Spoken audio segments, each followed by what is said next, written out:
the CIA. We collected and captured one of the individuals responsible for the horrific Abbey Gate bombing that led to the murder of 13 service members. We did that in 2 weeks. They didn't do it in the 4 years of the entire prior administration. Nationwide, we've been executing our Operation Summer Heat, the FBI's national focus on targeting violent crime based on intelligence-driven operations. Ask the citizens of Seattle, Miami, Memphis, Charlotte, Chicago, New Orleans, to specifically highlight New Orleans and Nashville. There has been a 250% increase in violent crime arrests in those cities alone, and other mid-major cities that I've just listed. In just a few short months, we have already unleashed 1,000 FBI personnel across this country. Every single state across this country is getting a plus-up. This is a fiction that the FBI is short or that we are compromising the men and women in the field. They do not need to be in Washington, D.C., so we're sending them into the field to each and every one of your states. Because of that, crime is at an all-time low. We had to do it because of the explosion of crime.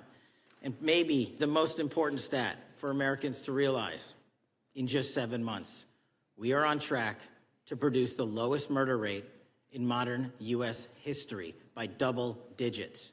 Those are results not of mine. Those are results of the men and women of the FBI. If you want to criticize me, bring it on, but do not attack the brave leaders in the field. We are also working 24/7, 365 on the opioid epidemic that is killing more than hundreds of thousands of people a year. We have seized 1,600 kilograms of fentanyl off the streets so far in 7 months. Year-to-date, 25% increase. To put that in perspective, that's enough to kill a third of the American population, 120 million Americans. 100,000 kilograms of cocaine and meth gone off the streets.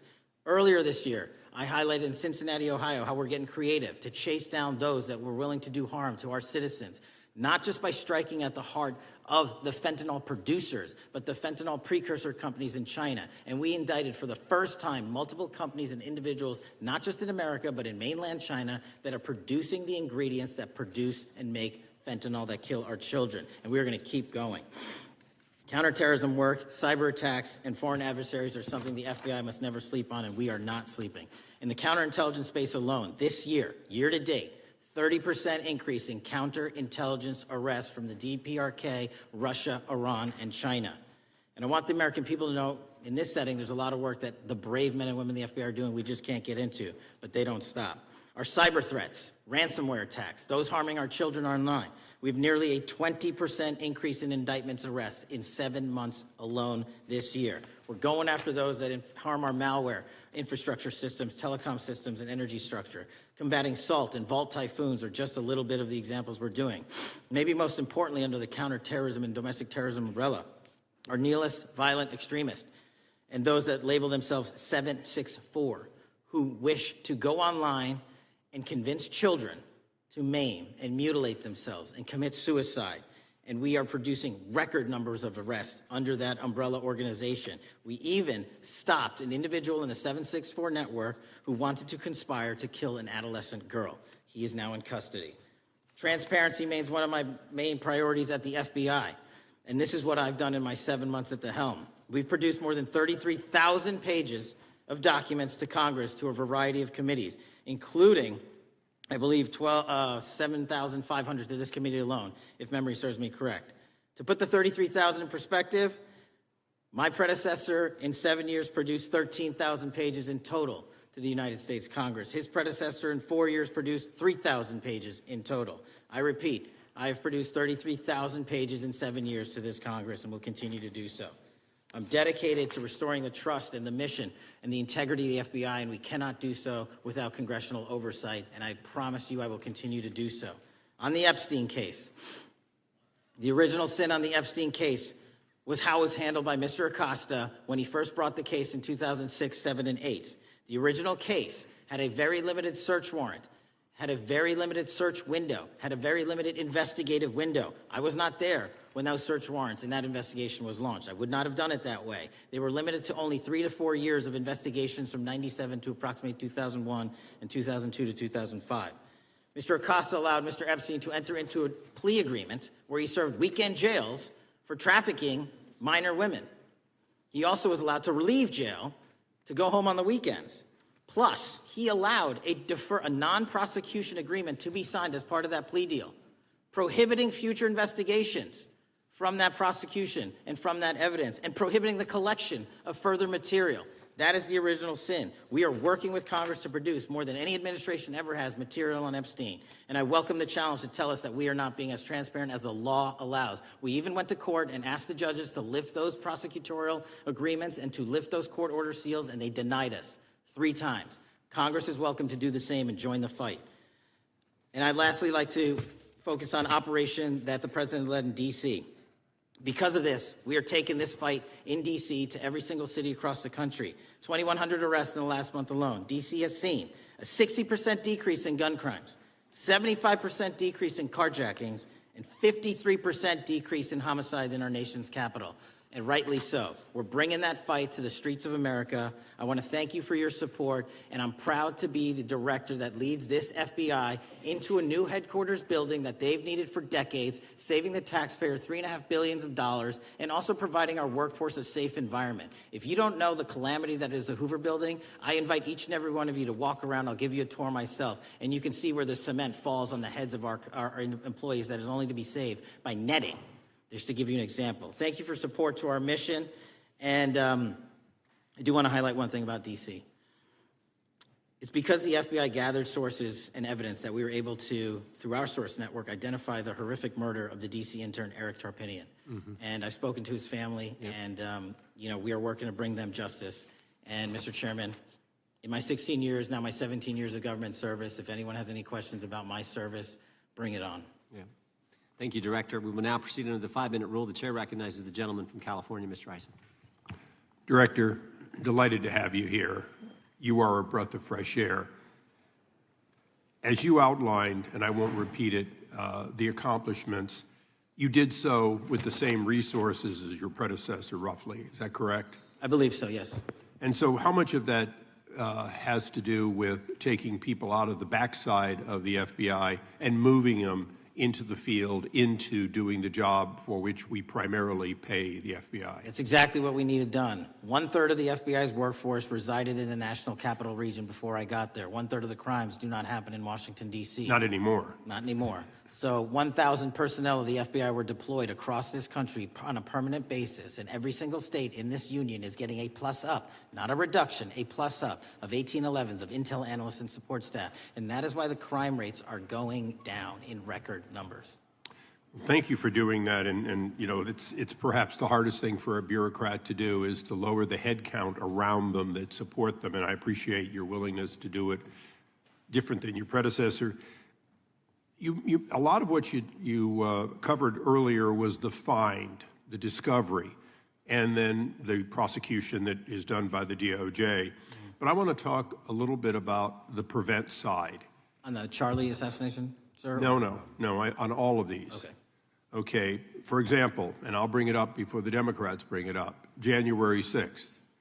January 6th, we now know, because of your find, that in fact there were people involved who were not just observers but participants who in fact, it's been alleged, and I personally believe, in fact, were part of promoting, perhaps even the one woman who died, encouraging her to walk through a door that led to her death. When you see that kind of activity, and you know it was done under predecessors with full knowledge, whether it's January 6th, where embedded people crossed the line, or any other activity, including obviously the Russian hoax that we're now dealing with up in front and center. My question to you is, what can you or others do to prevent it from occurring again? Not on your watch, but on future watches. How can we know that this won't happen again the moment you leave the FBI? It's simple. What I'm doing through our leadership cadre is having FBI agents do what they were trained to do, not what they were not trained to do, not put them in situations that both harm them and the public. We're also utilizing our SORT networks and prioritizing the threat structure to go after the narco traffickers, the counterterrorism people, the counterintelligence threats, and the cyber threats. That's what they were trained to do, and that's what we're letting them do.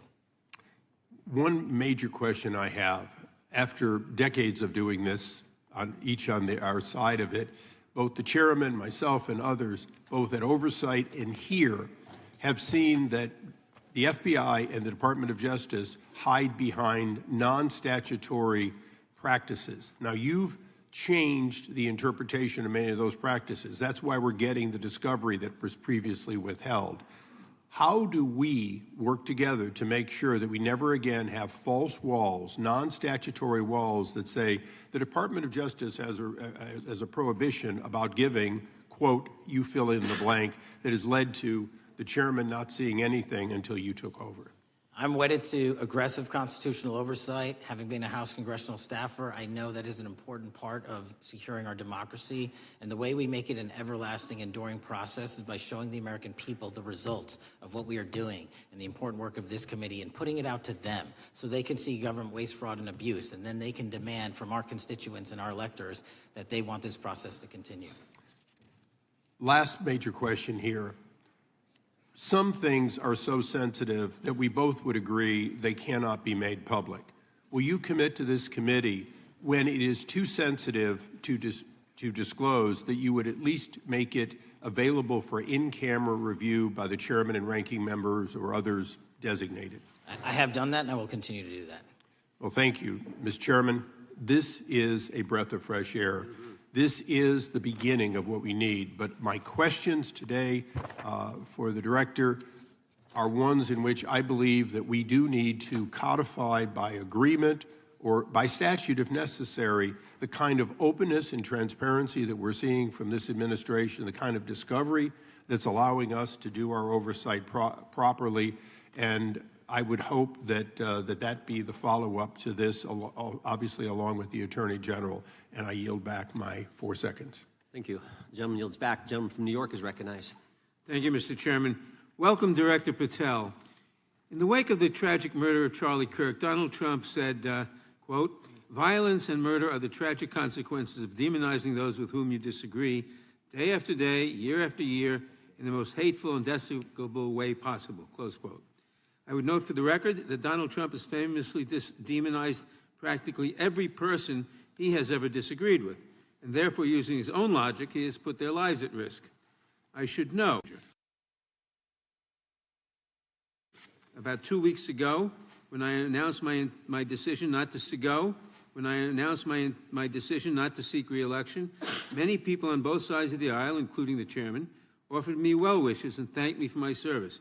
Donald Trump, on the other hand, took to Truth Social to call me a, quote, psychopathic nut job, among other things. Yesterday, I received a threatening note filled with anti-Semitic comments and hateful attacks that mimicked some of the same language used by the president. I am sure many of us on this committee face similar threats every day. We have seen political assaults on both the left and the right. The attack on Charlie Kirk, the attempted assassination of the president, the murder of the Democratic Speaker of the Minnesota House, the assault on Paul Pelosi, and the attack on the Capitol on January 6th, for example. Director Patel, do you agree that there is political violence from both the left and the right? There is too much political violence. Do you agree, yes or no, that there's violence? There is too much political violence based on ideologies from either side. From either side, okay. Are you aware of the study by the Cato Institute, a well-known conservative group, that found that 69% of the violence is from the right? I'm not familiar with that study. You're not familiar, okay. I would commend it to you. Are you aware the administration has threatened to use violence as an excuse to crack down on liberty and freedom of speech? Say that again, I'm sorry? Are you aware the administration has threatened to use violence as an excuse to crack down on liberty and freedom of speech? Nobody at the FBI is doing that. I didn't ask you about the FBI, I said the administration. I speak for the FBI. I would like to enter the record an article from today's New York Times titled, "Trump Invokes Kirk's Killing and Justifying Measures to Silence Opponents." In the wake of Charlie Kirk's killing, President Trump and his allies have laid out a broad plan to target liberal groups, monitor speech, revoke visas, and designate certain groups as domestic terrorists. I ask unanimous consent to insert this into the record. Thank you. Politicizing the murder of Charlie King to go after free speech is not a legacy I believe Charlie King would have wanted. Moving on, I want to address another topic. The FBI has traditionally played a key role in prosecuting public officials for corruption. But I fear that at a time when the president is accepting planes from Qatar for his post-presidential personal use, issuing pardons to major donors, and personally profiting from the office of the presidency, the FBI may be abandoning its commitment to investigating public corruption. Since its creation in the wake of the Watergate scandal, the Public Integrity Section has been one of the crown jewels of the Department of Justice, investigating and prosecuting corruption among the nation's public officials and acting as a key safeguard against politicized prosecutions. This section's work has been supported by an elite squad in the FBI devoted specifically to rooting out corruption. But according to reports, the Public Integrity Section has now been decimated, and the FBI's Public Corruption Squad has been disbanded. I would like to submit for the record a New York Times article entitled, FBI Dismantles Elite Public Corruption Squad. I ask unanimous consent. Thank you. These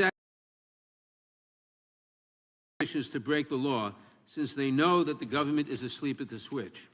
Last month, Senator Warren and I, along with dozens of other members of Congress, wrote to you and Attorney General Bondi expressing grave concern over your decision to effectively legalize corruption and to politicize prosecutorial decisions. And he asks unanimous consent to enter this letter into the record.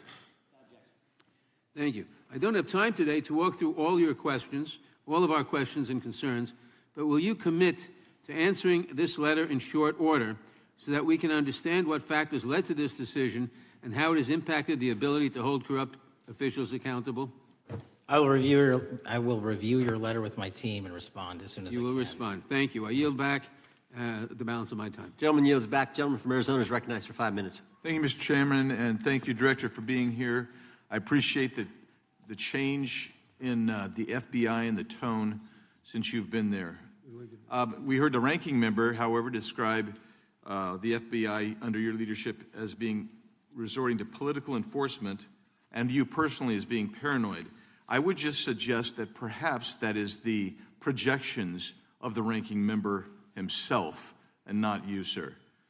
I want to refer to something that was said yesterday in yesterday's hearing by Senator Grassley. He said, it's well understood that your predecessor left you an FBI infected with politics. At your nomination hearing, he gave you records, made public records about whistleblowers regarding something called Arctic Frost. Arctic Frost was the FBI case opened and approved by anti-Trump FBI agent Thibault, and Arctic Frost became Jack Smith's elector case. The new records show that Arctic Frost was much broader than just an electoral matter. In fact, it was expanded to Republican organizations. Some examples of the groups that the Wray FBI sought to place under political investigation included the Republican National Committee, Republican Attorneys General's Association, and Trump political groups. In total, 92 Republican targets, including Republican groups, Republican-linked individuals, were placed under the investigative scope of Arctic Frost. On that political list for investigation was one of Charlie Kirk's groups, Turning Point USA. In other words, Arctic Frost wasn't just a case to politically investigate Trump. It was the vehicle by which partisan FBI agents and DOJ prosecutors could achieve their partisan ends and improperly investigate the entire Republican political apparatus. I'd ask that, Mr. Chairman, that document be administered. Without objection. So, I know that this may be under current investigation, but I wish to ask specific questions about this for just a moment. What search tools were used in Arctic Frost to view private communications of targets? I believe the traditional search tools, search warrants, lawful service of process, and the tools that the FBI has in our infrastructure systems, cybersecurity systems, and counterintelligence systems. But generally speaking, if I may, I want to use this to highlight the fact that I'm continuing my promise to work with Congress to produce documents simultaneously and also conduct ongoing investigations. I'm giving you as much as I can, and I'll give you more when I can. Thank you. Another question regarding that is, were there any directives from the Biden White House concerning the Arctic Frost investigation? Were there any, directives or communications from the Biden White House itself concerning the Arctic Frost investigation? I'll just rely on what was turned over to date, sir. Okay. So I want to add here, the search warrants that were used included the seizing of a U.S. member of Congress, his phone. I think we all know who that was and how that was taken away and used for political purposes, Mr. Chairman, Mr. Director. So we'll leave that for a second, and let's go over to the Charlie Kirk case for just a second. Let's emphasize this. How many hours did it take from the assassination to the arrest of the assassin, Mr. Director? 33. That seems pretty swift, and it was because of the actual release of videos and photographs that you directed to be released, sir. That's correct. And to put it in perspective, the Boston bomber took 5 days and Luigi Mangione took 5 days. Was the platform Discord forthright from the start with law enforcement about the shooter's communications on its platform? Discord, the platform ownership, has been working with our lawful process, and we are obtaining materials from them on a rolling basis. Thank you. And I want to get back here to Arctic Frost for just a second, Mr. Chairman. I'd like the unclassified document from the FBI released to be admitted to the record. Without objection. And a document from the Economic Times also to be admitted to the record. Without objection. So I'm going to give you the last 30 seconds. We could go on about the Epstein case. I've got a bunch about that, but I'm just going to let you, if you wish to respond to either of the two vitriolic questioning or statement from the Democrats. The work of the FBI speaks for itself. It's on showcase here today. Anyone that wants to attack the FBI can attack me, but leave our leadership structure alone. When you have 23,000 violent felons arrested, twice as many as this time last year, the work speaks for itself. Thank you, Mr. Chairman, and thank you. Appreciate your good work, Director Patel. Yield back. Gentleman yields back. Gentleman from Maryland is recognized. Thank you kindly, Mr. Chairman. Director Patel, before you joined the FBI, you railed against it for covering up Jeffrey Epstein's human trafficking ring. Let me refresh your memory with this clip. It has Epstein's list. They're sitting on it.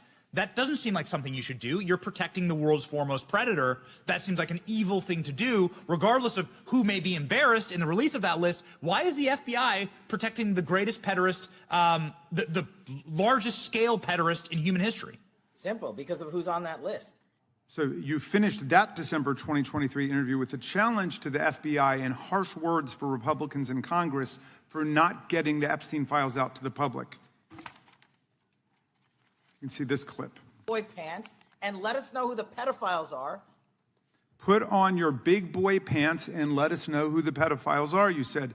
You emphasized that the president and FBI director each had complete authority to release Epstein's client list. You said Epstein's black book is under the, quote, direct control of the director of the FBI. Look at this clip. This is way off the topic, but who has Jeffrey Epstein's Black Book? black book? FBI. But who? That is, I mean, Oh, there's... that's under direct control of the director of the FBI. All right, so you were sworn in as director more than 200 days ago. Now the black book is under your direct control. So why haven't you released the names of Epstein's co-conspirators in the rape and sex trafficking of young women and girls? The Rolodex, which is what everybody colloquially refers to as the Black Book, has been released. Oh, no, you're talking about what the journalist got 5 years ago? No, that's not what we're talking about. We're talking about what you were talking about there, That's the black exactly book what I under was the direct talking. control of the FBI director. We have released more material than anyone else before. The Biden administration, Obama administration had the exact opportunities to release this material, and they never did. And if you are selling the men and women of the FBI, Why we're have not you going after changed your child position? predators. Hang on, you said we're not going after child predators. 1,500 child predators arrested this year, 35% increase, I'll reclaim my time. 4,700 child victims Mr. Chairman, I'm going to found. reclaim my time if you could instruct the witness. Why have you changed your position? There you were saying it's under the direct control of the FBI director and all of it should be released. Why have you changed your Everything position? that has been lawfully permitted to be released has been released. And as I told you, Really? the investigation was limited. And let me make something crystal clear. I never said Jeffrey Epstein didn't traffic other people, other women, and they're not other victims. This is the investigation we were given from 2006, 7, and 8, and the search warrants from 2006, 7, and 8. That's what we're working with. Well, wait, have you released all of the stuff that the FBI has seized from Epstein's house? The computers, the emails, the file cabinets, the documents? What about the financial records? Have you released all of that? Everything the court has allowed us to Which release. court are you talking about? 3 separate federal courts have come in and said. We're there are talking about the 3 evidence you've got. It's got nothing to do with what those courts have. Do you have any We're talking idea about the how the evidence. law works? Wait. Do you want me to break the law in a federal judge's order? No, I want you to satisfy follow your own curiosity? word, Director Patel. You said up there it was under the direct control of the FBI director. He had the black And book. everything have you released? I have direct control over, we have gone to court. You haven't. Complete We your went sentence. to court. Everything you have direct control over, you we said. have gone to court, and everything we have direct Director control Patel, over. complete your and sentence. can You said everything- lawfully I'd like to release. the We're gentleman- releasing. He'd like to complete his answer. You began the sentence, everything you have direct control over, and then you stopped that sentence. You've released everything that you have direct control over? I have direct control over and can lawfully release. If you're not familiar with the court orders, that's not my fault. Oh, I'm Go perfectly, look at them. I'm Go perfectly to familiar court. with them. But how did we prosecute Ghislaine Maxwell? She was prosecuted with the investigatory material that was collected from 2001 and 2005 because of the non-prosecution agreements and the court orders on the investigations and search warrants. We were not able to develop new information. And oh, by the way, Jeffrey Epstein was out for 12 years, and the Obama and Biden administration did nothing to look at his work, his pedophile network. If you want to blame me, that's fine. But now you're blaming the men and women who conducted No, this stop great that. search. I'm not blaming anybody other than you. You're not keeping your word. You said that you would release all of the materials Has under your anyone direct released control. more information on Epstein than I have? Has Well, anyone? much did more- Comey, did Ray? Much Did more. they? Excuse me. Much more has come out in the days since the American people in Congress have been demanding it, but it's coming out in dribs and drabs. Why don't you just release the entire file as you promised to do? I literally just told you. There are multiple federal court orders. I'm not going to break the law to satisfy your curiosity. You didn't join us when we filed court to release the court orders. You could have. You have lawyers. You could have shown up. You didn't do that. That's a tiny fraction of the material we're That talking is about. not. It is How a do you- tiny fraction. How do you know that? Have you seen No. everything? Time It's of the all gentleman. misdirection. How do you know Time that? of the gentleman has expired. The gentleman from California is recognized. Well, thank you, Mr. Director. Just to be clear, how many of the Epstein files were released in the 4 years of the Biden administration? 0. And how many have you released? I don't have the number, but it's got to be thousands of pages of stuff. I was going to ask you to begin whether Americans are safer today than they were 9 months ago, but you cited dramatic increases in criminal arrests since you've taken office, a dramatic decrease in crime that's resulted. Who would have thought that taking criminals off the streets would reduce the crime rate? But somehow we have stumbled upon that new truth. But it begs the question, what was the FBI doing during the 4 years of the Biden administration to see that dramatic an increase in work under your tenure? The simple answer is I'm letting good cops be cops. We're working with our state and local law enforcement. We're energizing our partnerships. We're bringing on more task force officers. When you have more cops in the streets, when you're using ground-based intelligence, when you're not weaponizing law enforcement and focusing on D.C. and focusing on the rest of America, this is what happens. It is not a significant mind shift in terms of how we maneuver the FBI. They've wanted to do this work since they signed up. We're just letting them. And we've seen many prominent Democrats oppose your efforts to restore law and order to the streets of our nation's capital. I mean, all of us here have seen a dramatic change for the better here in Washington, D.C. Why are so many Democrats attacking you for that? Sir, Democrats have been attacking me for a decade, as is the fake news media. They didn't like the fact that I exposed the Russiagate host and the largest weaponization of the FBI and DOJ in U.S. history. We proved it to be true with congressional oversight. I'm wed to that congressional oversight and will continue to do that work. Christopher Wray repeatedly warned this committee that the Biden open borders policy had produced a significant increase in terrorist threats that he said kept him up at night. A particular concern, he said, was the 2 million gotaways that entered the country during the Biden administration. That's an average of 41,000 every month. What are the monthly gotaway numbers today? Sir, I'll have to get back to you on the exact gotaway numbers, but identifying that there are gotaways is step one. Going and manhunting them is step two, and that's what we're committing our resources to do. Well, that's my next question, is what progress has the administration made in apprehending and removing terrorist threats that came in during the Biden years? I think you're talking about, if you're not, let me know, known or suspected terrorists, and we've encountered almost zero at the southern border since the southern border has been sealed. But the problem that we are running into is our northern border. It's largely expansive. The enemy has adapted, and we need more focus on the northern border to stop known or suspected terrorists from coming in from places like China, Russia, the Middle East, Africa, Afghanistan. And what can you tell us about the remaining threat posed by potential terrorist cells here in the United States? The terrorist threat that continues to be posed by international terrorists here in the United States is one of my highest priorities. We are working through our intelligence community partners to identify those individuals, and we've taken down numerous individuals in numerous rings across this country to neutralize that terrorist threat, including places like New York City, Los Angeles, and I believe Dallas, Texas most recently. How extensively did criminal cartels like Sinaloa, Jalisco, New Generation, MS-13, Tren de Aragua, and others infiltrate our country during the Biden administration? By the tens of thousands.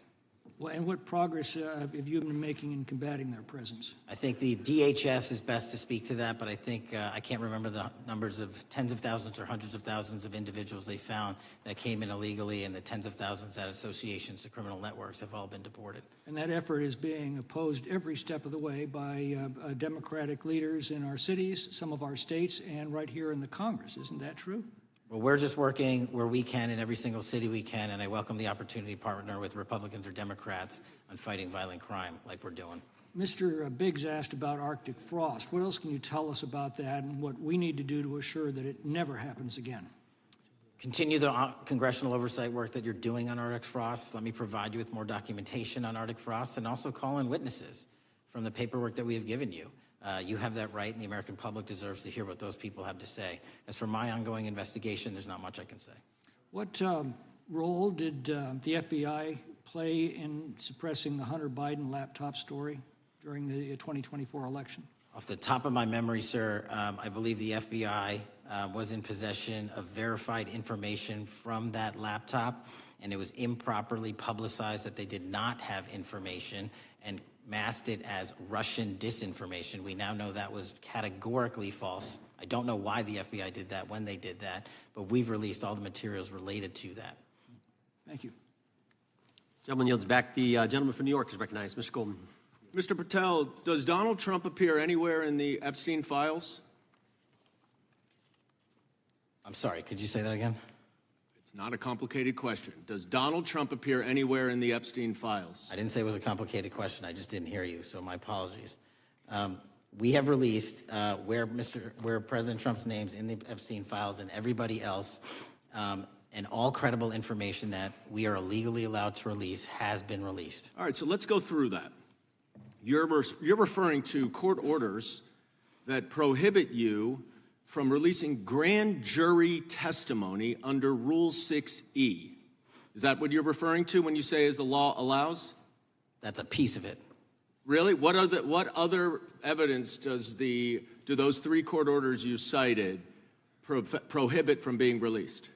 Information that was collected pursuant to those search warrants that were limited in fashion. Wrong. That's not what the court order says, and that's not under 6E. And you're talking, and I said that's 6E, and I said there was others, and I'm answering that. There are sealed court order documents. There are protective orders. They are unsealed as part of discovery given to Ghislaine Maxwell. They are no longer sealed. That's just not true. We can argue about it all you want. Okay, well, you agree that there are, so your testimony here is that the reason why you are not releasing all of the videos that you have acknowledged, there are so many, and that the FBI spent thousands of hours of reviewing, the photographs, and the photographs that you have. You're saying that you're not releasing those because there's a court order requiring them to be sealed? Is that your testimony? Never said that about the videos. On the totality of the videos, of the thousands of images that were seized pursuant to the search warrants executed at the time,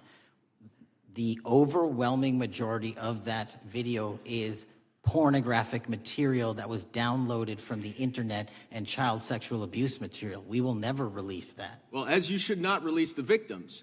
But if there are videos that relate to others who Epstein trafficked to, such as maybe Prince Andrew, or photographs, that you have total control to release. Yes, and if it exists... And so why haven't you released it? Why are you supposing that that is a fact when in fact it is false? Are you saying that... You're saying that none of the videos relate to anything relevant to the Jeffrey Epstein trafficking ring? Every single video that we have collected pursuant to the prior search warrants has been examined for the last 10 years.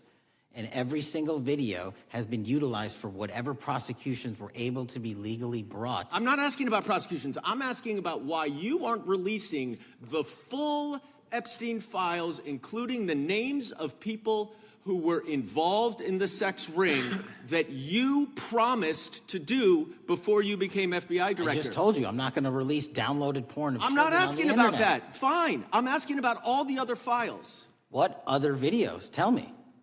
Tell me. That's what I'm asking. Tell me. You're saying there are no videos that would be relevant to anyone else involved in the Jeffrey Epstein sex ring. Pursuant to Mr. Acosta's collection of information based on the search warrants. That's all we have in our I possession. understand. And I'm asking you that stuff. That's all we got. I'm not asking all you got. I'm asking you in that stuff, there's nothing that's related to any other sex traffic, any other people engaged with Epstein in underage sex. That's correct. To my knowledge, no. Okay. Let's talk about the witness interviews. 302s of witness interviews.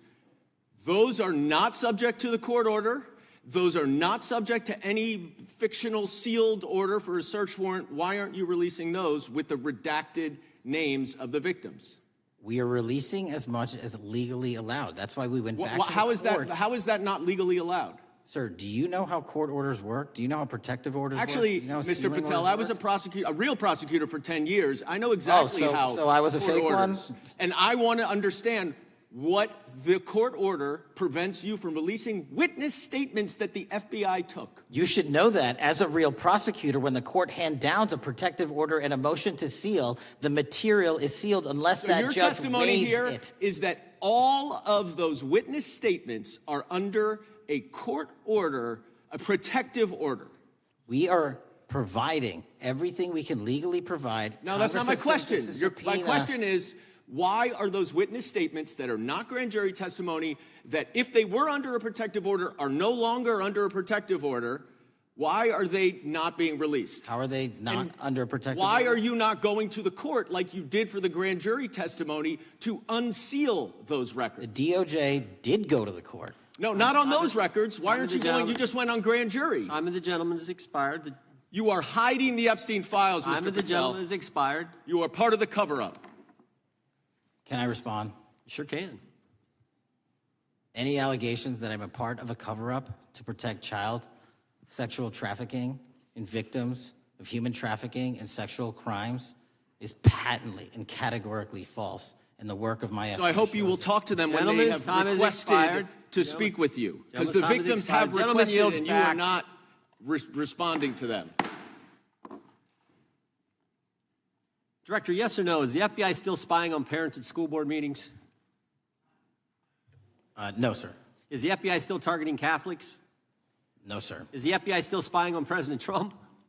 I don't believe so. Is the FBI still censoring Americans? No, sir. Is the FBI still targeting Americans for shopping at Cabela's or purchasing Bibles? Nobody is targeted for their faith. Is the FBI still targeting Americans who are pro-life? Nobody is targeting anyone for their beliefs. Is the FBI still cooking the books on crime data? The crime data is real. Is the FBI still purging agents for conservative viewpoints? No one at the FBI has asked their viewpoints on politics. Is the FBI still labeling the Betsy Ross flag, the flag of the American Revolution, a hate symbol? No. Well, maybe that's why you've been able to, what was the number? 23,000 bad guys you've arrested, a huge increase from the same time period in the previous administration. I think you said 1,400 predators, 4,000 children rescued. Were those the facts? 4,700, 35% increase on children rescued. Yeah. And you got the guy at Abbey Gate. We We got the Abbey Gate guy. We had a guy from the 4th District of Ohio who lost his life there serving our country. We appreciate that. Maybe when you're not focused on politics, you can actually do what the FBI is supposed to do. Go get the bad guys, right? That's what the men and women of the FBI do. Director, did John Brennan lie to Congress? Let me just read a couple things, actually, before you answer that. 2 years ago, we had Mr. Brennan in for an interview, and I asked him, how'd you learn about the dossier in December of 2016? Mr. Brennan replied, I received a copy of it from the FBI, and the CIA was very much opposed to having any reference or inclusion of the Steele dossier in the intelligence community assessment. That's what John Brennan told the United States Congress. 7 weeks ago, the Director of National Intelligence told us this: John Brennan lied and denied using the dossier in the intelligence community assessment because he knew it was discredited. CIA officer told the House Intelligence Committee Brennan refused to remove it, and when confronted with the dossier's main flaws, he responded, "Yes, but doesn't it ring true?" John Brennan lied to us? Mr. Chairman, I won't stylize the evidence. What I will say is that the intelligence community assessment, those that created it and any individual involved with it, is an ongoing investigation. There's an investigation into what took place in December and January of December 2016, January 2017, when this whole thing started, this grand conspiracy. That is being investigated. Is that right? That has been publicly announced by the department. That's been announced by the department. Did Chris Wray hide documents from this committee? You would know better than me, sir. Well, I think you told us like 700 pieces of information you've given this committee since you've been the director relative to just one incident, the Catholic memorandum from the Richmond Field Office. I can give you the comparison, sir. Yeah, the Catholic memo, I believe we turned over 750 documents. In Mr. Ray's tenure, I believe they turned over 19 pages. 19 pages. You've given us 700. Why would Chris Wray hide information from this committee? You'd Want have to to hazard ask a him. guess? I'm sorry? Hazard a guess why he would do that? I don't know, sir. I think maybe it was because FBI was spying on a priest, trying to get him to break the priest penitent confidence that exists. You think maybe that was the reason? You'd have to ask him, sir. Yeah, we'd love to do that. I want to read a few names here. Arctic Haze, Tropic Vortex, Riding Hood, Foggy Falls, Echoes Fate, Sirens Lure, Genetic Christmas. What are these code names about, Director? You know? Not off the top of my head. Well, Arctic Haze, Tropic Vortex. My understanding, these are code names for leak investigations of classified information from the year 2017. Does that ring a bell? In terms of leak investigations, many of those are classified and many of those are ongoing, Mr. Chairman. But we are working with you to produce documents as we close those investigations or as we declassify them. Let me ask you this question, because this is something I've wondered about, the way the FBI used to work. The way this whole thing so many of these things unfolded. Seems to me you had all these people in government leaking information that then gets reported in the press, and there's a story written about it, and then that article is then used to further the investigation and move forward with what they want to do.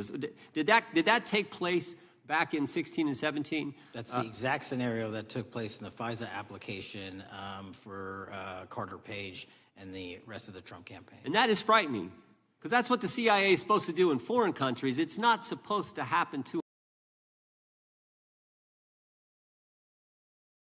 with the President of the United States. Is that accurate?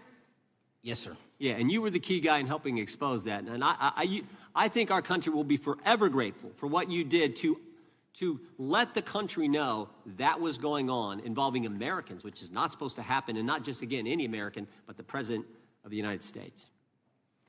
Chair now recognizes the gentlelady from California. Thank you, Mr. Chairman. I'm concerned by reports that FBI agents have been diverted from their important work on crime and anti-terrorism to work on matters that are not critical to our safety. I'd like to play the video, the whole video Jeffrey clip. Epstein's Black Book? Black Book. FBI. But who? That is, I mean, there's... Oh, that's under direct control of the director of the FBI. But the Black Book, it's not just sitting, I mean, that's Hoover power times 10. And to me, that's a thing I think President Trump should run on. On day one, roll out the Black Book. In contrast to that attitude of let it all out, we're getting reports of actions that run contrary to getting everything out and that also involve diversions of FBI resources. For example, an FBI whistleblower reported that you were pressured by the Attorney General to place 1,000 personnel on 24-hour shifts to mine roughly 100,000 Epstein-related records to redact President Trump's name from the files. Bloomberg reported this, that you directed FBI special agents from the New York and Washington field offices to join the Bureau's FOIA employees in Winchester and another building a few miles away, and that while reviewing the Epstein files, FBI personnel identified numerous references to Trump in the documents, and people familiar with the matter said that Trump's name, along with other high-profile individuals, was blacked out. Now, the New York Times reports, and this is a quote, Justice Department officials diverted hundreds and federal prosecutors from their regular duties to go through the documents at least 4 times, including once to flag any references to Mr. Trump and other prominent figures. Details of the review were based on accounts by 3 former FBI and Justice Department officials who spoke on condition of anonymity because of fears of retaliation, and further that the FBI finished, after they finished its review of the files and materials, was sent to a team of Justice Department lawyers who double-checked the FBI's redactions and, quote, were instructed to flag any mentions of Mr. Trump and other celebrities. Now, I have 3 questions for you, Mr. Patel, about this. First, how many times did President Trump's name appear in the Epstein files? Was it more than 100, more than 1,000? Were the agents who were pulled from their duties to redact the president's name from the Epstein files working on criminal cases or national security cases or child sex trafficking cases? And are the number of agents that have been reported diverted for these purposes, is that accurate? No. No what? You asked if it was accurate. I said it wasn't. So you're saying that none of this happened? No, I'm saying it was inaccurate. Okay. How many times did President Numps appear in the Epstein files? More than 100? More than 1,000? No, and what we've been able to release is what we've been legally able to release, and that has No, that's not the question. I asked you, how many times did the president's name appear? I don't know. It's your testimony. You do not know that answer. The number of times? No. Could you tell us how many agents were diverted for this task and what they were working on? When you say diverted, you make it seem as if agents were pulled off what they do all the time. Agents at the FBI masterfully do double duty and triple duty. And because of the public's interest in this case, we flexed resources to make sure that we could answer the public's signal demand. So do you want us to look through the material and provide it to you, or you do not want us to do that? So it's Which your testimony that no one was diverted from a criminal matter, that this was a top priority to go through these this material to look for Mr. Trump's name. Is that your testimony? That's the highest priority for the FBI? What's one of the most impressive things about the FBI leadership and the careers that are in place is that they make the decisions on who to send where on priorities and make sure the mission needs are not hurt. And that's what happened here. It's shocking to me that the FBI would think that erasing Mr. Trump's name from the Epstein files is a high priority when we have crime, we have national security threats, we have terrorism threats, we have murders such as that occurred, unfortunately, with Mr. Kirk. It's shocking to hear that that's your highest priority. And with that, Mr. Chairman, I That's yield literally back. not what I said. Gentleman yields back. Gentleman from Wisconsin is recognized. Director, is President Trump implicated in any wrongdoing related to Jeffrey Epstein? Based on the entirety of the evidence that we have, absolutely not. The president is not implicated. Correct. Thank you. I want to talk a little bit about China's malign influence here in America. And, we've seen spy balloons traverse the United States. We've seen police stations in communities around America. And sitting in the chair you're in just 2 years ago, there was a sheriff from Cochise County, Arizona, Mark Daniels, that was here, who said that the exponential increase in the amount of fentanyl that is coming into America is directly related to the open borders policies of the previous administration. Do you agree with Sheriff Daniels' characterization? Has there been a reduction with, we've talked about how the border is largely secure now, right? The southern border, yes, sir. The southern border is largely secure. Has there been a concomitant reduction or a reduction in the amount of fentanyl that is coming into America? There has been a massive reduction to the tune of, we've seized more than 25% year-to-date this year than the prior year, and that's enough fentanyl to kill 120 million Americans. Does China play a role in this fentanyl that's coming to America? As I stated in my opening, sir, what they do and the companies in China, mainland China, do is produce the precursors and the cutting agents that they send ship overseas through various countries into the Mexican drug cartels who produce it. So they basically are the cooks in terms of the ingredients. Tell us, what is the FBI doing to stop China from delivering death to America?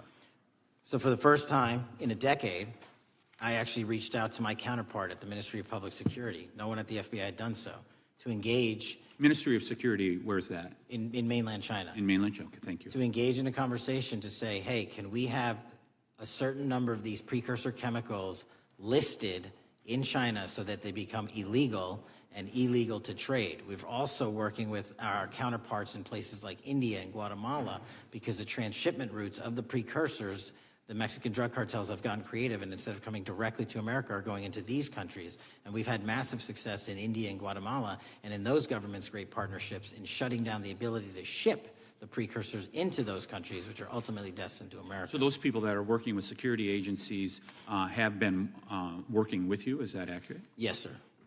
So I want to turn to a couple cases that are at the University of Michigan, where Chinese nationals, on behalf of the Chinese government, smuggled in illicit biological materials, stuff that can harm our agricultural industry. What actions are you taking as we see repeated stories of Chinese nationals doing this in the United States? So just that, sir. In this calendar year alone, as I was mentioning, our counterintelligence operations and cases brought against the Chinese are up by, I think, something like 40%. And specifically, the cases in Michigan show two threat streams, not just against our agricultural industry, which is a threat to national security, but they were also bringing in chemical agents and mushrooms, I'm not the exact expert, that would have ultimately hurt our population. We arrested and charged all of those individuals, and we are aggressively going after them in every single state because they weren't doing it in Michigan alone. Should research universities across the United States be doing a thorough job of vetting Chinese nationals that are coming to their universities? They should. Turning to spying in America, you know, we heard the stories about Senator Dianne Feinstein's driver, who was a Chinese spy. We're familiar with Linda Sun, who worked in Governor Hochul's office, Christine Fang in California. What are you doing to find these people who are Chinese spies that are trying to burrow themselves into the politics of America? Because we know it's happening, right? Yes, it is. And what our counterintelligence unit is doing is aggressively seeking the intelligence into where these individuals are working. Then we are utilizing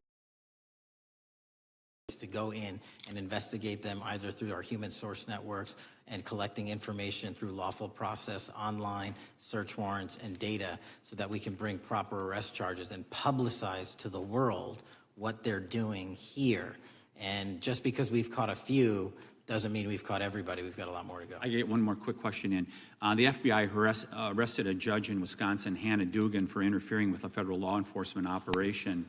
Could you tell us a little bit about that? And is a judge above the law here in the United States of America? Well, no one is, and that case is ongoing. But as you stated, and these allegations said, there was an interference in a lawfully executed federal law enforcement priority that was interfered with. I yield back, Mr. Chair. Gentleman yields back. The gentleman from Tennessee is recognized. Thank you, Mr. Chair. I believe you had primary importance in starting Operation Viper in Memphis. Is that correct? Yes, sir.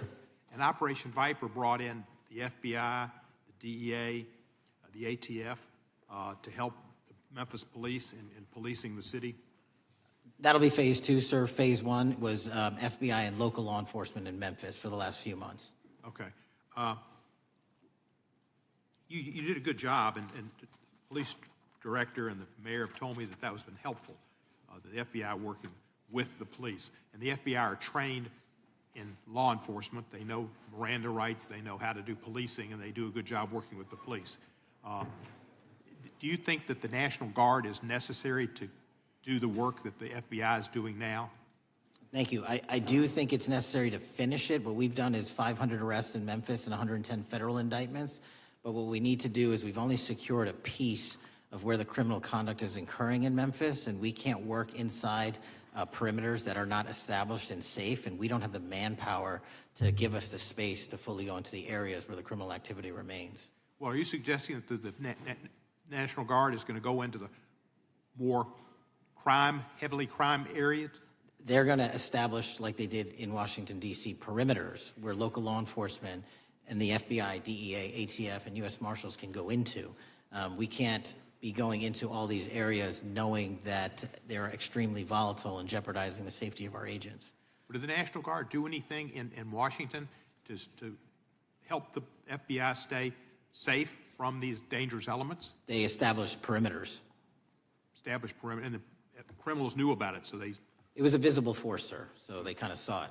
Well, what you did, I commend you for what you did, and I think the FBI coming in, we have a crime problem in Memphis. The FBI has helped, DEA will help, and the ATF will help. I don't think the National Guard's going to help, and what I've seen, they're not trained in law enforcement, are they? No, sir. And so that could be a problem. Who will direct the National Guard in Memphis? Will it be, will they have control over your agents? No, sir, they won't. Who will have control over your agents? You? Well, the SAC and then ultimately the chain of command up to Washington, D.C. will control the FBI, but there's a task force that was put together that is going to be led by an interagency. The heads of U.S. Marshals, DEA, and FBI will be working together with DHS collectively on this. Have you visited Memphis before? Yes, sir, I have. So you know how good a city it is. I love Memphis. A lot of us do. And Memphis is a great city, great history, civil rights museum. Might say something about slavery, but that was the history. Needs to be taught. Blues, Elvis. Beale Street. Beale Street, right. Barbecue. And people should come. It's not a troubled city. We've got some crime, but it's not a troubled city. We're not troubled, and we love our city, and we hope that the National Guard doesn't come in and cause people to have questions about Memphis because it's a city they should visit. Let me ask you this about, you said that the homicide rates are coming down to an all-time low? In modern recorded U.S. history, yes, When sir. does modern recorded history start? I think the FBI, and I'll get back to you on this, has stats on that going back about 30 years, sir. Okay, I was thinking back to Ozzie and Harriet, and I didn't think you could beat Ozzie and Harriet's time. Secondly, you mentioned the Epstein case. Did any of the women that were victims, and they came up here and had a press conference and all, did any of them contact your office and ask to give information? To my knowledge, no, sir. If they did, let me ask you first, is there a statute of limitations on sex crimes like that, with sex with a minor, rape? The DOJ is the expert, but I do not believe there's a statute on that, limitations on that. So if there's not a statute of limitations, should you not be interviewing those people who know who raped them and the names and the places and give you that information? That seems like that's a treasure trove of information, and it's a serious, serious, serious number of crimes. Sir, I couldn't agree with you more. We've been very public about asking individuals to come forward with new information, and we would run out every single lead on that. Well, I'm sure the women will come forward, especially today, to be sure that they will get an opportunity, because that seems like something we ought to do. Mr. Driscoll, what was his reputation? I can't comment on Mr. Driscoll's matter. It's an ongoing litigation. Yeah, but his reputation you can tell us about. I can't tell you about his reputation. His work has been laid out in that lawsuit. How many of the FBI agents who worked on the January 6th case have been fired? I don't have that number, sir. Do you have a ballpark figure? No, but I can tell you that individuals based on case assignments in the FBI that I have led have not been terminated for case assignments. Thank you, sir. And come back to Memphis, and you work with Kevin Kane in our Tourism Bureau. He's great. Thank you. And thank you for your work in Memphis. Gentleman, yes, back. Mr. Chairman, I have a unanimous consent request. Gentleman's recognized. So I've got 4 documents I'd like to introduce into the record. The first one is Jeffrey Epstein's 6 story played out for years in plain sight. And Acosta is quoted in here saying, "I was told Epstein belonged to intelligence and to leave it alone." The second document is entitled, "What Epstein's Bodyguard Warned About His CIA Connections." The third document is from Fox, digital. It's titled Epstein's Private Calendar Reveals Planned Meetings with Obama Admin Official, CIA Chief.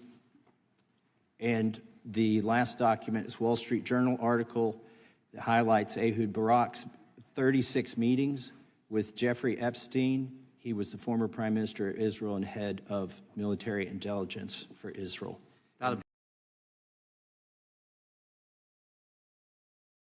Yes. Without objection, the gentleman will hold for a second. The gentleman from Maryland is recognized. Thank you, Mr. Chairman. Just one UC request. This is Judge Engelmeyer's decision from August in U.S. versus Epstein, stating the government's 100,000 pages of Epstein files dwarfs the 70-odd pages of Epstein grand jury materials. Without objection, the gentleman from Kentucky is recognized for 5 minutes. Thank you, Mr. Chairman. Director Patel, I watched some of your Senate hearing yesterday when Senator Kennedy asked you, you've seen most of the files, who, if anyone, did Epstein traffic these women to besides himself? You replied, according to the transcript, there is no credible information that he trafficked them to anyone else. You also said somewhere in the hearing and here today that the problem is that the case files are constrained by limited search warrants from 2006 to 2007 and that the non-prosecution agreement hamstrung future investigations. Those constraints only apply to the Southern District of Florida. They do not apply to the Southern District of New York, the location of the 2019 sex trafficking indictment, which produced many things, including a series of FD 302 documents.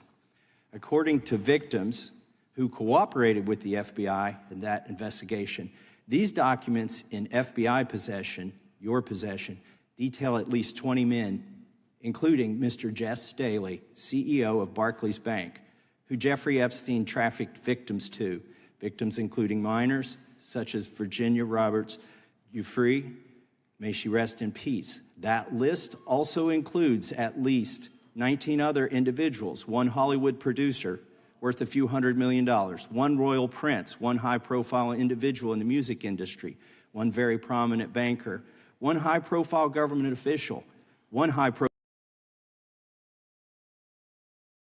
Italy, one rock star, one magician, at least 6 billionaires, including a billionaire from Canada. We know these people exist in the FBI files, the files that you control. I don't know exactly who they are, but the FBI does. Have you launched any investigations into any of these people, and have you seen these 302 documents? Sir, I have asked my FBI agents to review the entirety of the Epstein files and bring forth any credible information. And we're working with Congress not only to divulge that information and produce it to you, but any investigations that arise from any credible investigation will be brought. There have been no new materials brought to me launching a new indictment. So is the loophole here, or is it your assertion that these victims aren't credible, that the 302s maybe didn't produce credible statements that rise to a probable cause? It's not my assertion, sir. It's the assertion of two different United States attorneys' offices from 3 separate administrations who investigated those same materials in lifetime. Are the 302 documents in the FBI's possession? They reviewed all that, yes, sir. And so have you reviewed those 302 documents where the victims name the people who victimized them? If I personally know, but the FBI has. So how can you sit here and in front of the Senate and say there are no names? I said I named one today. I said we are not in the practice at the Department of Justice FBI of releasing victims' names. That is not what we do. We are also not in the habit of releasing incredible information. That's not what we do. But multiple authorities have looked at the entirety of what we have. Okay, I got to move on here. Were you present when the AG had the White House event when she released the binders to the social media influencers? I was, yes. So if you're willing to meet with social media influencers who stood to benefit from the sensational and sad stories of these victims, will you meet with the victims as well? The FBI will meet with anyone who has new information. Will you personally meet with them? The FBI and the professionals who are handling the cases will. Were you instructed that it was important to release the documents to the Oversight Committee on the day of my introduction of the discharge petition to release these files? I don't know what day that was, so no. Well, they were released that day, and there were victims' names who weren't redacted because they were in such a rush, and the victims are not happy about that. Have you investigated any of the CIA connections? Have you seen the CIA file on Jeffrey Epstein? And if you wanted to see it? Well, I can speak for the FBI, and that's presuming there's a CIA case file. And I've reviewed everything that the interagency, not I, the FBI, that was provided to us. Would you be willing to look at the CIA file on Jeffrey Epstein? If there is such a file, and if it has not already been turned over to the FBI will look at any new investigative leads. Have you made any progress on the pipe bomb investigation January 6th? And have you made any progress on the motive of the Las Vegas shooter? As to the first, it's an ongoing investigation, and we have made progress. As to the second, sir, I'll have to get back to you. All right, thank you. I yield back. Mr. Chairman, I have a unanimous Gentleman consent yields back. request. Unanimous consent request from the gentleman from New York. I ask unanimous consent to introduce an unsigned memorandum from July 7, 2025 that says we did not uncover evidence that could predicate an investigation against uncharged third parties with the insignia of the Department of Justice and the FBI. Without objection. Mr. Chairman, I have a unanimous Georgia. consent request. It's an article entitled DOJ Deletes Study Showing Domestic Terrorists Are Most Often Right-Wing. Without objection. Thank you. The gentleman from Georgia is recognized for 5 minutes. Thank you, Mr. Chairman. Director Patel, thank you for being here today. I want to first talk about the significant role that the FBI plays in combating the national security threats posed by our nation's greatest threat, our nation's greatest security threat, China and the Chinese Communist Party. It's a fact that China is America's most significant national security threat, isn't that correct? I would say so, sir. And you would agree with me that China wants to dominate the United States of America? I think that's largely their plan. And they want to dominate the world, both militarily and economically, isn't that correct? I think so. And sir, you've been FBI director for the last, 8 months? 7 months, yes. 7 months, and during that time, have you held any stock in any companies founded in China? I don't believe so. Well, you do own stock in a company known as Elite Depot, don't you? Which one, sorry? Elite Depot. You own stock. I think that's, I'll have to get back to you. I think it's a law firm and it's a company out of Singapore. Okay, well, no, the company out of Singapore, which is owned by Elite Depot, is the Shein Company, which was founded in China, correct? That company operates out of Taiwan. Well, they changed their headquarters from China back in 2022 to Singapore for tax purposes, but it's owned by a Chinese billionaire.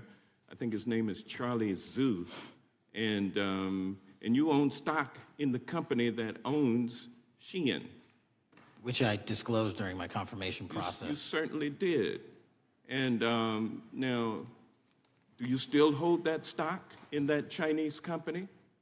Pursuant to the Department of Justice, who reviewed my material that was submitted during my confirmation process, I was able to hold certain stocks, and they made the decision. You still hold the stocks that you have? You still hold on to these Chinese stocks, these stocks in this Chinese company? I disagree that it's a Chinese company, but I was in the DOJ, when you're appointed, makes a call on what you can and can't possess. Well, now, let me ask you this. Chinese companies steal trademarks, they produce counterfeit products and sell them over the internet on platforms such as Shein. They steal intellectual property. They steal data from American companies, and to me it seems inconsistent with your role as FBI director that you would own stock in a company that is based in a country that is the nation's premier national security threat. It's like you are putting your own financial security over the security of the nation. I disagree with that characterization. Well, I think the American people look at it like it's a classic situation of the fox guarding the hen house. If the FBI is charged with investigating espionage, economic espionage by companies controlled by the Chinese Communist Party, and you are the director of the FBI, you've got a conflict of interest. Sir, I would just show if there's any intimation that I'm against. Why are you holding on to this stock? It wasn't a decision I made. And it's valued at up to $5 million as of when you last reported, correct? $5 million in stock? No, I don't follow it. You don't follow it, but you're still making money off of it. I don't have any money off of anything. Well, what I have done... Trump's trade policies directly impact the value of that Chinese stock. Won't you agree with that? Which trade policy? I'm not a trade expert. Okay, all right. But I want to tell you this. Crazy on me today. Let me ask you this question. Why are you hiding pedophiles? Why are you shielding pedophiles? Why are you protecting pedophiles? That is maybe the most offensive thing you could say to me, given the numbers. Well, you have not released given the Epstein numbers files of pedophiles. You were aware of the we Epstein client list that was published in the 18,000. The gentleman has expired.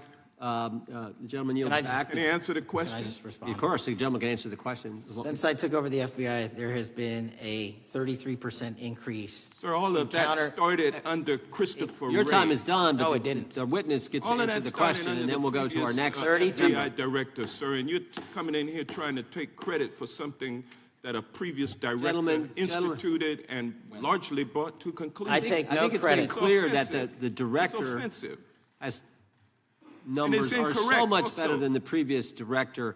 It's Dr. Patel, if you want to I answer the question. I take no credit. The men and women of the FBI have seen a 33% increase in the number of counterintelligence arrests out of the PRC. And so all of a sudden, when you coming in 7 months ago, heaven on earth. And on the pedophile accusation, go for that. we have arrested 1,500 child predators in the last 7 months. Under investigations initiated by the prior Appreciate the director's good work, and we really appreciate that the time the gentleman has expired. We now go to the gentleman from Texas. I thank the chairman. Thank the FBI director for coming before the committee. I assume the FBI director, Mr. Patel, I believe you probably agree with me that there is a significant organized effort on the left side of the political spectrum to advance criminal organizations being able to put more criminals out on the streets. That what we've seen this in daily action. Are you familiar with the report that came out this last Monday from the Law Enforcement Legal Defense Fund?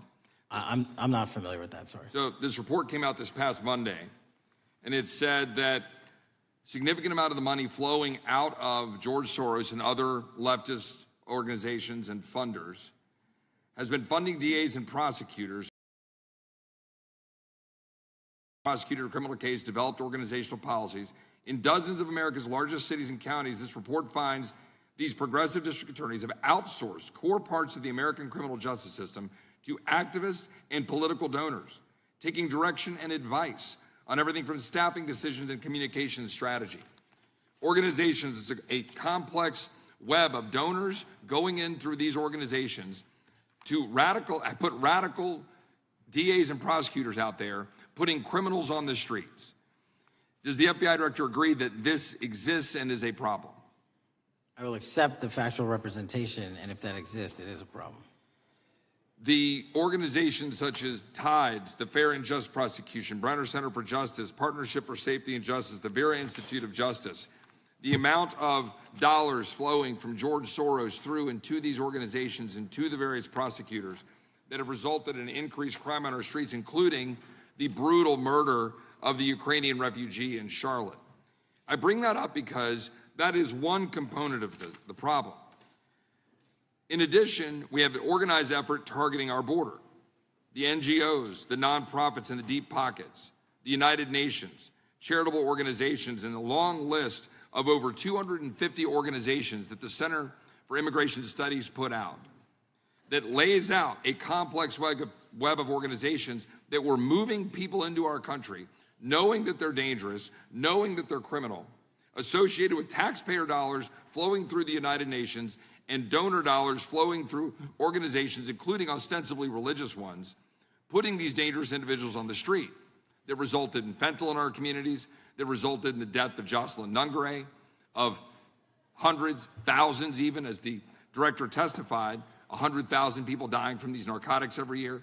All of this in an organized effort, a complete effort by the radical left to use taxpayer dollars and these dollars to put people on our streets.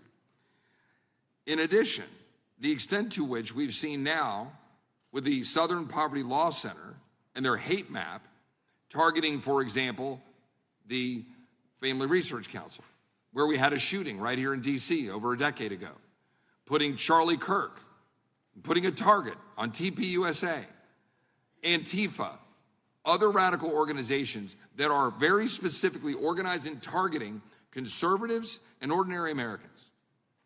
Well, how about the organized effort to infiltrate our schools and advance a transgender agenda and advance a radical agenda, perhaps one that we will see exposed further in the individual that actually shot Charlie Kirk. So here's my question.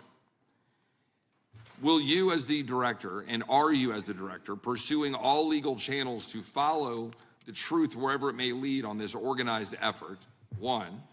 And two, do you agree that Congress should take all action necessary to expose this web of dollars that are flowing to undermine our way of life? I got another minute in my time, then I'd like to hear from you on this topic broadly. I'll keep it short.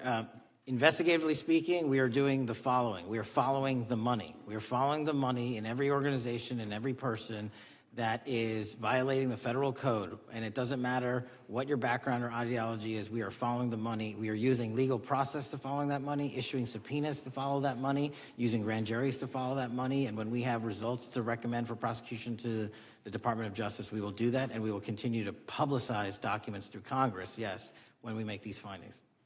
Mr. Chairman, I'd like unanimous consent to insert the record outsourcing justice by the Law Enforcement Defense Fund that I alluded to before. I would ask unanimous consent to add a 2024 list provided by the Center for Immigration Studies on these United Nations and other affiliated groups that are responsible, over 250 of them, for moving individuals into our country in a coordinated effort. I would like a unanimous consent to insert a letter that I sent that currently has 33 members of the United States House of Representatives have signed on it, calling for a special select committee to pursue the organized effort from the radical left to target our way of life and undermine our security by putting criminals on the street and having our borders being wide open and putting us in danger. With that, I would yield back. Without objection. Gentleman yields back. Mr. Chairman, I have a couple of unanimous Gentleman's recognized. One is a letter from Senator Tom Cotton, dated last year, urging the U.S. to, quote, ensure that data from U.S. companies is not harvested by the Chinese Communist Party through the purchase of Xi'an software and technology. Without objection. And also a statement by Marco Rubio, then Senator Marco Rubio, which warned our UK allies about, quote, Xi'an's deep ties to the People's Republic of China. Without objection. Also, crime is the record crime is down in 2025. Trump doesn't deserve credit, which demonstrates that the crime rates have been decreasing since 2023, which was published by the Vera Institute. Also, a unanimous consent request to enter into the record a NPR report from July of 2024. GOP vows to make America safe again. Statistics contradict their growing crime claims. Without objection. Also, a report out of the American Presidency Project dated January 17, 2025, record low crime during the Biden-Harris administration. Without objection. Also, Joe Biden is correct that violent crime is near a 50-year low, which was a PolitiFact publication of May 2024. And last but not least, a FBI releases 2024 reported crimes in the nation statistics. These are FBI statistics published on August 5th, 2025, which details decreases in murder, rape, aggravated assault, and robbery in 2024. Without objection. Gentleman from Kentucky is recognized for unanimous consent. Mr. Chairman, I ask unanimous consent to submit two sets of documents. The first is a series of emails from the victims of Jeffrey Epstein. They are making FOIA requests to get their own FBI files and not having any success. So I want to bring attention to that by submitting that to the record. The second document that I want to submit to the record, for the record, I know we don't usually read these. This one's not readable. It's completely redacted. For the most part, the first 50 pages. This is actually the search warrant that was served on James O'Keefe for a diary that he had already given to the government 2 months before. And as it turns out, there were no indictments here, yet he still doesn't know why he was raided, and I think he deserves to know. So, Without objection. Thank you. The chair now recognizes the gentleman from California. Director, the first time you saw Donald Trump's name was in the Epstein files. Did you close the files or keep reading? I have reviewed not the entirety of the files, so I have. You haven't reviewed all of the Epstein files? Personally, no. You're the director of the FBI. This is the largest sex trafficking case the FBI has ever been a part of. Buck stops at the top, and your testimony today is you have not reviewed all the files. What I've been doing is been busy providing the safest country this country has seen in modern U.S. history in historic speed, because the men and women of the FBI are given the resources to reduce the homicide rate, to reduce the drug trafficking rate, to reduce the amount of children that are being trafficked, and the number of pedophiles. It sounds like those children being trafficked would appreciate the director reviewing the files. You said you don't know the number of times Trump's name appears in the files, so it could at least be 1,000 times. Is that right? The number is a total misleading factor. We have not released anyone's name in the Epstein files that has not been credible. Director, could it at least be 1,000 times? We have released every piece of legally permissible information. Okay, you can characterize the numbers however you want it. I'm claiming my time, Director. It sounds like if you don't know the number, it could at least be 1,000 times. Which It's not. leads me- It's not. Is it at least 500 times? No. Is it at least 100 times? No. Then what's the number? I don't know the number, but it's not that. Do you think it might be your job to know the number? My job is to provide for the safety and security of this country. My job is not to engage in political And that innuendo includes protecting so you can sexual go out to the assault sticks and get your 20-second hit in your fundraising reclaiming my article. time, So Director. keep going, reclaiming your time, because the Director, people of California If are Trump- being if the underserved by president- your If the representation. president is not implicated, why not release everything that involves him? We have released everything, the president and anyone else's side, that is credible and lawfully be able to be released. Your fixation on this matter and baseless accusations that I'm hiding also child Mr. Massey's pedophiles is disgusting. interest. Anyone that says that needs to look at the stats alone. And go back to the state of California, who's receiving the biggest surge in FBI resources through my redeployment, because the cities of Los Angeles, San Diego, and San Reclaiming Francisco my are time, needed. Director. Remembering your oath to tell the truth, did you ever tell Donald Trump his name is in the files? I have never spoken to President Trump about the Epstein files. Did you ever tell the Attorney General that Donald Trump's name is in the Epstein files? The Attorney General and I have had numerous discussions about the entirety of the Epstein files and the reviews conducted by our team. Did you tell the Attorney General that Donald Trump's name is in the Epstein files? And we have released where President Trump's name is in the It's a simple attorney's question. file. Did you tell the Attorney General that the President's name is in the Epstein files? During many conversations that the Attorney General and I have had on the matter of Epstein, we have reviewed. The question is painstakingly simple. Who Did you can tell the Attorney General that Donald Trump's name is in the Epstein files? Yes or no? Why don't you try spelling it out if Yes you're or going to mock no, me? Director? Use the alphabet. Yes or no? No? A, B, C, Director, D, E, F? it sounds like you don't want to tell us. Did you tell the Attorney General that Donald Trump's name was in the Epstein files? Why don't you try serving your Director, constituency did by you tell the focusing on Attorney reducing General violent that Donald crime in this Trump's country and the number of pedophiles that are Director, legally reclaiming my harbored in time, your Director. sanctuary cities in Director, California? reclaiming I'll my work with time. you on that. Do Regular you wanna order, Mr. work with Chairman. us on that? Director, Time reclaiming my belongs to the time. gentleman from California. Did you tell the Attorney General that Donald Trump's name is in the Epstein files? Question has been asked and answered. You've not answered it, and we will take your evasiveness as a consciousness of guilt.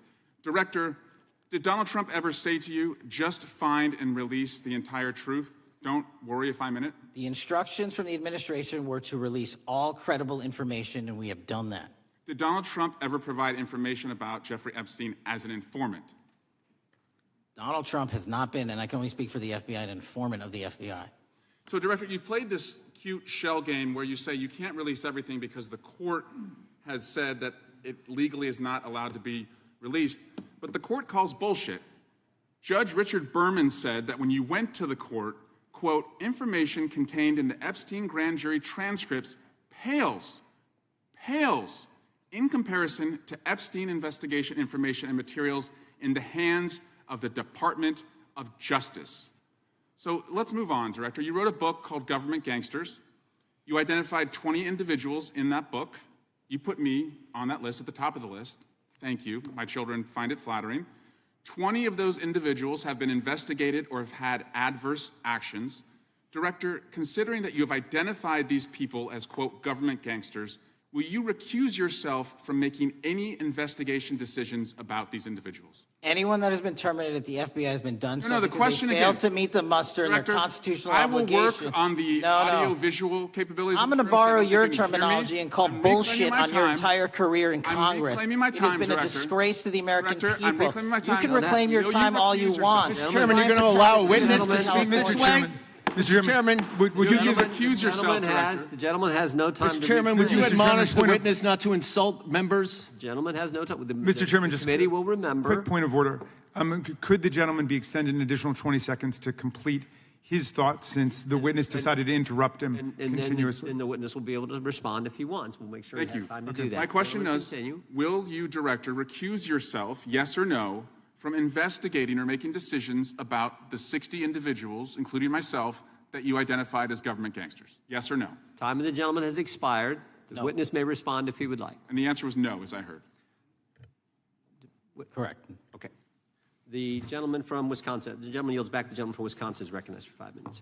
Thank you, Chairman. Thank you, Director Patel, for being here today. I wanted to talk a little bit about the assassination of Charlie Kirk and the FBI's subsequent investigation. I know it's really sensitive, and you know, you can make the call as to whether or not, obviously, it's something that you can respond to, but I think it's still fresh on many people's minds. I want to congratulate you and Utah law enforcement for the work you did in identifying the suspect and apprehending him. According to public reports, and I think this is what maybe it's, I still have questions about, and maybe the public does. According to public reports, the alleged shooter arrives on the Utah Valley University campus nearly 4 hours before the shooting. Was that your understanding? Is that kind of... I'll let the public reports reflect themselves. I don't have the exact timeline. Okay. So we don't have any idea kind of his prep or how he set up or how he utilized that time when he first showed up on campus? All of those are being currently investigated through our cell phone analysis and through our witness interviews. And the state of Utah has now announced charges seeking the death penalty against this suspect. So we're a little limited in what we can continue to say. Sure, I understand. And the suspect, like you referred to, is then captured on security footage jumping off the roof of the alleged shooting location, the Losey Center. Do we have any idea how the suspect got up on the roof in the first place? I think for members of Congress, especially after Butler in Pennsylvania, it's just unimaginable that there could be some type of security breakdown prior to an event of that size where somebody could access a rooftop. So not commenting on the case, but having gone to the crime scene and walked the steps that we believe were taken, the roof was actually readily accessible through an exterior stairwell, so anyone could have gotten on it. Okay, okay. The suspect flees on foot to kind of this wooded area where he drops the rifle, wraps it in a towel, and then proceeds to his staged vehicle and basically drives home. So do we have any idea what the towel was about? Was it used later to identify a place where the firearm was left, or do we... What we can tell you is the towel, there was a screwdriver found on the rooftop, which DNA was collected off of, and the towel was found wrapped around the firearm in question in a wooded area next to the campus. All have been processed for DNA. And then, according to the suspect's roommate, there were allegedly messages on instant messaging platforms, specifically Discord, suggesting the towel may have been used to identify that weapon's location. So the public reports have suggested that the shooter acted alone. Do we still believe that that's true? Do we have any idea as to whether or not those Discord messages led us to believe that the shooter may have had help in any way or assistance? I can only speak to the FBI's investigation, and our investigation is ongoing, and we are interviewing any of those individuals involved in that chat and other individuals in the area. Very good. And so my suggestion, if there are accomplices, I'm sure this is something that the FBI is going to continue to investigate fully and thoroughly into the future. Yes, sir. The reason I ask that is because I don't know that that was necessarily the case with Butler, Pennsylvania. So thank you so much for your persistence kind of in this matter. There's still a lot of public questions that need to be asked. Let me shift to another topic very quickly. On July 31st, 2025, the DOJ and the CIA declassified the annex to Special Counsel John Durham's 2023 report on Operation Crossfire Hurricane. The 29-page Durham Annex contains previously classified information about, among other things, the investigative referral of the Clinton campaign plan. Why would somebody place documents in a burn bag related to this case? That case is very much ongoing, so I can't comment on the stylization of the evidence we're collecting. Can you comment at all on the Durham Annex as I described it? The Durham Annex, which has been publicly released thanks to the FBI's commitment to transparency, is one of the documents that's being utilized. And in general terms, speaking for burn bags, sir, a burn bag is what you use to put classified documents into generally, because that is literally how you destroy them. So it appears that efforts were made by the Clinton campaign to reach out to the FBI agents or the Clinton sympathizers in the intelligence community in order to lead more credibility to the Clinton campaign plan. Do you think that's an accurate characterization? Again, I'm not going to characterize that material because it's part of an ongoing investigation. Thanks for being here today. I yield back. Gentleman yields back. Gentleman from California is recognized. Thank you, Director Patel, for being here today. The FBI searched Jeffrey Epstein's Manhattan residence, correct? I believe that happened in 2018. I think there was 2 locations, sir. It's 2019, and in that residence, the FBI found a safe, correct? I don't have the catalog of evidence in front of me. In that residence, the FBI found a safe, correct? I'll accept your representation. Okay. And in that safe, the FBI found topless and lewd photographs of girls, correct?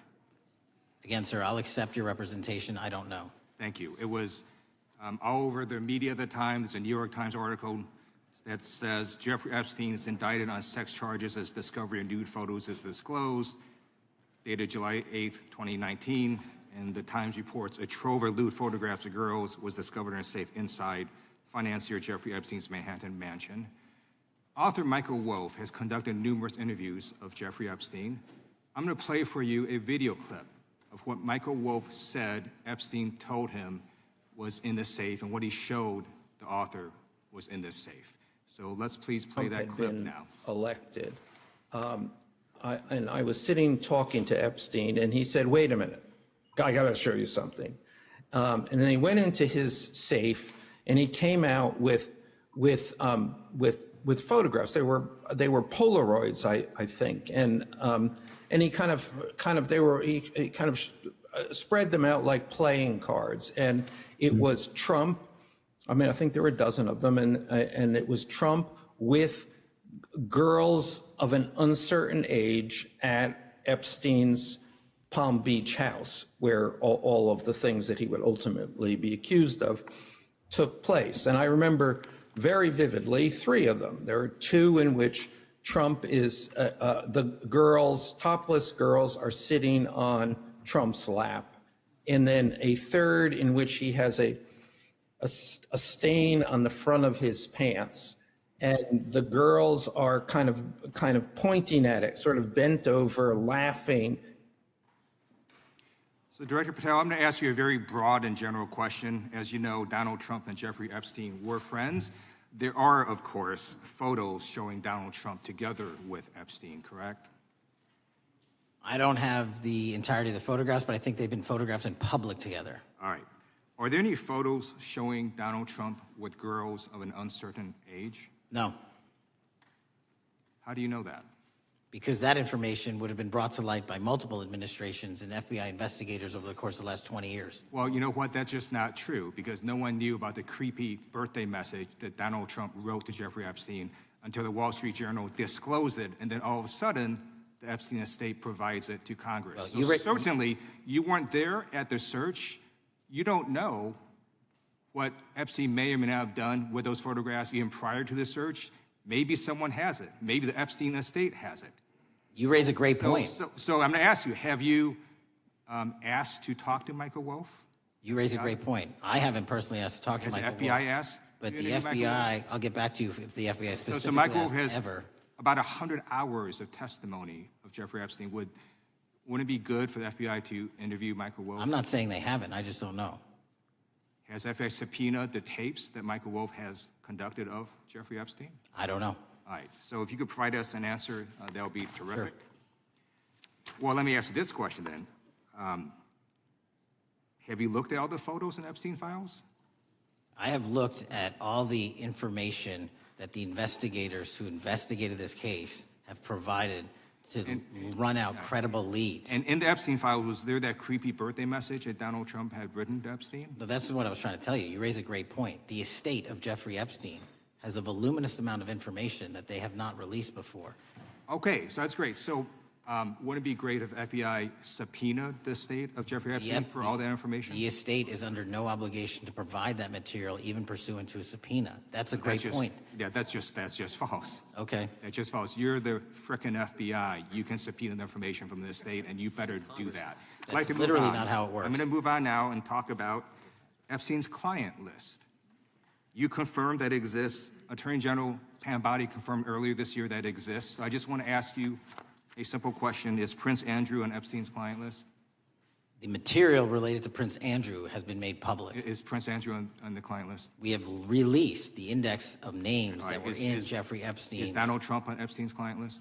The index has been released, and the index will speak for itself. So I'm just going to say, America, there's a huge red flag. The FBI director could not answer whether Donald Trump was on Epstein's Gentleman's time has list. expired. I Chair now recognizes the gentleman from Virginia. Thank you, Mr. Chairman. I want to thank the director for being here and for his work over the last several months, removing the taint of partisanship that has infected the intelligence community over the past several years under the last administration, under the last several directors, standing up for law enforcement, standing up for the brave men and women who work in your agency. But to set the record straight, we have to correct the record. And the record, early days of the first Trump administration saw a dramatic spike in news stories that contained sensitive and sometimes classified details about the FBI's bogus Russia probe, about a leak a day. It's unacceptable that senior FBI officials coordinated to leak classified information to try and harm President Trump.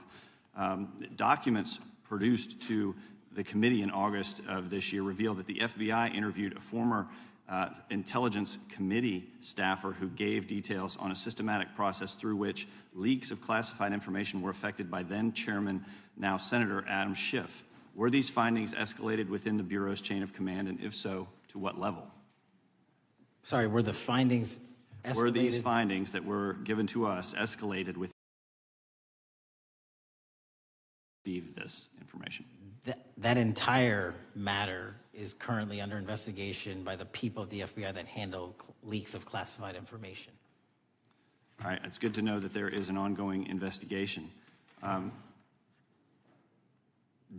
Can you tell me whether these leaks to the media compromised any ongoing FBI investigations during the Trump-Russia probe? I can tell you, generally speaking, the leaks of classified information are detrimental to any work the FBI is doing. Now, former Director James Comey testified before the Senate Judiciary Committee that he had never been an anonymous source, nor authorized anyone to be an anonymous source in news reports about matters relating to the Trump investigation or the Clinton investigation. Was Comey's testimony true? In reference to Director Comey, I'm very limited in what I can say because of what the current status of those matters are with the FBI and the Department of Justice. When I am able to make those public, I will. Can you tell me if there's an ongoing investigation there? Again, without identifying any individuals related to the information you're generally speaking about, there is an ongoing matter that has been under review by the Department and the FBI for some time. Because we know that the documents that we received last month revealed that former Director Comey used Columbia University law professor as a conduit to leak stories to the media that contained classified information. Let me move on to the way that the FISA process was weaponized by past directors. Prior to your confirmation, you raised concerns about government misuse of FISA, including Section 702, stating that FISA was in need of major reform. Specifically, you highlighted that the Fisk report that the FBI had conducted 278,000 improper searches of the FISA database. Do you remain concerned about governmental abuse of FISA in Section 702? I'm always concerned, but what we've done since I became FBI director is implement new audit systems. We are nearing 100% review of the 702 query system that you are specifically referring to, and we've also eliminated anyone that has ever touched that database that has in any way made a mistake, whether intentional or not. And we have also identified a system in which those going forward who misuse the 702 system, they don't get 2 strikes. They get 1 and you're done. Okay, I'm glad you mentioned your continuing. Or did you close the FBI's Office of Internal Auditing? Can you explain why you decided to close this office? Yeah, because under the new restructuring of the FBI, to save resources, there were 2 different places doing the exact same thing. We have a specific division dedicated to audits. I didn't need another audit system doing the audits again. And so we folded some of those folks with their expertise into our specific division and then took the rest of those folks and are moving them out across the country. Under previous FBI leadership, FBI agents were found to have lied to the Fisk. There have been hundreds of thousands of violations of querying standards. In light of past violations, what action is the FBI taking to ensure that similar abuses do not occur in the future? Exactly what I've outlined. You cannot have access to the 702 query system if you improperly queried that system at all at any time in your career. Okay, at a Senate hearing 2 years ago, your predecessor, Director Wray, testified FBI had previously purchased U.S. phone geolocation data for a specific national security pilot project and further stated that the project had not been active for some time and that the FBI relies on court-authorized process to obtain location data from companies. Does the FBI purchase location data or any other data of Americans from data brokers? I don't believe so, but I'll get back to you. Thank you. That'd be important. I appreciate that. I yield back. Gentleman yields back. Gentleman from Washington's recognized. Thank you, Mr. Chairman. Mr. Patel, before you joined the FBI, you had very strong opinions about what the FBI was hiding regarding Jeffrey Epstein. In a September 2023 interview with Glenn Beck, you said the Black Book is under the, quote, direct control of the director of the FBI. In December 2023, you said, let us know who the pedophiles are. Even for a short time after becoming FBI director, in February of 2025, you tweeted, quote, there will be no cover-ups, no missing documents, no stone left unturned. In June, you told Joe Rogan, quote, we've reviewed all the information, we're gonna give you every single thing we have and can. But then suddenly in July, everything changed. You and Attorney General Pam Bondi released one video and said that there was nothing more to see. Your July memo says you uncovered more than 300 gigabytes of data and physical evidence, but that you had decided no further disclosure would be appropriate or warranted. That is a quote. I think what happened, Mr. Patel, is that suddenly you discovered that Donald Trump's name was all over these files, and you started a giant cover-up. So you are under oath, Mr. Patel. You just testified to Mr. Swalwell that you did not speak to the president about the Epstein files. To your knowledge, did Attorney General Pam Bondi speak to the president about what was in the Epstein files? I can't speak for Attorney General Pam Bondi. So to your knowledge, you don't have any information. The question was, do you have any knowledge? Do you have any knowledge? I can't speak. You are for the refusing to Attorney answer the General, question. So Pam let me Bondi. tell you that the Wall Street Journal reported that in May, Bondi told Trump that he was in the Epstein files, and at the same meeting said that the DOJ did not plan to release the files. Yesterday, you testified to Senator Kennedy that there was, quote, no credible information that Epstein trafficked girls to anyone else, and that you have, quote, continuously and publicly asked the public to come forward with more information, and we'll look into it. Today, in response to Mr. Massey's question, you appeared to say that the survivors were not credible. These are survivors. That's not at all what I said. Okay, great. I'm going to ask you this in a second, but let me tell you about then the don't lie about survivors, me. and let's bring them up here into the room. These are women who came to the Hill and testified that they were groomed and raped at the age of 14 and 16 years old, and they called to meet with the president and to meet with the FBI and to have people investigate their claims. Some of them have never testified before. If you are so interested in getting the public to submit any information, why have you not met with them? You said you haven't met with them. Have you met with them? I'll give you one more chance. My job as the FBI director is to Is invite the all answer yes or investigative no leads. to whether or not you met with these women who were sexually abused and raped? Any insinuation manhunting child predators and sex traffickers, just look at the Mr. stats. Patel, And you talk Mr. about Chairman, cover-ups, man. Mr. Chairman, you this talk is about my time, cover-ups. and I will take Why- as much time as I Where were want. you during the Instruct Obama the and witness, Biden Mr. administrations Chairman. when these so-called Instruct the cover-ups were witness. going on? Mr. Why didn't Chairman. anyone in those administrations talk to any of these Mr. purported Chairman. witnesses? Let's I get have some regular order, Mr. every Chairman. single person to provide credible information. Time belongs to the gentlelady from Washington. And I'm but gonna when you- take when another you couple accuse of the minutes. witness of something, he's allowed to respond. That's how it works. You say Listen, he something, didn't you say even, the- excuse me, Mr. Mr. Chairman, you have Point always of order. been fair, but this and is I'm not being fair. fair, and you will get No, your- this you will is get your my time. time, and he You will give the said gentlelady that the a few witnesses additional were not credible. seconds of time. I'm going to get an additional minute of time because No, that's you'll how get much what time you he won't get a took. minute. You'll get some seconds. What we think is under 5 minutes. You don't get to demand how Mr. much time you Patel. get. That's not how it works. Mr. Patel, are the victims of the Jeffrey Epstein horrific trafficking ring, are they credible?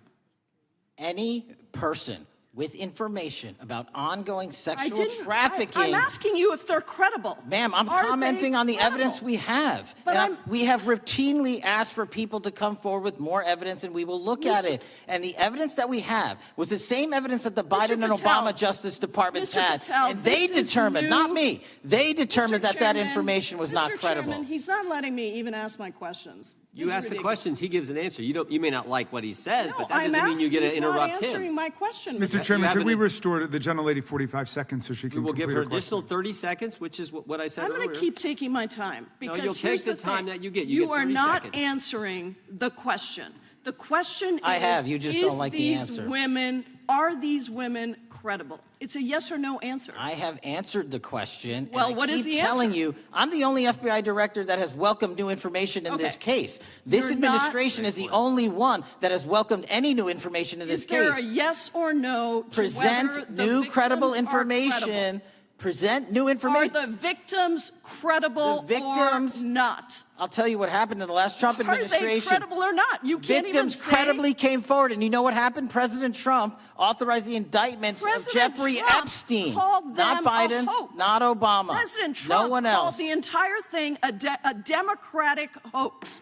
So I would like to ask The you gentlelady's if time has you expired. will I gave her meet- the additional if 45 you- seconds she if you requested. will The meet- gentlelady yields back. The gentleman from Mr. New Chairman, Jersey is I would like recognized to for his ask if 5 you would minutes. meet with the women who were sexually time does not belong- abused and raped and groomed time does at not the belong ages to the of gentlelady from 14 Washington. and The time now 16 belongs- years old. Are the you time- going to cover up? No, I'm Are not you gonna- going to I'm continue gonna to recognize cover the up gentleman for from the New Jersey rich for and his 5 minutes. powerful men, including those that might be on this committee? I can yell Or too, are Mr. you Chairman, but I going don't want to yell allow above them this. to The time belongs testify? to the gentleman from New Jersey. I Are you appreciate the going to allow gentlelady them to yielding testify, back. Mr. Patel? Go ahead. Will you allow them to testify to you, Mr. Patel? Mr. Patel, thank you for being here. I know it's been an interesting and difficult 2 days. And I wasn't going to talk about the Epstein thing because there's a lot of other issues that affect the FBI, but I have to say a few words. I've sat here, I've listened to this, I've watched it, and you know, my Democratic colleagues are so concerned now, Mr. Patel, all of a sudden. Where were they last year? Where were they the year before? Where were they the year before that? Where was the last president in any of this? All I know, the only thing I see is a single letter from the ranking member that was sent in 2019 that he didn't like the plea deal, and some people signed on to that. Most of the truth, the real truth, let's be honest, let's be intellectually honest. The real truth is we didn't hear from them at all, anybody of them. Hardly any of them ever mentioned it. Some of them didn't mention it at all until the beginning of this year. Earlier in the year it started. Not one Democrat asked Director Wray. We all remember Director Wray was here. Not once, not twice, multiple times. Nobody asked Director Wray about Epstein before this committee. Nobody was that concerned. Where was the concern for the victims then? Where was the moral righteousness then? Where was the outrage then? Where was the sense of duty then? Where was the desire for accountability then? Where was the urgency for justice then? Most of all, where the hell was the integrity then? You know what the truth is. Let's just say it, man. Tell the truth time. The truth is, it's politically useful for them to try to do this now, even though they didn't give a damn about it in the past. And you know what? That's an insult to the victims, and that's an insult to America. Continue to do the work you're doing. Continue to uncover what needs to be uncovered. One real quick thing before I say anything to 9/11. We know that was mishandled by the past director and by the past FBIs. There are family members here. There are family members who are concerned. God Almighty, we want to get to the truth of that. I ask you, please, to meet with them, to talk to them, and to investigate this with truth. You know, in the Biden administration, we went through a very dark and difficult period of time. The FBI trust was broken with the people. Catholics were, this is the stuff we've been talking about, were labeled radical threats for praying in their churches with their rosaries. Parents at school boards were called terrorists for standing up for their children. Hindu holy men in New Jersey. We have the largest Hindu temple in the world. They were attacked. They were put up against the wall with guns to their heads. So it isn't just a Catholic or Christian thing. American Jews were targeted in colleges and universities, and a lot of folks in the FBI, and the past FBI, not this one, didn't give a damn. We can't go back to targeting religion. We can't go back to silencing free speech. The Biden administration did that. So I got questions for you. Hopefully thoughtful questions that you can answer for us in a thoughtful way. How is this FBI now, under your leadership, how are we restoring trust for Catholics, for Hindus, for Jews, for parents, for all the other, for just American people that were targeted by FISA because they had a different viewpoint? How are we restoring that trust in the FBI? In multiple ways, sir. One, and maybe most importantly, is through transparency and providing the American public with the material so they can see, read it themselves as to what the abuses were in the past, whether it relates to the Catholic memo or the Hindu incident you talked about at the largest temple in North America. Any institution of faith and any member of faith will not be investigated by this FBI because they are men and women of faith ever, period. And nor should they. Nor should they. I don't mean to interrupt you, but my God, of all the amendments to the freedom of speech, freedom to believe in what you want to believe in, I know you're standing up for that. Continue. I'm sorry. No, that's it. Sorry. Okay. The Richmond memo was driven by a reliance on sources. The Southern Poverty Law Center. You know, the words sound nice, but the organization's not so nice. And we've seen the Anti-Defamation League distort data that counts as violence. Have you been able to identify and eliminate these kinds of partisan sources? We welcome all sources, but we want objectivity and neutrality and decency in the way we report all this. Have you been able to uncover any information there? How do we make sure our sources are good in the future? We have reviewed the source processes that infiltrate any institutions of faith, and they will no longer be going into institutions of faith. They will be directed towards criminal activity and protecting the homeland, the two most important missions the FBI has, and that's what we're going to continue to do. Good. And I'll say this, there was a lot of bull today, a lot of you know what, and I'm not going to say it because I respect the institution so much going on around here. Continue to do the work of the people.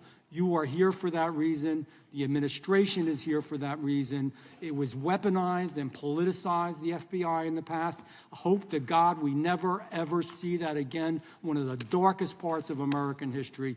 Thank you, Mr. Vitale. I yield back. Mr. Chairman, I have a unanimous consent. Gentleman yields back. The gentleman from New York is recognized for UC. I would like to introduce a CNN article that explains how an alleged top leader of the MS-13 gang was dismissed. His case was dismissed in Brooklyn so that he could be deported back to El Salvador, even though he was charged with murder. Without objection. Mr. Chairman, I have some unanimous consent The lady from requests. Washington is recognized.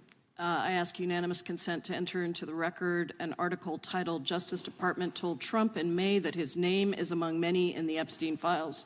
Without objection. I have another one that is a July 2025 article by the New York Times entitled "How a Frantic Scouring of the Epstein Files Consumed the Justice Department," stating that DOJ and FBI employees reviewing the Epstein Files were instructed to flag any mentions of Trump and other celebrities. Without objection. And I have another unanimous consent request to enter into the record an August 2025 article by The Guardian entitled "Ghislaine Maxwell Hinted at Epstein's Ties to Trump Officials. Why Wasn't She Pressed for Names?" stating that Maxwell told Deputy U.S. Attorney Todd Blanche that some of the, quote, cast of characters around Epstein are in Trump's cabinet. Without objection. Chair now recognizes the gentlelady from Pennsylvania. Thank you, Mr. Chairman, and thank you, Mr. Patel, for coming before us to testify today.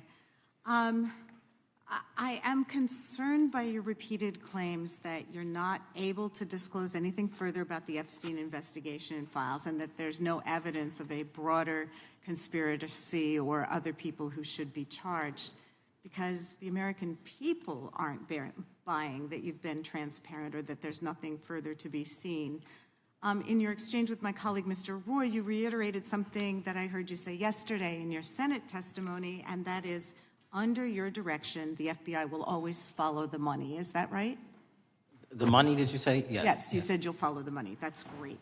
And just now you said you welcome the opportunity to investigate new evidence. So there has been significant recent reporting just in the last couple of weeks that after Jeffrey Epstein was arrested, 4 major banks flagged more than $1.5 billion in suspicious transactions connected to him that suggested a massive conspiracy related to his child sex trafficking activities.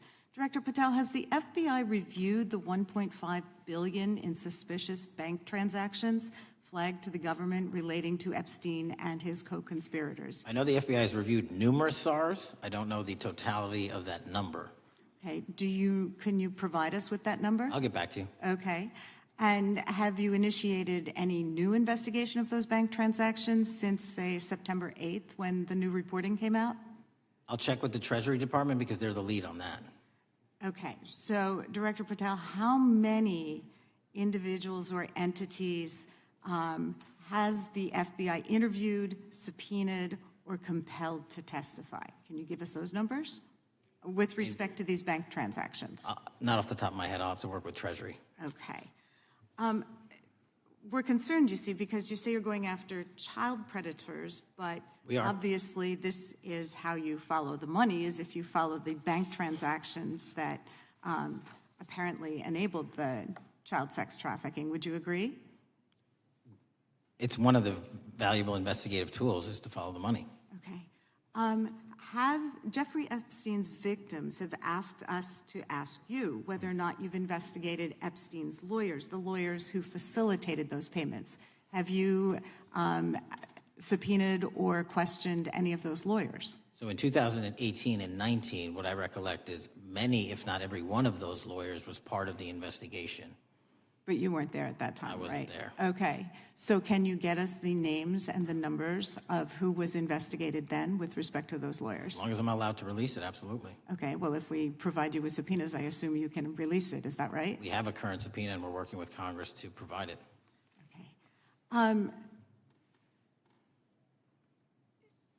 You've said that the Acosta investigation had an original sin. What do you mean by that? Basically, if you're looking at an actual pedophile ring, what you should not do is limit the time frame in which you're legally able to collect information. So search warrants that Mr. Acosta utilized in 2006 and 2007 leading to the 2008 plea agreement had a very specific narrow window of years, I think 3 or 4 years. And so information pursuant to legal process wasn't collected for 10 years or 15 years or 20 years. It also, subpoenas were not sent out to hundreds of witnesses at the time, hundreds of victims at the time. None of that was done. None of these people were put in grand juries. And so the totality of information from the jump, instead of being this big, was like this. And that, in my opinion, is not how you run an investigation if you're trying to break a sex trafficking ring. So you're now in charge of the FBI. Why haven't you done that investigation? Great question, and here's the answer. Simply because I am not able to go back 20 years and collect information that the courts had decided was already subject to search warrants. They have said this was in the investigation. There's a non-prosecution agreement out of that plea, and when the case was reopened, and this is where it comes into play, when the case was reopened in 2018 and 2019, the search warrants, again, were limited to the conduct of Jeffrey Epstein. Now, whether that's right or wrong, that's a different discussion, but I'm telling you that's the information well, we I think reviewed. that is a different discussion, and I think the discussion we'd like to have today is why you aren't following the money with respect to the broader conspiracy that it has been reported in the New York Times and elsewhere, and that if you really want to attack the issue, if you wanted to attack the issue, if you wanted to get to the bottom of it, if you wanted to disclose what really was involved in the Epstein files, the Epstein cover-up, that you would be taking very different actions that you are today.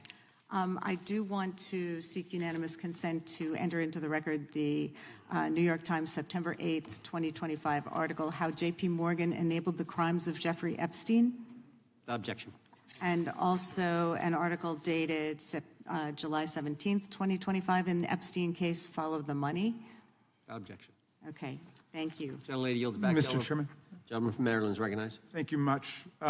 Pursuant to Clause 2K6 of Rule 11, I move that the committee subpoena the CEOs of 4 banks, J.P. Morgan, that's Jamie Dimon, Bank of New York Mellon, Robin Vince, Bank of America, Brian Moynihan, and Deutsche Bank, Christian Sowing, in order to get the suspicious transaction reports. These 4 banks have flagged to the government $1.5 billion in suspicious transactions related to the sex trafficking crimes and conspiracy of Epstein, Maxwell, and all of their collaborators. And as you know, Mr. Chairman, we got the SARS reports for Hunter Biden totaling around $20 million.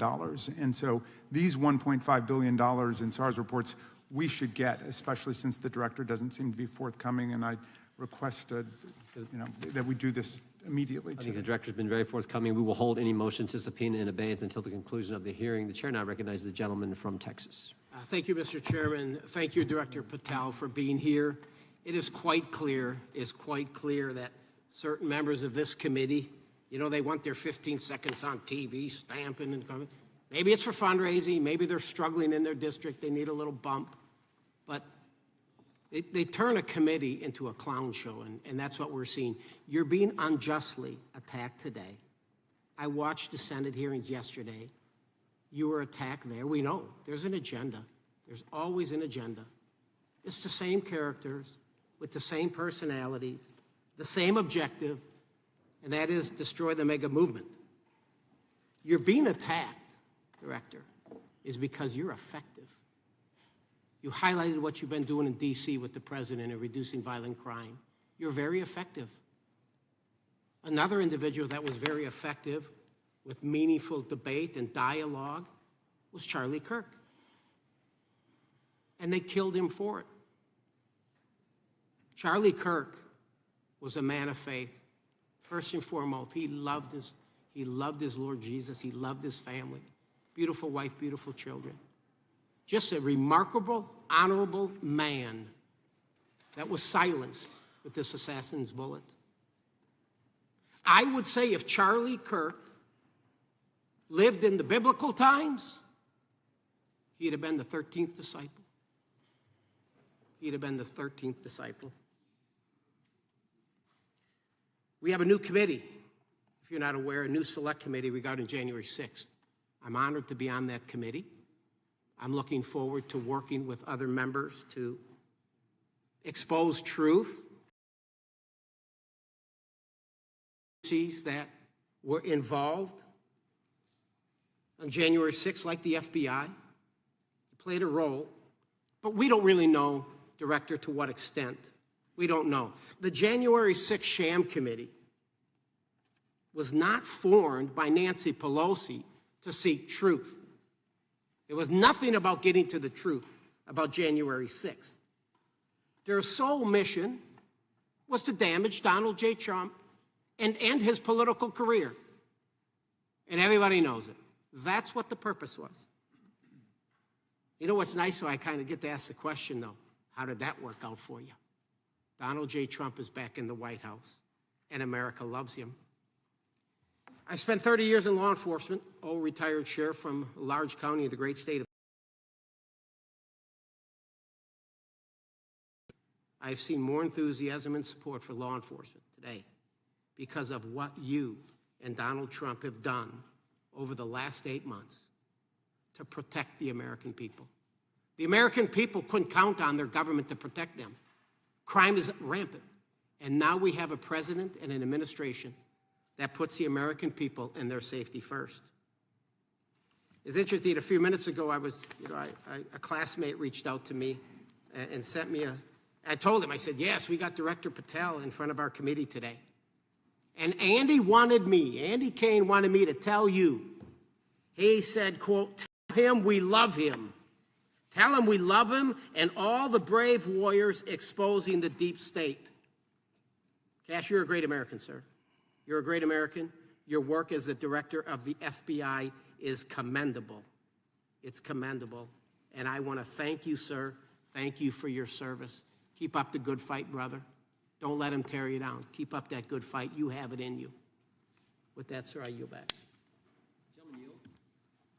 Gentleman yield to me.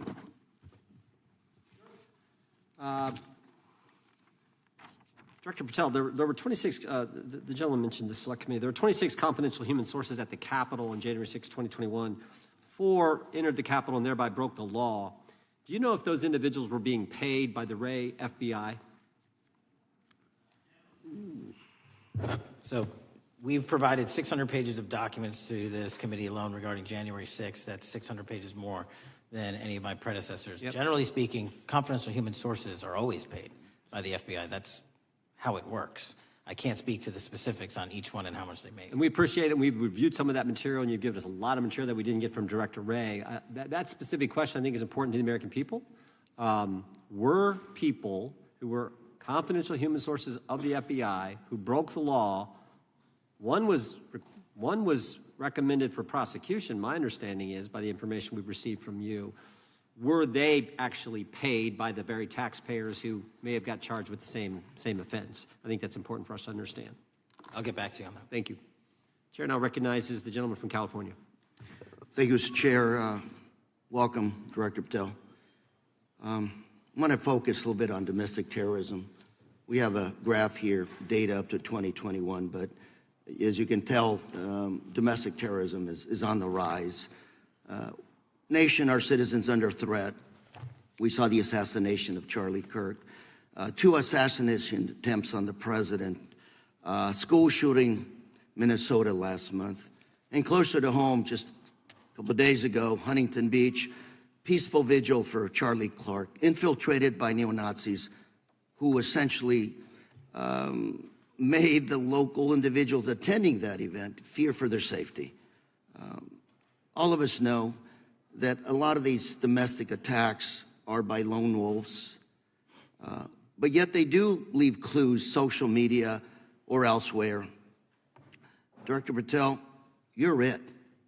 You're the thin blue line. The FBI, your job to protect our citizens back home from those that would harm us. You have to find the needle in the haystack. Takes a lot of work, a lot of resources. Talking to my local sheriff this morning, who said they're concerned. Federal cuts to local grants that help them do the job. Then, of course, let's not forget about other coming before us, like high-tech fraud. Local senior recently was talking to me about a text she had gotten, a demand by the IRS to send a payment immediately, or the IRS agents were on their way to arrest this individual.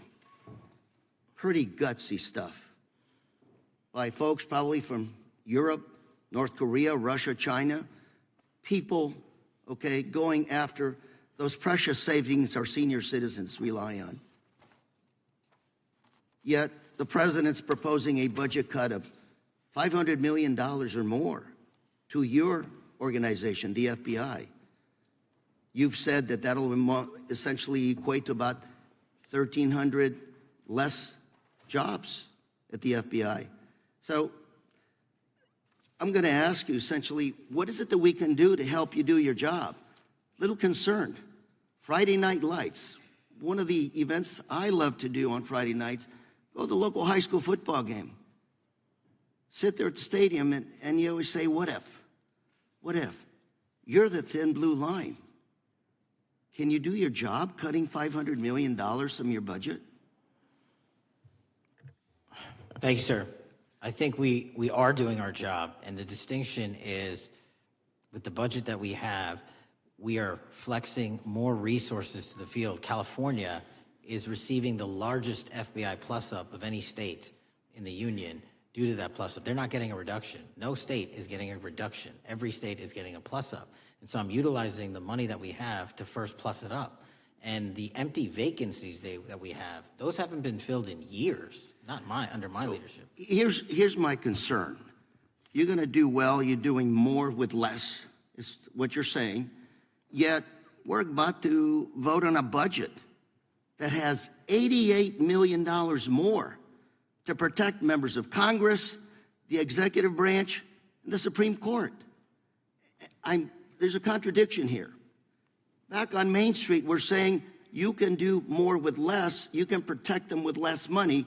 Yet here in Washington, we're saying we need more money to protect members of Congress.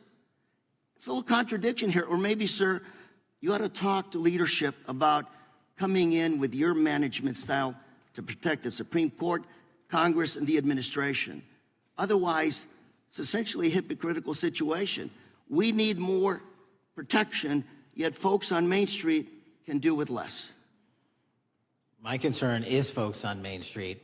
We also were, I think we received over $300 million in the big, beautiful bill, and we're also receiving pots of money from our interagency. So this sort of $500 million cut isn't entirely accurate. You're still getting cut $200 million plus. You're still moving your agents to do ICE work. So you are leaving a lot of bases uncovered. And I'm not going to be argumentative with you, Director Patel. I'm just saying, if that thin blue line does not hold, people on Main Street will pay the price. I agree with you, sir. And I just look forward to working with you, because I am very concerned that these kinds of budget cuts are short-sighted, especially when my local sheriff calls me and says, we need more support, and we're looking at budget cuts. I'll work with you, sir. Thank you, Mr. Chair. I yield time. Mr. Chairman, I have another unanimous consent request. The gentleman yields back. The gentleman from New York is recognized for unanimous consent. I seek to introduce a December 2024 OIG report from the Department of Justice, which confirms the conclusion of the Bill Barr Justice Department that the so-called whistleblower, a disgruntled former employee of the Intelligence Committee, was not a credible witness, and there were no further actions taken. Without objection. Mr. Chair, I'd like to submit some items for the record. You bet. Gentleman from California. First one, Trump's deportation diverts FBI agents off child predator cases. Second one, FBI director backtracks on administration's proposed budget cuts. And number three, Trump administration says 70% of ICE detainees do not have criminal convictions. Without objection. Gentleman from Texas is recognized. Thank you. Director, earlier this year, the committee learned of new documents tied to the Crossfire Hurricane investigation and the Russia collusion hoax against President Trump. Your efforts in declassifying key documents tied to this investigation allowed the committee to acquire thousands of pages that it did not have previously. Did any of your predecessors make any effort to declassify these documents? Not to the extent we have. Did any of your predecessors share or leak any details that were classified at the time? There are ongoing leak investigations across the board at the Bureau related to this. I believe one of those is Mr. Comey, and I thank you for continuing that investigation. Among the declassified documents are the Durham Report Annex, the Crossfire Binder, and the Nellie Orr Criminal Referral. Could you summarize for those watching what we know about the Russia collusion hoax so far? Well, sir, I think the record will speak that the Russia collusion matter was perpetrated by a political party to go overseas and obtain information from a foreign intelligence asset, only to have that information, which was demonstrably false, turned over to the FBI, who walked into a federal FISA secret court and asked for a secret surveillance court order and lied to the federal court, and we know that because someone was convicted of it, and only to surveil the political opponent. So that is a massive scandal. We helped expose it. And in terms of the pages of productions, I provided 1,400 pages of production related to Crossfire Hurricane, and my predecessors have provided 0. I appreciate that, and I appreciate your courage and commitment to declassifying these important documents for our review, and hope that you'll continue with this commitment. Can we expect to see more declassification efforts regarding the Crossfire Hurricane and Russia collusion hoax? Yes. Thank you. I yield the remaining balance of my time to Chairman Jordan. Oh, I thank the gentleman for yielding. And Director, that's when it all started, right? The whole Russia, that's when it all began. And then it was Mueller, then it was impeachment, then it was Jack Smith and Fonnie Willis and Alvin Bragg and you name it. But it all started then. And that's why I think the gentleman from Texas wants to make sure we get all the information there. And I want to go back to when it was changed. We talked about this earlier. I just want to read to you what the CIA officer said to the House Permanent Select Committee on Intelligence. Quote, Brennan refused to remove the dossier, and when confronted with the dossier's main flaws, he responded, yes, but doesn't it ring true? So that's what he initially said. And then when he was talking to this committee, he said the CIA was very much opposed to having any reference or inclusion of the Steele dossier in the intelligence community assessment. So on one hand, you got a witness who was there who said he refused to remove it even though he knew it was garbage. And then he's, on the other hand, telling the committee, no, we didn't want anything to do with it. It shouldn't have been a part of the intelligence community assessment, which we know it was. You know it was. You found that. Those are two entirely different stories. I think Mr. Brennan has some explaining to do, frankly, what happened there. And I think you said earlier that this whole thing, and I think you said to Mr. Gooden, this whole thing is being looked at as part of this grand conspiracy to undermine the president, whether it's Comey, Brennan, Clapper, former head of the Intelligence Committee, now senator from, whoever it is, that's all being looked at. Is that accurate? Yes, sir. Well, we appreciate that. And part of what's also being looked at, and I think the gentleman from Wisconsin brought this up earlier, what is a burn bag for, by the way? Generally speaking, the intelligence community obviously utilizes and possesses classified documents, but drafts of those classified documents and even ultimate finished products of those classified documents have to be recorded and or discarded. And if they are discarded, the only way we do that, the hard copies, is we literally put them in burn bags that are identified specifically for that purpose, and there is a very exact courier system in which those burn bags are obtained and the material inside is destroyed. So it's to get rid of the material, right? Yes, sir. And it looks like the annex that Mr. Durham in his investigation had was put into a burn bag by your predecessor, I assume, to be destroyed. Is that accurate? Without getting into the stylization of the evidence, anything that's put in a burn bag is for purposes of destruction.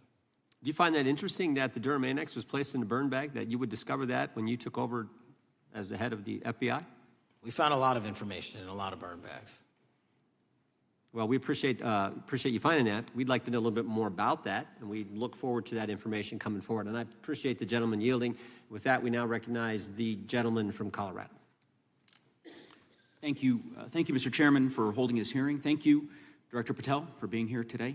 I have a couple of questions regarding a terrible shooting that occurred in Colorado, a state, as you may know, that I represent. You've testified previously about, I think, what you would describe as your efforts to provide more information regarding the investigation with respect to the horrific assassination of Mr. Kirk. And so, in that same vein, I'm hoping you can provide this committee and my constituents in Colorado with some clarity. Absolutely. I think, as my colleagues know, in Evergreen, Colorado, Jefferson County, a county that I proudly represent, at Evergreen High School, a shooter ultimately injured. 2 students were praying for their swift recovery. There's an article here from Colorado Public Radio. The title is, quote, FBI was already investigating an account that may have been linked to the Evergreen shooter. You're familiar with the circumstances generally, Director, regarding this terrible tragedy. Yes.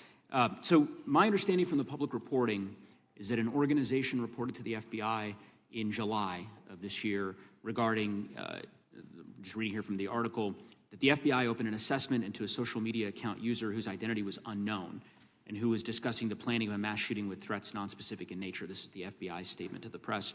And that the FBI continued to work this assessment investigation to identify the name and location of the user up until September 10th, 2025, which was the day of the tragedy. Can you provide us some clarity on what were the impediments to finding, the account user, and maybe describe in greater detail the FBI's work in that regard? Generally speaking, yes, because I know even though the shooter's deceased, the investigation we're not done. Sure. And so the impediments to finding these individuals, and you highlight a great point. We had 2 huge tragedies in the span of days in this country. The school shooting in Evergreen, Colorado being one of them. Proactively going out onto these social media platforms, which are so large, is our biggest impediment. And we need to rely on the service providers. There's actual legislation, I can't remember the name of it, that's up for renewal, which will, and I think at the end of the month, which gives service providers the ability to report that information in from their end without liability. We need that to continue, because while the FBI has so many people and the police are great at doing it, there's just too many platforms to cover down on. Well, I appreciate that, Director Patel, and I think we're certainly, I'm interested in continuing this conversation, because I think the reporting suggests that there's a pattern, and that ultimately we want to make sure that law enforcement is able to prevent this kind of tragedy from happening in the future. I have a question. It's not meant as a gotcha question, so it just frame it there. But it is in regards to some reporting around a periodic transaction report that you had filed earlier, this year. So this is in July, pursuant to the ethical obligations as a senior executive official. You remember filing that in July? Yes. Yeah. So in that report, as best as I can surmise, you disclosed that you divested, $100,000 or more in a variety of different stocks, which I presume was pursuant to the ethics agreement that you negotiated with the Department of Justice. In that same report, there's a disclosure regarding purchases of 2 different transactions. So between $15,000 to $50,000 in a national coffee house chain, and between $50,000 to $100,000 in a semiconductor company on May 9th and May 12th. Are those transactions that you're doing personally, or are these through a stockbroker, or are these transactions that you're handling yourself? So how they happen is I submit proposals under DOJ guidance to say, hey, I would like to trade this or that, and they run their review, and the FBI runs a review, and then they come back and say yes or no, and then I make the transaction. Is there a reason that you decided to make the purchases into those 2 companies? Generally speaking, before I got this job, I was, trading stocks, but not a lot, like most people, and I just follow certain industries, and I thought they would be a good investment. So the reason why I ask, right, because you had divested in other companies, and I presume that wasn't because there were actual conflicts. It's just that you wanted to avoid an appearance of impropriety. It was both. Both, but not all of the companies were conflicts. Whatever they make divested from. I don't make the call, they make the call. Sure. Yeah. I guess my point would be, the reason why I ask is, why I said it's not a gotcha question, I have for years led an effort here in Congress to try to ban members of Congress, senior executive officials, from trading stocks. And it's bipartisan in nature. We're working really hard to get that done, Republicans and Democrats. And you can understand, I think, given your role, given the nature of the position that you hold as the leader of the largest law enforcement agency in our country, that divesting entirely, not doing day trading now, I think would be something that would be in the interest of the American people. So I just would hope you would consider that, and that moving forward, that perhaps not purchasing stocks in individual companies, I would think would be something that would be worth pursuing. Gentleman's time If is... I'm happy to give the witness an opportunity to... Sure. answer. Thank you. I'll work with you on it. Gentleman from Alabama is recognized. Thank you, Mr. Chairman. Thank you, Director Patel, for being here today. Newly declassified documents confirm that the intelligence community under President Barack Obama knowingly relied on unverified and fraudulent evidence to manufacture a false claim that Russia, in fact, meddled in the 2016 election. Is there more to be done to uncover the depths and origins of the Russian collusion hoax? There is, and we're doing it. Why should Americans still care about that, Director Patel? Everybody wants to talk about a weaponized bureaucracy. And when we put out the facts about a weaponized bureaucracy, not because I said so, but because we found the FISA documents, because we found the 302s and the 1023s, then it becomes a political football. My job is to continue to put out that information and let the American public read it for themselves when I'm lawfully able to do so. And that's been my commitment on any subject, Russiagate or otherwise. Wherever the law allows me to do it, I will do it.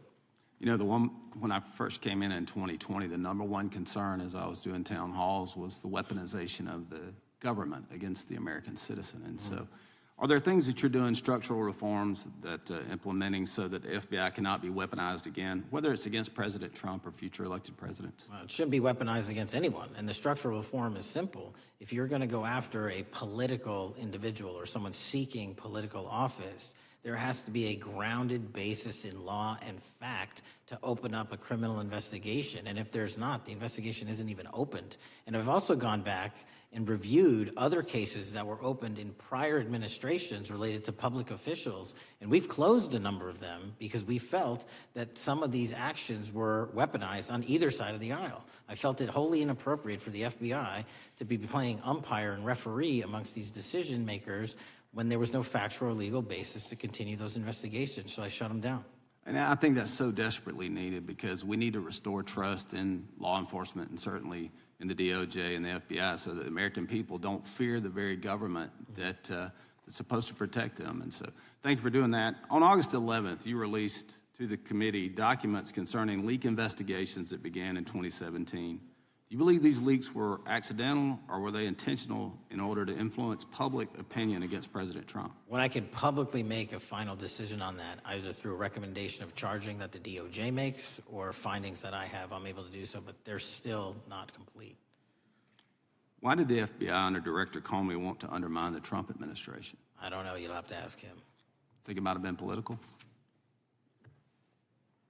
How will Director Comey be held accountable for his leaks and classified information concerning the Russian collusion hoax? Well, anyone.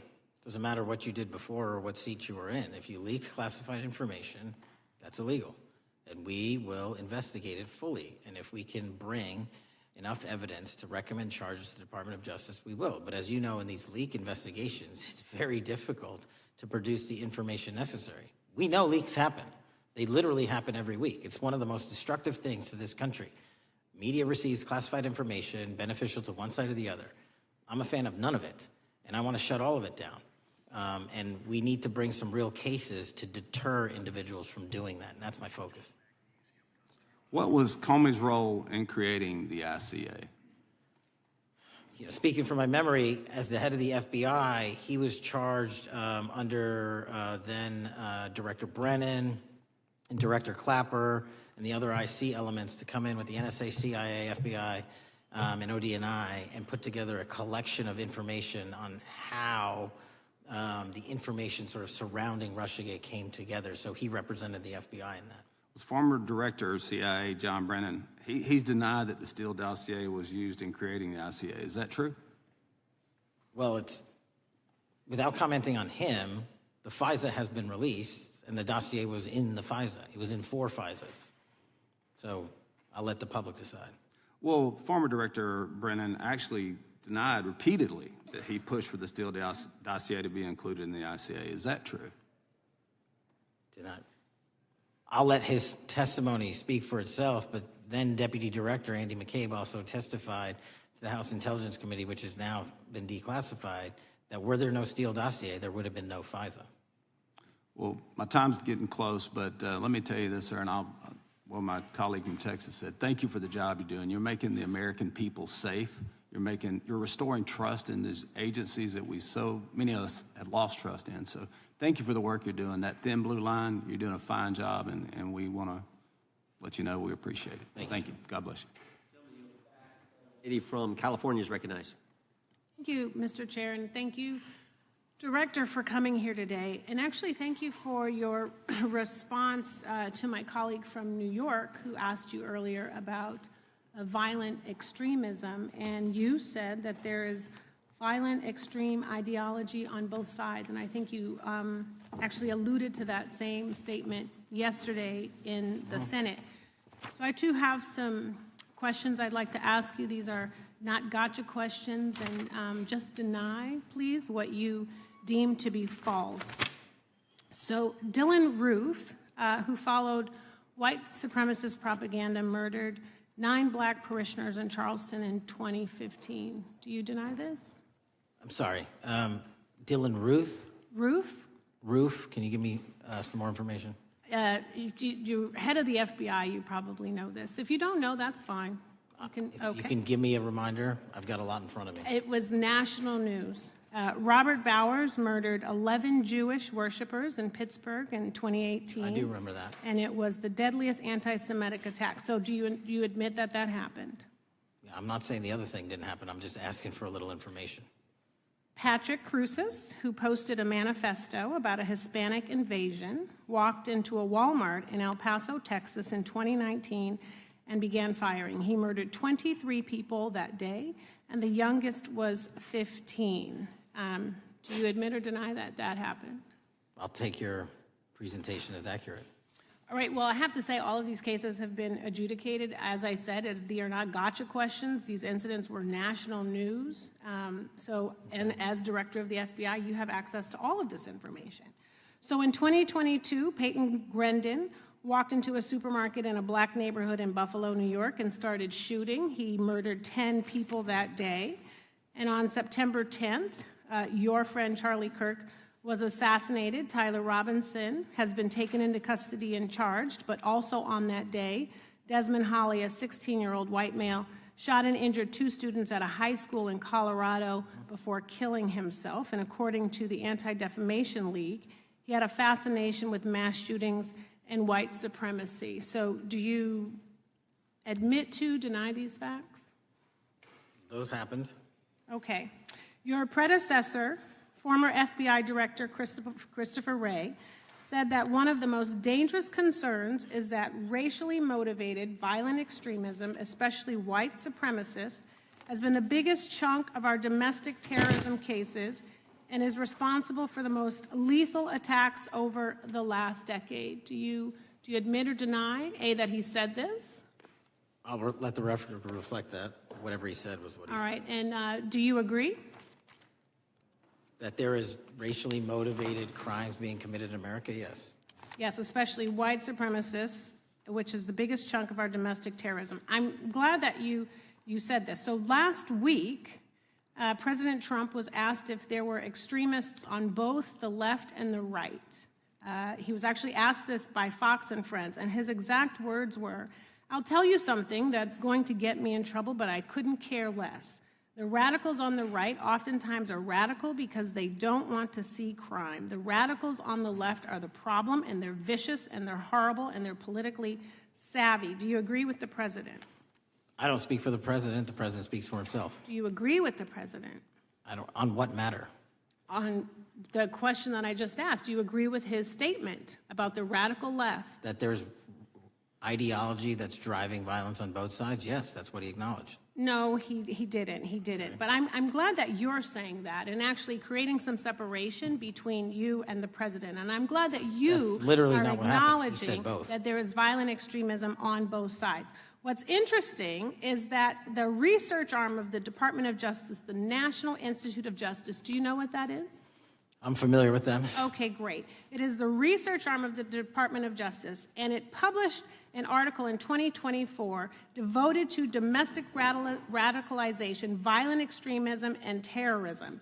I have it. It's interesting that it's no longer on the website. It has been scrubbed, but I ask these questions because what makes a strong, qualified director of any business, of any household, of the FBI, what makes a reputable prosecutor is not lapdog loyalty, but a commitment to the creed that evidence is agnostic and that the evidence will lead you to making the right decisions. And your job, no one's job is to like the data or the evidence, it is to collect it.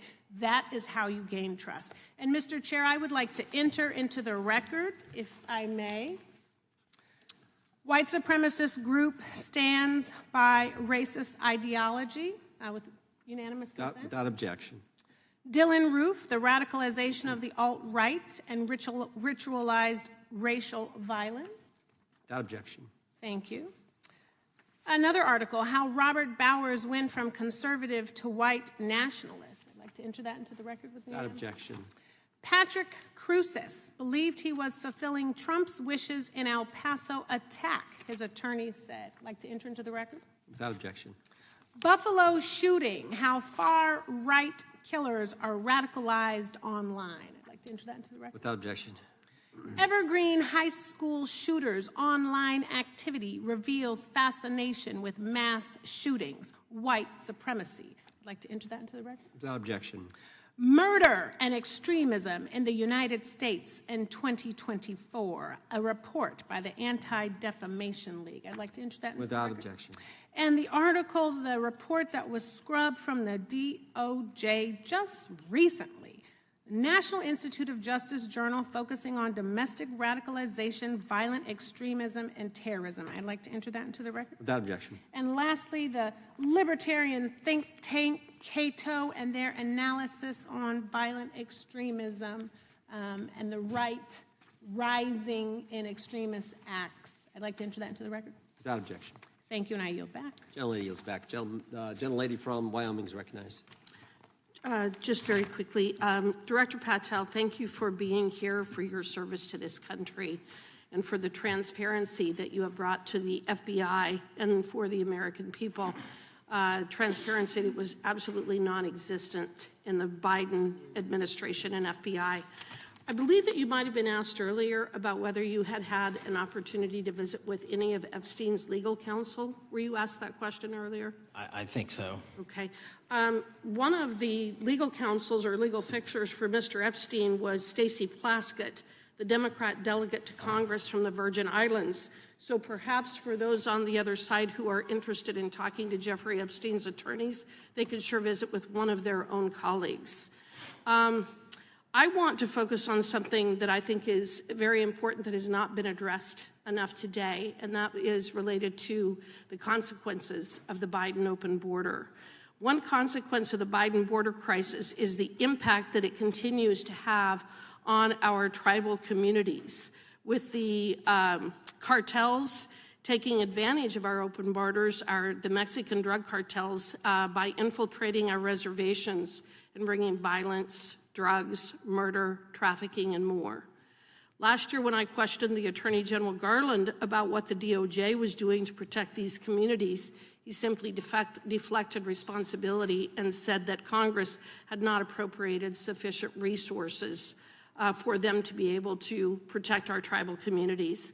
Mr. Patel, what is the Trump FBI doing to counter the drug cartel infiltration and other violent crime targeting our Native American communities? Thank you. It only took more than half of this proceeding to talk about one of the priorities that the FBI has, which is crimes on tribal lands. Every single crime that we have been talking about, whether it's child predators, human trafficking, narco traffickers, murder, they all happen on tribal lands as well. And I've said since the beginning, it is a priority, which is why we launched Operation Not Forgotten on tribal lands. And I'm the first FBI director to meet with the staff and tribal leaders here in Washington, D.C. and elsewhere, and invited them into my office and headquarters to see them, because I need engagement with tribal leadership, and I need our police and FBI agents to be engaging with tribal leadership. Otherwise, we're not going to break through. We have 1,900 Indian country cases open right now. We've got 600 indictments this year alone. We cannot forget tribal lands. Every single one of those people lives in the United States of America, and it is an absolute priority to protect them and their children just as it is anyone else. So I think it's fair to say that what Mary Garland testified to, that the FBI and DOJ did not have the resources to address that. I think that that was an absolutely false statement. Would you agree with me? It's a decision by him not to do so. That's not my decision.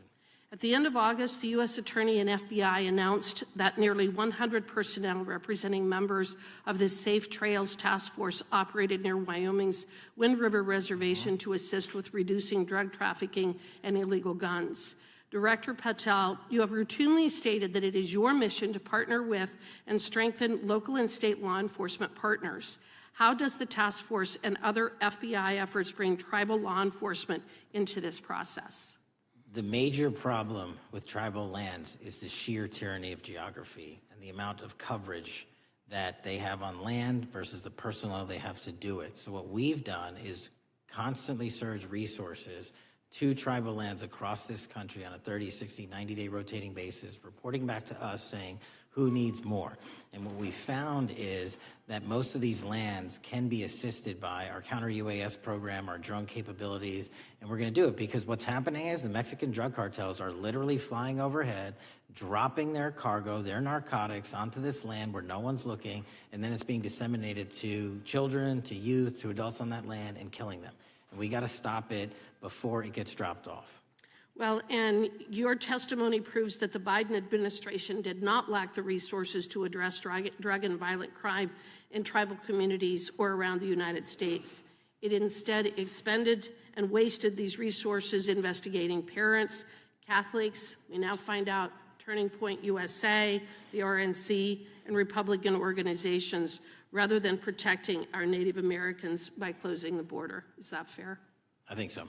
Wonderful, thank you. And I do appreciate the work that you've done in this regard. I was previously the chairman of the subcommittee on Indian and Insular Affairs with the Natural Resources Committee, and safety and security on our reservations and for our tribal members has been one of our priorities, one of my priorities, and I very much appreciate the work that the FBI has done. Let me know if there's anything else I can do to help you, and with that, I yield back. I will, ma'am. Gentlelady yields back. The gentlelady from Georgia is recognized. Thank you, Chairman, and thank you for coming in today, Mr. Patel. In the past few months, the country has experienced a string of horrific, high-profile attacks that have been motivated by racial hatred or political ideology. A shooter attacked the CDC headquarters, firing hundreds of rounds and killing a police officer. An arsonist set fire to the Pennsylvania governor, Josh Shapiro's residence, with the governor and his family actually inside. Minnesota House Speaker Melissa Hortman and her husband were assassinated earlier this year. Clark and Charlie Kirk was murdered last week. Bomb threats have been made against HBCUs and the DNC, and just the list goes on and on. I only have just a few minutes today, so I don't want to take a lot of time to go into all the countless and devastating violent crimes and incidents that have happened at our schools or on our streets and in our communities that have just been happening all year long. Mr. Patel, just yes or no, is this type of political violence ever acceptable in your eyes? No. I'm glad that we agree that these heinous acts designed to instill fear and division in our nation are never, ever acceptable, yet each of these incidents has recently taken place under your watch. The FBI's website states that protecting the United States from terrorist acts is the FBI's #1 priority, including from domestic terrorists. Is this still your #1 priority? Domestic terrorism? Preventing domestic terrorism. Our #1 priorities are protecting the homeland and international terrorism and crushing violent crime, and domestic terrorism sort of interlays between both of those. Okay, so, well, then I'm glad that you're giving us the right answer, but unfortunately, your actions kind of tell a different story. Earlier this year, you granted the ranks of the FBI's Domestic Terrorism Operations Section. This is the section of the FBI that is most directly responsible for addressing political violence in our country by preventing attacks from occurring and effectively responding to them if they do. The agents in this section are the ones who stopped an individual stockpiling weapons, who planned to attack schools and churches in Florida and seized bombs made by an ISIS sympathizer in New Orleans. And instead of ensuring that this section has all the resources that it needs at a time when its mission is critical, you fired its decorated veteran FBI agents who have served their country proudly under Republican and both Democratic presidents, and you scrapped the tools that they developed to fight domestic terrorism, including the National Domestic Terrorism Incident Database. I mean, most of that is just not true. We have 1,700 current DT managed programs. We're up 300% in the amount of cases we brought against nihilistic, violent extremists, including 764, wishing to harm our children. The FBI and the men and women are getting after that problem set more than ever because I've unleashed them to do so. And any insinuation that these tragic occurrences across the country are somehow singularly my fault or disgusting because that watershed goes down to the men and women at the FBI, and they are not responsible for it. I'm happy to work with you to get them what they need. Gentlelady controls the time. Unanimous consent request. She'll state a request. Thank you very much. Into the record, an article from Reuters titled FBI Scales Back Staffing, Tracking of Domestic Terrorism, Probes Sources Say. Thank you very much. Without objection. I appreciate that. So, Mr. Patel, and it isn't just the domestic terrorism operations section. Under your watch, agents are fully diverting their attention to these anti-immigrant and city takeover operations, leaving our children vulnerable to dangerous networks of online predators, both domestic and international. You pulled more than 120 FBI agents from their normal duties to operate sobriety checks and conduct traffic stops, exposing the FBI's fleet of unmarked cars and thereby making it harder for the FBI to combat violent criminal gangs, foreign intelligence services, and drug traffickers in the process. That's simply not true. If we were not able to do two things at one time, how would we be seizing record amounts of fentanyl? 23,000 violent felons have been arrested. Time belongs to the gentlelady. More than twice as many as last year. Belongs to the gentlelady from Georgia. Thank you very much. And this request basically is, it is an article from Reuters, which quotes law enforcement officers familiar with agents who once covered child exploitation cases, but now focus on immigration child exclusive. Thousands of agents diverted to Trump immigration track down. Mr. Patel, in the short time I have left, your tenure as director of FBI has been somewhat problematic. Americans are left safe, definitely less safe under your watch. You have gutted the FBI's ability to keep safe from domestic terrorism. You have sent FBI agents to conduct traffic stops and round up hardworking immigrants who pose no danger to public safety. People even President Trump referred to as good, long-time workers. Your job is to protect and serve the American public. Time of the gentlelady. You have spent your time protecting heinous individuals and using the FBI to serve as a political circus. You at times have appeared unequipped. Time of the this country gentlelady deserves has better, expired. and I yield. Gentlelady yields back. May I respond? Sure can. Simply put, what is it? Are we failing? If we're failing, how are we arresting 23,000 violent felons? Twice as many as this time last year. Are we failing? Because if we're failing, how are we seizing 1,500 kilograms of meth, 25% increase from last year? Are we failing? Because we captured 4 top 10 FBI most wanted from around the world in 7 months. That's more than the entirety of the last administration. Are we failing? Because we put 1,500 child predators in prison. Are we failing? Because we dismantled 300 human trafficking networks. Which is it? You don't like me, that's fine. But don't you dare disparage the men and women of the FBI that are producing record results in historic fashion to protect this country. They are kicking ass for America, and they're going to continue to do so. And we appreciate your leadership. The gentlelady from Florida is recognized. When I was home recently, I met with the agents leading the Tampa office of the FBI, and I saw what they're focused on in my community: stopping drug traffickers, rescuing children from exploitation, fighting cybercrime, protecting us from acts of terrorism, foreign and domestic. And I know from my time as a federal prosecutor and a judge that this work by the Bureau doesn't make headlines, but it is happening every single day.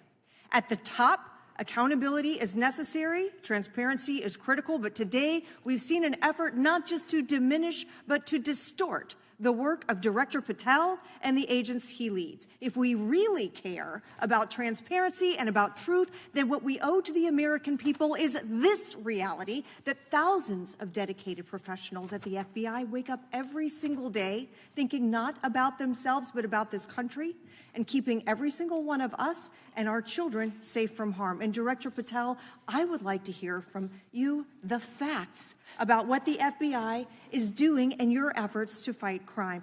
Director Patel, isn't it correct that since January 20th, 2025, the FBI has made over 25,000 immigration-related arrests, including 350 members of Tren de Aragua and 195 members of MS-13? Those numbers are accurate. The Tren de Aragua numbers are up over 350% from the year before. And during that same period, hasn't the FBI seized over 66,000 kilos of cocaine, 6,000 kilos of meth, and 1,500 kilos of fentanyl? Not to be nitpicky, but it's 89,000 kilos of cocaine and 7,300 kilograms of meth. And isn't it also true that the FBI Tampa Division's Panama Express Strike Force specifically seized nearly 67,000 kilos of cocaine valued at more than $1.6 billion from illicit maritime vessels? One of our best operations out of the Port of Tampa, and I was down there in South Florida when Panex did their work. Director Patel, since October 7th, 2023 Hamas attack, the FBI has been a co-leader of the Joint Task Force October 7th. Isn't it correct that this task force is actively working to bring justice for victims and to prevent terrorist infiltration at our borders? Yes, ma'am. Since January 20th, hasn't the FBI arrested 59 foreign intelligence operatives for spying or smuggling dangerous material into the United States? Yes, we have, and that's on track to be more than 25% than ever before. And the FBI has also been leading operations against major cyber threat actors, including those from Russia, China, Iran, and North Korea. Isn't that right? A 17% increase from year to date last year. Director Patel, the FBI's child exploitation task forces continue to investigate predators who target children online and across our communities. How significant is that threat today, and what results have you seen under your tenure in bringing these offenders to justice? We have, under Operation Gray Skull, dismantled dark web units that are operating online, not just in the United States, but across the world to do our children harm. We have taken into custody more suspects than ever before on those who seek to harm our children. That is what the men and women of the FBI do, and that's what they're going to continue to do. Those are the real results when you let good cops be cops and when you let us get on these platforms and expose them to the public and show them the harms of these predators on these online gaming systems and social media systems. And we need more help from Congress to allow us more authorities to do that work. The FBI laboratory manages the Combined DNA Index System, or CODIS, which compares over 25 million DNA profiles and aids more than 125 investigations each day. Director Patel, why is this important to law enforcement nationwide? All of law enforcement relies on our CJIS operation out of West Virginia. And what that does is allow 19,000 agencies to come in and say, hey, does this guy have a criminal history? Hey, is this an illegal firearm? Do we have a DNA hit like we did in these recent assassinations? That's what the FBI brings to bear, because local and state law enforcement agencies just don't have that capability, and we're doing it 24/7, 365. CJIS does not close for 1 minute. In your testimony, you noted that the FBI has ongoing counterintelligence investigations into China, Iran, and Russia across all 55 field offices. Why is it essential to maintain that scope of coverage, and what success can you point to in disrupting nation-state actors? Our biggest threats involving nation-state actors are the PRC, Russia, and China, and they are up 33%, 83%, and 60% respectively in arrests alone this year. Those nation-state actors wish to do harm in our infrastructure, our critical infrastructure system, our energy, our water supply, and also go after and target individuals and senior citizens and take their money through online pig butchering schemes, which we've exposed in Cambodia by way of the CCP. This is groundbreaking work that the American public should be seeing that their FBI is doing, and I'm happy to have the opportunity to report on it. Thank you, Director Patel. I yield back. Gentleman yields back. The gentleman.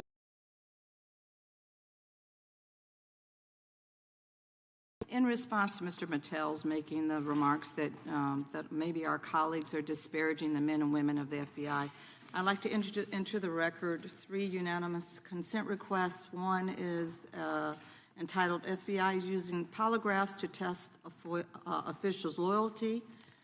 The second is Kash Patel Knowingly Broke Law When Firing Top Officials, Lawsuit Alleges, published by NBC.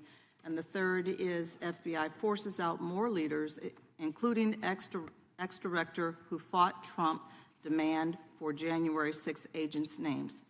Without objection. Thank you. Gentleman from Vermont's recognized. Thank you, Mr. Chair. Director Patel, thank you for being with us today. Appreciate your time. Let me say at the top, Political violence should have no place in this country, and I strongly, unequivocally condemn the killing of Charlie Kirk last week. And this is exactly the kind of case that warrants a swift and thorough investigation by the FBI. What shouldn't be happening, however, is this administration's seeming attempt to exploit Mr. Kirk's death within minutes of this horrible, horrible assassination, dividing us even further without knowing enough about the killer's complicated, confused political ideology and the extent of his motivation. And this week, Vice President Vance claimed that this is, quote, an extremely destructive movement of left-wing extremism, and said that, quote, it's part of the reason why Charlie was killed. He pledged to go after organizations on the left. But Director Patel, it was just 3 months ago that Melissa Hortman, the Minnesota House Speaker, and her husband Mark were shot to death in their home in the middle of the night by a self-identified right-wing extremist and Trump supporter. When that assassination happened, the FBI released a written statement denouncing the killings and pledging to hold the killer accountable. And I thank the Bureau for that. It was clear, concise, to the point. But when you compare that statement to the over 50 mentions of the Charlie Kirk killing and just 4 for the Hortmans on accounts affiliated with the FBI and your personal account, it appears to many Americans that you're valuing some lives more than others, and that's painful. And this is what I'm hearing from my constituents, so I just want to convey that to you. And the Vice President didn't even call on right-wing organizations to tone down their rhetoric after that horrific killing in Minnesota, and he never once spoke about dismantling conservative institutions. This week, when the president was asked by a reporter about Speaker Hortman, he claimed he didn't even know who she was. One of the most high-profile assassinations of an elected official in recent memory, and the president claims to know nothing about it, hasn't even heard of it. It was absolutely devastating for her colleagues and for her family. And I think we all can agree in this room that we have to stop this political violence. So my first question to you is, Director Patel, what is your plan as director of the FBI to turn down the temperature, especially in light of the fact that it seems like members of the administration are reacting to political violence based on party affiliation? What's your plan? I can only speak for myself and the Of course. FBI. And what we are doing is, I think I mentioned it earlier, we're following the money, because whatever attack you are describing, and they are all despicable, equally so, people need money to operate. People need money to conduct these attacks, to conduct these investigations.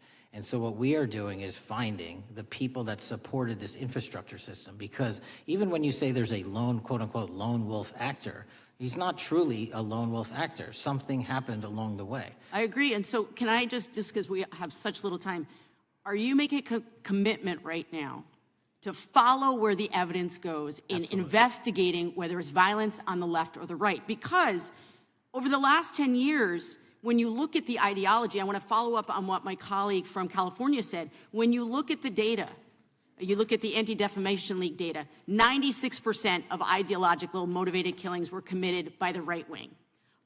When you look at the Institute of Justice report that she cited, it's 5 times the number that 5 times the number of far-left extremist incidents are perpetrated by far right. And it's been reported, and she mentioned this, that as of September 12th, 2025, just 2 days after Charlie Kirk's killing, that the DOJ removed that report from the DOJ website. That's why Americans are concerned that there seems to be a separate system of justice, that if you are a Republican and you are attacked, you will get the full weight and authority of the FBI and this administration. But if you are somebody serving in the Minnesota State Legislature and you are assassinated in your home, that the response is different. And I think to ignore the threats from the right or try to do a both and when there are multiple instances when it's overwhelmingly coming from the right, this is a disservice, because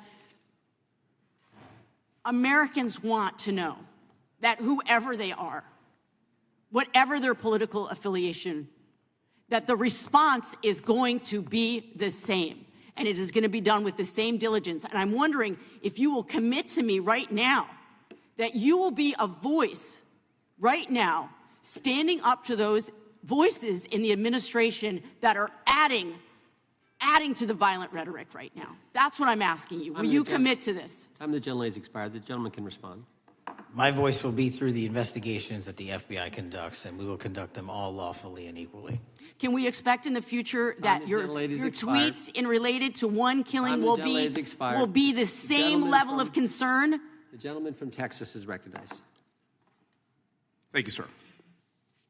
Director Patel, thank you for being here today, and most importantly, thank you for restoring trust and faith in the FBI, which has been severely eroded under the Biden administration. Thank you for your service and your continued service in this capacity. On April 7th, 2025, Charlie posted on X, "Assassination culture is spreading from the left. 48% of liberals say it would be at least somewhat justified to murder Elon Musk. 55% say the same about Donald Trump. In California, activists are naming ballot measures after Luigi Mangione. The left is being whipped into a violent frenzy and set back. Whether losing an election or losing a court case, just response," end quote.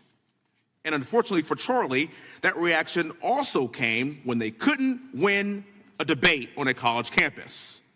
You cannot be intellectually honest and say that this problem is on both sides. It's not just what happened to President Trump, it's also what just happened to Charlie. And we've gotten to a point in America where violence is encouraged. When you have a former president of the United States that opens up his campaign in 2019, that's Joe Biden, by saying that his opponent is a, quote, existential threat to this country, Houston, we have a problem. People that you disagree with are not existential threats. They are not Nazis. They are not fascist. They are not racist. They are not deplorable. They are not irredeemable. They are your fellow Americans who have a different perspective on how government should run and what government should look like.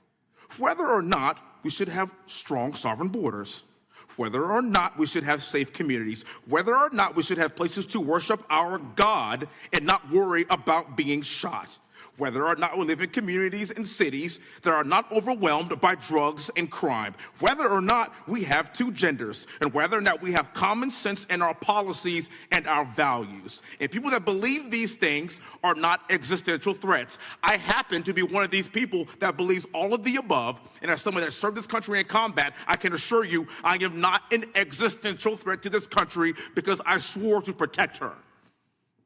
I also want to point out, how many cities have you seen burned to the ground since Charlie Kirk's death? 0.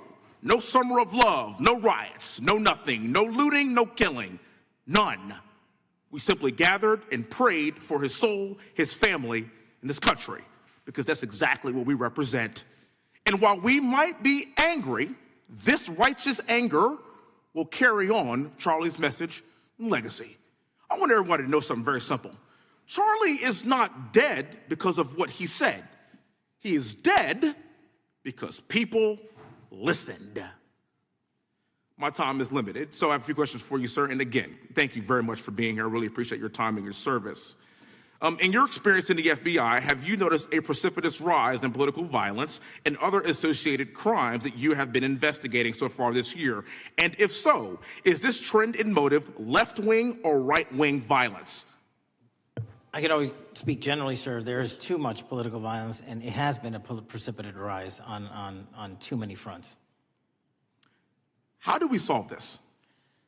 We solve this by giving the FBI more authorities to go into and work with the private sector. There are too many online platforms. There are too many social media platforms. There are too many gaming platforms. There are too many places for people from America and around the world to get together without their parents knowing anything about it, without their school teachers knowing anything about it, and infesting the minds of our children and infecting them with radical ideology, and that is the root cause of these problems, and we must tackle it. It is not a 1950s America anymore. In 2025, the cyberspace needs to be tackled. Thank you. Switching gears, when your predecessor sat right there in that seat, couple of years, last year in a committee hearing, I asked him a very detailed question about Matthew Thomas Crooks, the shooter responsible for the assassination attempt on President Trump's life.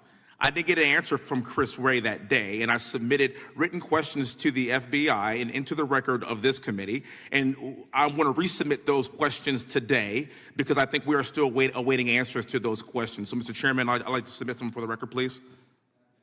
I'd like to ask you, sir, and the FBI, under your leadership, would you please respond to these questions, and can you commit to doing that? As soon as the trial's over. Thank you very much. I will end with this. Charlie Kirk is not dead because of what he said. Charlie Kirk is dead because people listened. He set up a tent that said, "Prove me wrong," and exercised his First Amendment right. That's all he did. And we will continue to do so in this country in order to preserve this constitutional republic. And with that, I yield back. Thank you. Gentleman yields back. The gentleman from Florida is recognized. Thank you, Mr. Chairman. Before I begin, I want to caution my colleagues on one-sided violence in this country. We just heard that there were no riots on the right. We're literally sitting in the building where there was a giant riot by supporters of the president, the right. We also heard that only leftists, have said that Trump is a Nazi. In 2016, the current vice president of the United States said, Trump is either a cynical asshole or he's America's Hitler. And so this is the problem. I don't want to have to say this garbage, but you want me to sit here and get painted with one brush, the whole left. No, there are extremes on the left, and there are extremes on the right. And we collectively should tackle that. But to come here and just look at us and say we all support what's going on in the extremes is why we can't solve anything in this building. Director, let me say first, thank you for being here, and my condolences on the loss of your friend. And I'm happy to hear that you want to do more on the social media platforms. It's crazy what's going on the social media platforms. There are so many conspiracy theories on what's going on with Charlie Kirk. Israel assassinated him, right? There are conspiracy theories about your personal social life all day. It is totally rampant. Big names on the right, Candace Owens, right? Talking about how what's been released as far as the dialogue between the perpetrator and his roommate is manufactured by the FBI, manufactured by the administration.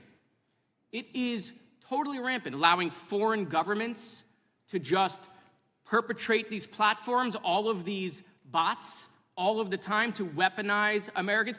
You see what's going on here? This is a byproduct of all of that. What's going on in the streets is a byproduct of all of that.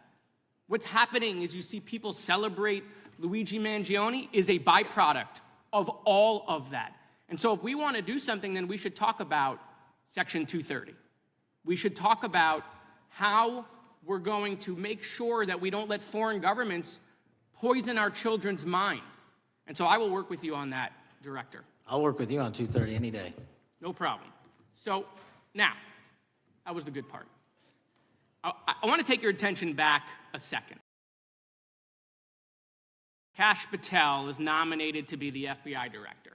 Dan Bongino is nominated to be the number 2 at the FBI. MAGA celebrates, rejoices, bells are ringing out. The team, Patel, Bongino, that sought out every podcast microphone to talk about the Epstein list. The names are finally going to get released. It begins. They produce white binders. Phase 1 with the podcasters. This is not actually one of them, of course. I made this. Your name's on it, right? And the names are going to come out. Pam Bondi says the list is on her desk. Then a memo comes out all of a sudden and says, there's no list. Oh, no phase 2. Phase 2 binders never happen. You said the conspiracy theories around Epstein just aren't true. They never have been. And yesterday, in an answer to Senator Kennedy, you said the FBI is not in possession of any credible evidence that Epstein trafficked girls to anyone but himself. So according to your testimony yesterday and in this committee, according to the evidence the FBI has, The number of names on the list are zero. No, Zero. The index has been released, and the number of people involved in that trafficking operation were charged in 2018. Other than Epstein and Ghislaine Maxwell, your testimony in the Senate and here is that according to the evidence you have, the number of other names is zero. That were charged based on credible evidence. Well, who are the other names? Give me the other names that weren't charged. We are not releasing the names of anyone because the Department of Justice never does that of anyone that didn't have any credible information to attack them. Let me move forward. The president has, you've seen the picture of the woman's body with the writing and the president's signature. The president says that's not his. Okay? The president says it's not his. The Republican colleagues say it's not his. The administration say it's not his. Will you be opening up an investigation into the Epstein estate for putting out a fake document with the president's signature linking him to the world's largest pedophile ring? Will you be opening that investigation into that? On what basis? On what basis? They literally put out a fake document, according to the president, with a fake signature. It's a forgery of the president of the United States signature. That's the basis. Sure, I'll do it. Okay, I look forward to that investigation. Am I over? Thank you, Mr. Chairman. I appreciate your diligence. Gentleman's time has expired. Chair now recognizes the gentleman from California. Director Patel, as you know, my state, California, is home to the worst public infrastructure failure in U.S. history, known as California High-Speed Rail, although the name is probably a misnomer. Earlier this year, I joined your counterpart at the Department of Transportation, Sean Duffy, doing a compliance review of the federal money the state has received in funding because it hasn't actually built anything. And so that federal funding has now been cut off, but a lot of us in California still have questions as to where all the money went. We're 17 years in to this project, and absolutely nothing has been built. Not a single bit of track has been laid. There are no stations. There are no passengers. And the plan initially was to have the whole thing, LA to San Francisco, done by 2020 at a cost of $33 billion. Yet here we are in 2025, nothing has been built. And according to the New York Times, the project won't even be completed this century, and the total cost is now estimated to be over $130 billion. So I just wanted to ask you, do you think this is something that bears scrutiny, or can you confirm whether there's any kind of investigation going on at the FBI? The FBI certainly can't investigate incompetence, but the FBI certainly can investigate and does investigate waste, fraud, and abuse. And so if we have any information that indicates that that happened in this situation or anything else, we'll look at it. Thank you very much. We've also, been talking some today about the issues that occurred at the border during the Biden administration. You might not agree with your predecessor on everything, but you probably would agree with some of the statements he made in testimony before this and other committees, raising alarms about the risk of terrorism from illegal border crossings. Since becoming director, have you gotten some insight into how well calibrated those warnings were, and what is the status of that risk now? Since becoming director, there's been a sharp decrease of border crossings for known or suspected terrorists from the southern border. But unfortunately, there has been a sharp increase of known or suspected terrorists entering through our northern border. And so what I'm trying to do is work with our northern border states and our interagency to tackle that problem. But it is an absolutely massive border that can't physically be sealed. So we're going to have to get creative and put more resources into that. And in a similar vein, there were over 500,000 unaccompanied children that crossed the southern border during the Biden administration. As we know, many were trafficked either through forced labor or sex trafficking. Do you have any insight as to what the scale of that problem was and how have things changed over the last several months? Other than what you outlined in terms of how it was described, I don't have any additional details. In terms of how many people are being trafficked into this country, especially unaccompanied missing children, that number has drastically reduced because the coyotes that smuggle these children for their criminal activity are the same ones that smuggle in narcotics, or the same one that traffic older age women. They're all interconnected, and because of the sealing of the southern border by this administration, that has come to a near halt. That is a very important point, that we have seen far fewer victims of human trafficking because we've finally prioritized border security. And by the way, you have children who are that unfortunately some politicians in my state are trying to stop, thereby stopping those kids from getting rescued. We've seen, of course, a substantial reduction in crime here in Washington, D.C. since the FBI and the National Guard got involved. I'm kind of asking you to state the obvious here, but what is the mechanism there? Why have we seen a reduction of crime when D.C. has had such a huge crime problem for years, and then almost overnight we see such a big difference? Because of the dedication and resources from President Trump's administration to utilize all federal, state, and local assets in a heavily crime-ridden area. I mean, if we did not have a crime-ridden area, then homicides, carjackings, and gun violence would not be dropping by 40, 50, 60%. And when you allow the police, the MPD, to work with federal authorities and allow the National Guard to set up your perimeter, this is what you can do in a few short weeks. And we at the FBI, under Operation Summer Heat, have set those Phase 01 operations in motion 4 months ago, quietly at the direction of President Trump. So we are scattered across cities across this country doing just that. But we're going to need more help to complete the job. Yeah, in too many places in this country, crime has just been treated as sort of a norm, that this is the way things have to be. What's happened in D.C. shows that is not the case if we have the right policies and the right priorities. Finally, you know, this is tragically the second time in as many years that we've had an FBI director here following either an assassination or an assassination attempt. And so since there's been some time now since from the attempted assassination on President Trump at Butler, would you say that the public's understanding of what took place on that day is fairly consistent with all of the facts as you know them, or do you believe there's still material facts that have not been made public or are not fully understood by the public? No, I think it's fairly consistent. Thank you. I yield. Gentleman yields back. The lady from Texas is recognized. Man, oh man, there has been so much today, and I truly don't know where to start. So I'm just going to make sure that we start off with a few facts. So a couple of facts that we need to make clear for everyone is that, number one, Director Christopher Wray, when he was appointed to be the head of the FBI, was appointed by Donald Trump. Now, I will agree that I definitely take issue with a number of decisions that Donald Trump makes, especially when it comes to the people that he decides to appoint to very important positions, including this one, because I did have to make sure that I wasn't going crazy. But when I say that you are the least qualified FBI director in the history of the FBI, that is real, because you are the only one that never even served with the FBI prior to joining, yet we are supposed to believe that That's you are false. the greatest thing since sliced bread. I didn't ask you a question.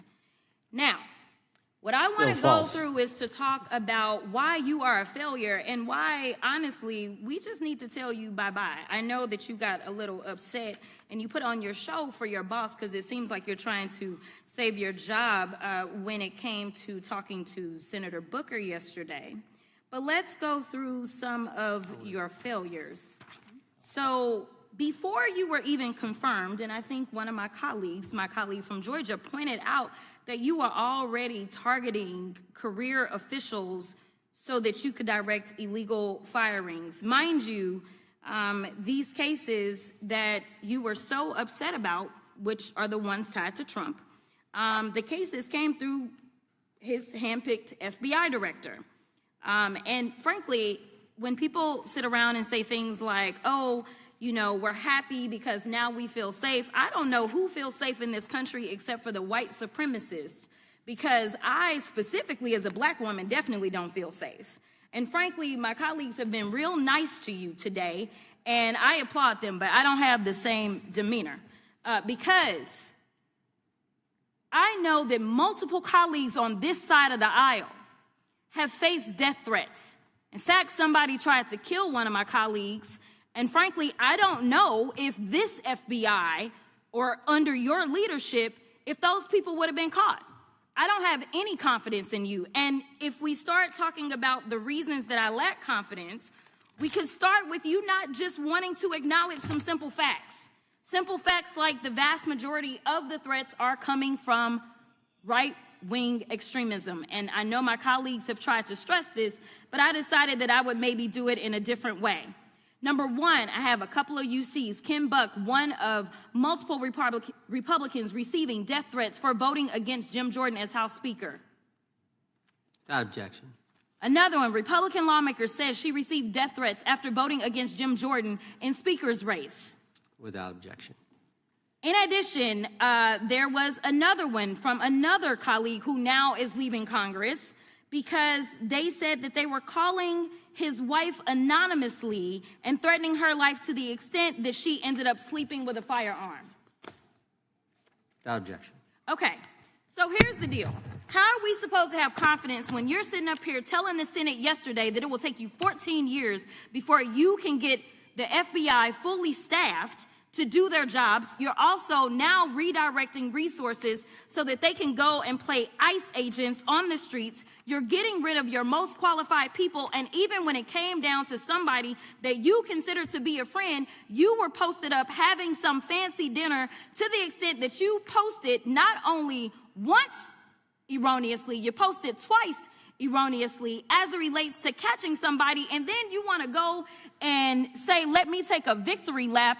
Because honestly, if it wasn't for parents deciding that they were going to turn in their child, it seems like y'all wouldn't have got there, even though he literally confessed online. So I'm confused about what it is that the FBI is doing except for trying to put on a show for The Apprentice or whatever you want to call him. The day after all of this took place, there was domestic terrorism that was taking place at HBCUs. They were targeted. Yet I didn't hear anything from the FBI about what was going on. And again, black people kept saying, how did we end up in this? Because the numbers are so very clear that white supremacy is a problem. And honestly, I've not heard anything out of you today that makes me believe that you're going to do anything about the white supremacy problem. The one that is leading to children being killed, children being shot, as well as members of their community as they're worshiping in their churches. The time of the gentlelady has expired. If the gentleman would like to respond to any of that. Well, I mean, I'll respond. Kash Patel, as I said when I introduced him, public defender, former prosecutor, top staffer on the House Intelligence Committee, Deputy Director of National Intelligence with the National Security Council, Chief of Staff at the Department of Defense, and FBI Director. I think that's pretty good resume for the guy who's now running the top law enforcement agency in our country. And we've seen all the stats that he's given to the committee on how much better they're doing at getting the bad guys than the previous guy was doing. With that, I recognize the gentleman from South Carolina. Thank you, Mr. Chairman. Director Patel, I think you're witnessing some auditions, clickbait auditions for the Academy Award for my Democratic colleagues. We'll see how they fare as they're on MSNBC later on today. Do you care, before I launch into my line of questioning, to respond to Ms. Crockett from Texas on that very elaborate and theatric display? Here's what I've learned in my government service. I don't give a damn what they say about me as long as I'm succeeding in the mission. We're succeeding in the mission because the men and women of the FBI have never been empowered to do more work and to hit the streets harder than by President Trump's authorities and resources he's given us. And so all I care about is that we are capturing more child predators than ever before, taking more drugs off the streets than ever before, that we are capturing murderers at a significantly historic rate, and we're delivering this country the lowest murder rate in recorded history. That are facts that you cannot dispute. But you can come at me all you want. I don't care. Thank you, Director, for that. And we appreciate your service. We appreciate the results speak for themselves, I think, pretty plainly, and your commitment not only to results, but to transparency. So we do appreciate that. Director, who was John Durham? He was a former federal prosecutor, United States attorney, and ultimately appointed special counsel in the first Trump administration. Correct. And there was a document that he released in his findings called the Durham Report. What was the Durham Report briefly, and what were the findings very briefly? It was every special counsel that's appointed produces a report to the Attorney General. Special counsel's Durham Report largely focused on Crossfire Hurricane and included extensive summary findings in classified and unclassified manner. And we released the classified version, finally declassifying it for the American public in this committee. Correct, and you released that in July of this year. I think so. Yes, sir. Isn't it true that in the classified Durham Annex, as it's referred to, that in 2016 the Obama administration obtained intelligence information from a source contained in two separate memoranda, one in January of 2016 and one in March, The two memoranda described confidential conversations between DNC Chair Debbie Wasserman Schultz and two individuals from the Soros Open Society Foundation. Isn't that true? As written in the report, I'll let her speak for itself. In the Durham Annex in January of 2016, the memorandum noted in part that President Barack Obama intended to scuttle the FBI's investigation into Hillary Clinton's private email server and mishandling of highly classified information during her time as Secretary of State. Isn't that found in the report? I believe so. Isn't it also found in the report that in March of 2016, the memorandum also included references to the same Obama effort to shut down the Clinton investigation, but additionally outlined a plan to falsely connect Trump to Russia? Isn't that in the Durham Annex? I think it's in more than the Durham report, but yes. The memo also stated in part that, quote, the Democrat Party's opposition is focused on discrediting Trump. Among other things, the Clinton staff, with the support from special services, is preparing scandalous revelations of business connections between Trump and the Russian mafia. Isn't that also found in the now unclassified Durham Annex? I believe so, sir. According to the Durham Annex, based on analysis and translation of the intelligence, FBI analysts believed that special services could either mean the FBI or CIA, or the Trump dossier author Christopher Steele. Isn't that in the Durham Annex? I believe so, sir. When the Obama administration received intelligence in March of 2018, Fusion GPS was preparing open source opposition research regarding purported ties between Trump and Russians. The research was paid by the Clintons campaign and the DNC. Isn't that open source and also in the Durham Annex? I believe both. Okay. And so also in the Durham Annex, which I found interesting, was the potential campaign plan was shared with high-ranking career officials at DOJ. Isn't that in the Durham Annex? I believe so, sir. The Durham Annex describes that in July of 2016, emails allegedly between Leonard Bernardo, senior vice president of George Soros' Open Society Foundation, included data providing specificity on the Clinton plan in an attempt to smear Donald Trump by falsely linking him to Russia. Isn't that in the Durham report? I believe so. And so, briefly, this additional evidence that you've unclassified and released to the American public, what does that purport to show or augment about the Durham report that you can share with the American people? Put simply, that the FBI was weaponized. Against a political campaign. Yes, sir. Thank you for that, Mr. Chairman. I yield back. Gentleman yields back. The I have UCs. gentlelady from Texas recognized for unanimous consent. Yes. First one is Russia's ghostwriter hacker group takes aim at German election. This is from Politico. Objection. The next one is Director of National Intelligence, which specifically states that our assessments about activities and goals of Russia, Iran, and China are unchanged from earlier election security updates, and that they were meddling. Without objection. And I've got three more. The last three are that how Russia is using artificial intelligence to interfere in elections. Moscow's attempts to interfere in U.S. and other elections are nothing new, though their tactics and strategy are constantly evolving. Without objection. The next one is Russian interference coming soon to an election near you.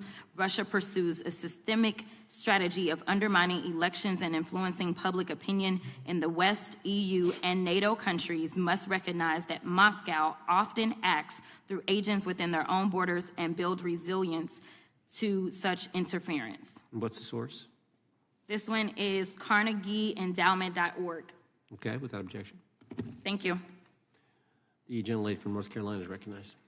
Thank you, Mr. Chairman. And Director Patel, I'm glad that I'm going a little out of order here because I'm going to pursue some of the things that you were just talking to Mr. Fry about and remind you about your confirmation hearing. At your confirmation hearing in January, you said under oath, and I quote, "There will be no politicization at the FBI. There will be no retributive actions taken by the FBI should I be confirmed.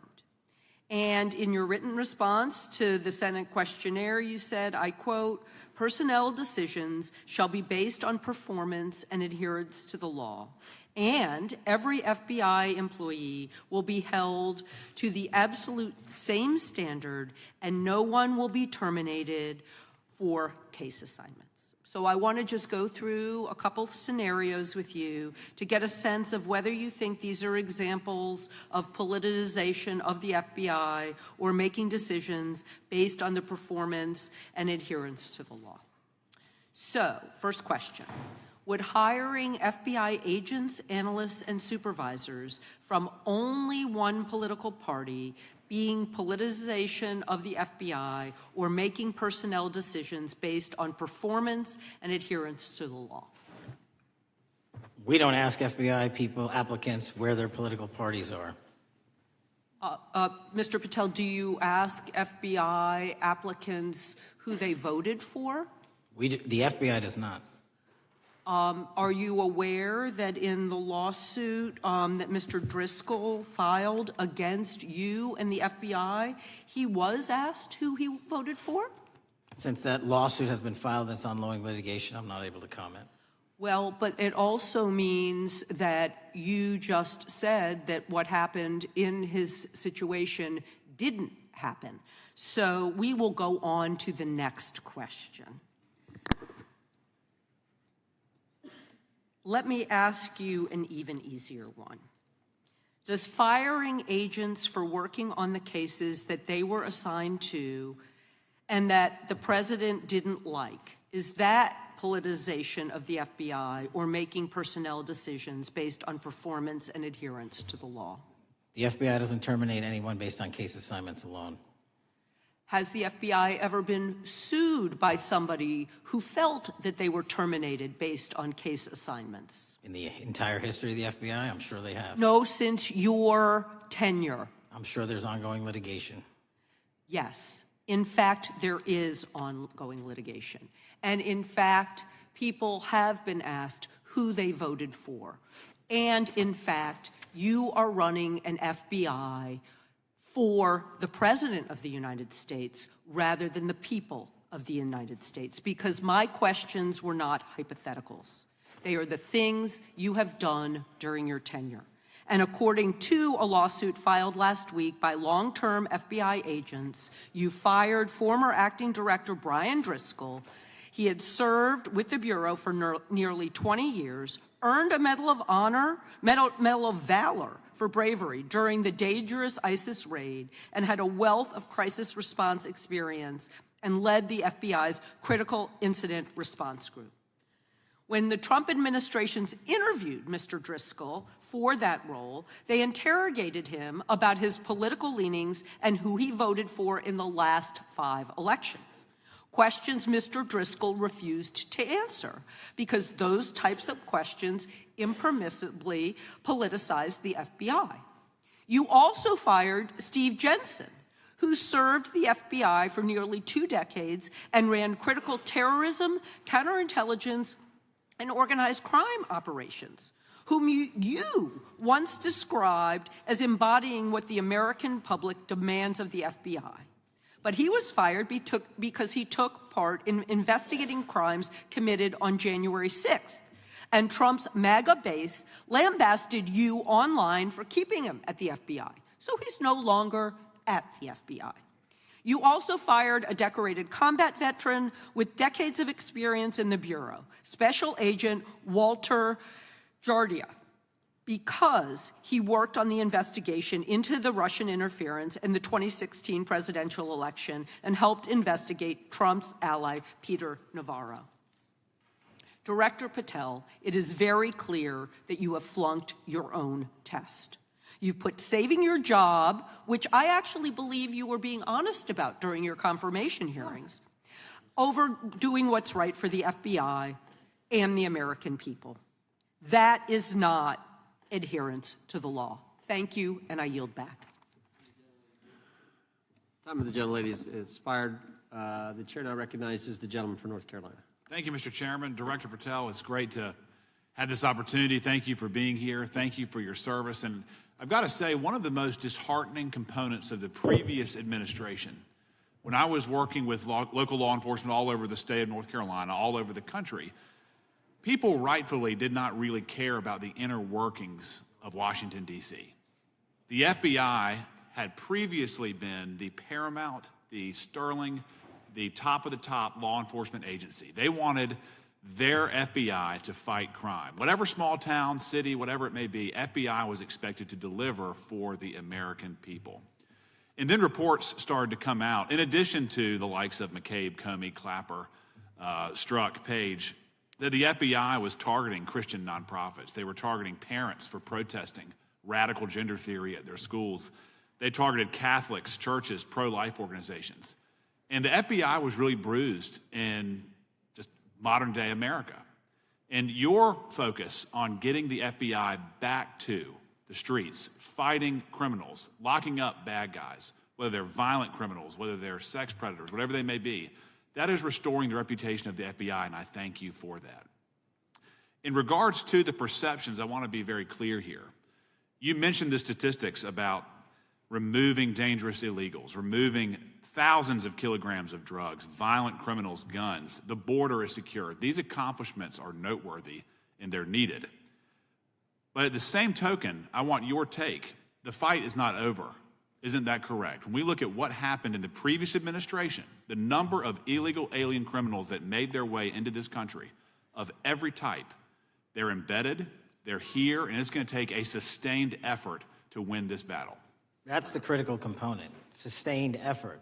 And that's the critical component when you look at what happened in Washington, D.C. We're not here for 4 seconds in terms of safeguarding Washington, D.C. Yep. It's a sustained initiative. We're taking it to Memphis and wherever we decide else. And so we are going to continue the mission till it's done. In regards to offloading some of the agents from Washington, D.C. to the states, to the people, can you just explain how tactically that is a force multiplier in the law enforcement community around the country? Yeah, it's pretty simple. You don't even have to be in law enforcement to know that. If you put cops with other cops, they're going to do cop work. That's right. And what was needed in the communities out there was more cops. What was not needed in the bloated bureaucracy of Washington, D.C. was a third of the FBI's workforce, because a third of the crime does not happen in the Washington, D.C. NCR area. And so the results speak for themselves. Our state and local partners, I've always said this, are our biggest ally, our greatest ally and partner, and we cannot do the work without them, but we got to send our guys to them. That's right. And in regards to the last 4 years, the open border policies, whether it's terrorism, drug trafficking, human trafficking, violent crime, massive amounts of organized retail theft, and other types of criminal behavior, can you describe, just so anyone who's listening here can talk about, how serious the levels of criminality have become in the United States? Well, unfortunately, in order to have these record-breaking numbers of arrests and seizures, you tragically had to have a record-breaking explosion in violent crime, and it doesn't happen overnight. And it came in from all corners of the earth and from all platforms, including social media. And that's the root cause of all of these evils. And in order to clean it up, it's not going to happen overnight. But the men and women of the FBI, what they did in these 7 months, everybody should be talking about it. Every single district in this dais is safer now, today, than it has ever been because of that work. And in regards to the ongoing political climate, Director Patel, how do sanctuary policies that are still being implemented and defended in certain states, cities, and counties, how do they help or hurt your efforts to make America safer? Well, if you are harboring criminals, you are harboring our ability to keep our communities safe. It's that simple. If you have a fugitive warrant for a violent felony offense and we are not able to procure you because of policies or rules that don't allow us to go get them, and time again, we have heard all too many have been here murdering women, murdering children, giving drugs to our youth, and raping our children, and that is unacceptable. Straightly put, can you separate immigration enforcement with fighting crime? They're intertwined. Thank you. In regards to policies like cashless bail, how does that help or hurt your efforts? Criminals know that there are certain jurisdictions where if they shoot someone, they'll be out the door within the next hour to do it again. Yep. And that's an ethos that is, and a system that has been built out over years that we are combating. How has defunding the police around the country, how has that helped or hurt? As long as I'm in this seat, we're not defunding any cops. Good. Thank you, Director. I yield back. Gentleman yields back. Mr. Garcia is recognized. Thank you, Chairman Jordan, and welcome again, Director Patel. As members of the Judiciary Committee, we have a responsibility to conduct oversight of the FBI and assess whether or not you're doing a good job in a responsible and impartial manner, or whether you're just a henchman for Donald Trump who's weaponizing the Bureau at the expense of public safety. As Congressman tenure is the Bureau's expanded role in low-level, non-criminal immigration enforcement. I have a report here from the conservative Cato Institute. They've obtained ICE documents showing that over 2,500 FBI personnel are now working on immigration enforcement. A yes or no question. Did you sign off on this? 2,500 working on immigration enforcement. Did you sign off on this? On the Cato report? On the 2,500 personnel, FBI personnel that have been reported to now be working on immigration enforcement. I couldn't have signed off on it because it's not happening. You can call it whatever you want, but the reality is that over 2,000 personnel individuals are now working at ICE instead of their jobs. I want to follow up on something that Senator Durbin asked you about yesterday. This article from MSNBC reports that nearly every agent on Baltimore's domestic terrorism unit, who was, by the way, investigating the 764 network of child predators, was diverted to work on immigration enforcement full-time. That forced them to, and I quote him, walk away from investigations of a network of violent predators that targets and exploits children online. Yes or no? Were you aware that this happened, and did you sign off on it? The premise is false. The 764 network in Baltimore is taken down, and FBI agents do double and triple duty all the time. I'm reclaiming my time. You told Senator Durbin yesterday you didn't know about it, so your testimony is inconsistent today. No, I found Final out. question. Let me ask you, again, a yes or no question. Are you aware that agents have been told by supervisors not to documenting their shifting of resources toward immigration-related work? That's a literal another falsehood. It's impossible to move a human being without documenting that work. As FBI director, you must be transparent with Congress. You need to provide us information about how many agents have been diverted to non-criminal immigration enforcement, why the Baltimore unit was dismantled, and whether there's a cover-up of what's happening under your leadership, because this goes to the heart of whether or not you're carrying out the stated mission of the FBI, keeping our communities safe. Diverting FBI agents from investigating violent child predators doesn't make us safer. Using FBI resources to target parents, children, and other immigrants for low-level, non-criminal enforcement doesn't make us safer. Enabling violent, lawless conduct by federal enforcement doesn't make us safer, as we saw last week when an ICE officer killed one of my constituents. And I know that the FBI has been involved in that investigation. And yesterday, ICE did a raid in the suburb of Elgin where 2 U.S. citizens were arrested and who accompanied them.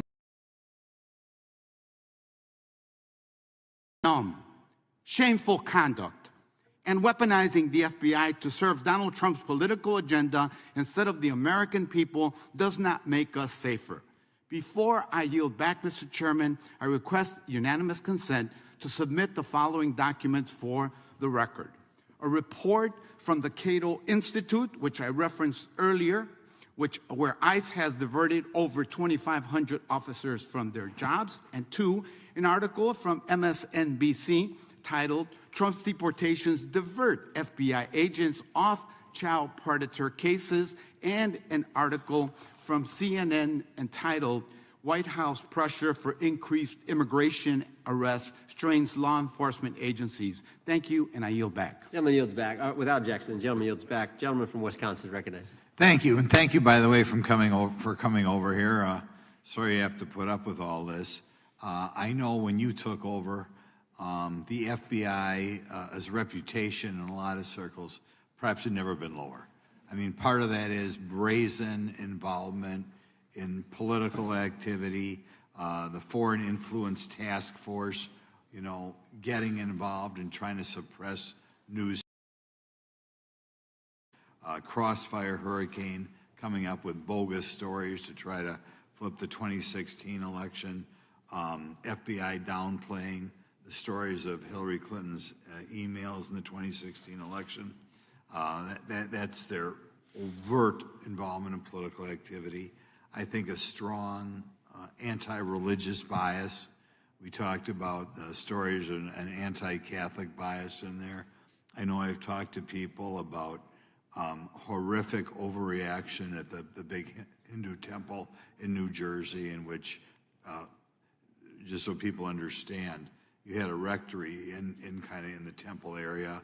The religious leaders, you know, taken out at gunpoint, big problems. And I think finally the FBI trying to turn America's viewpoint on certain political issues. And when I talk about that, I'm talking about what was done in Mexico with regard to shipping weapons, fast and furious, shipping weapons into Mexico in an effort, I think, to try to turn the Americans against the First Amendment. But in any event, what scares me is, and all these horrible things that were done in the past, there were individual FBI agents who participated in them, in which apparently their supervisors told them this is okay or even admirable.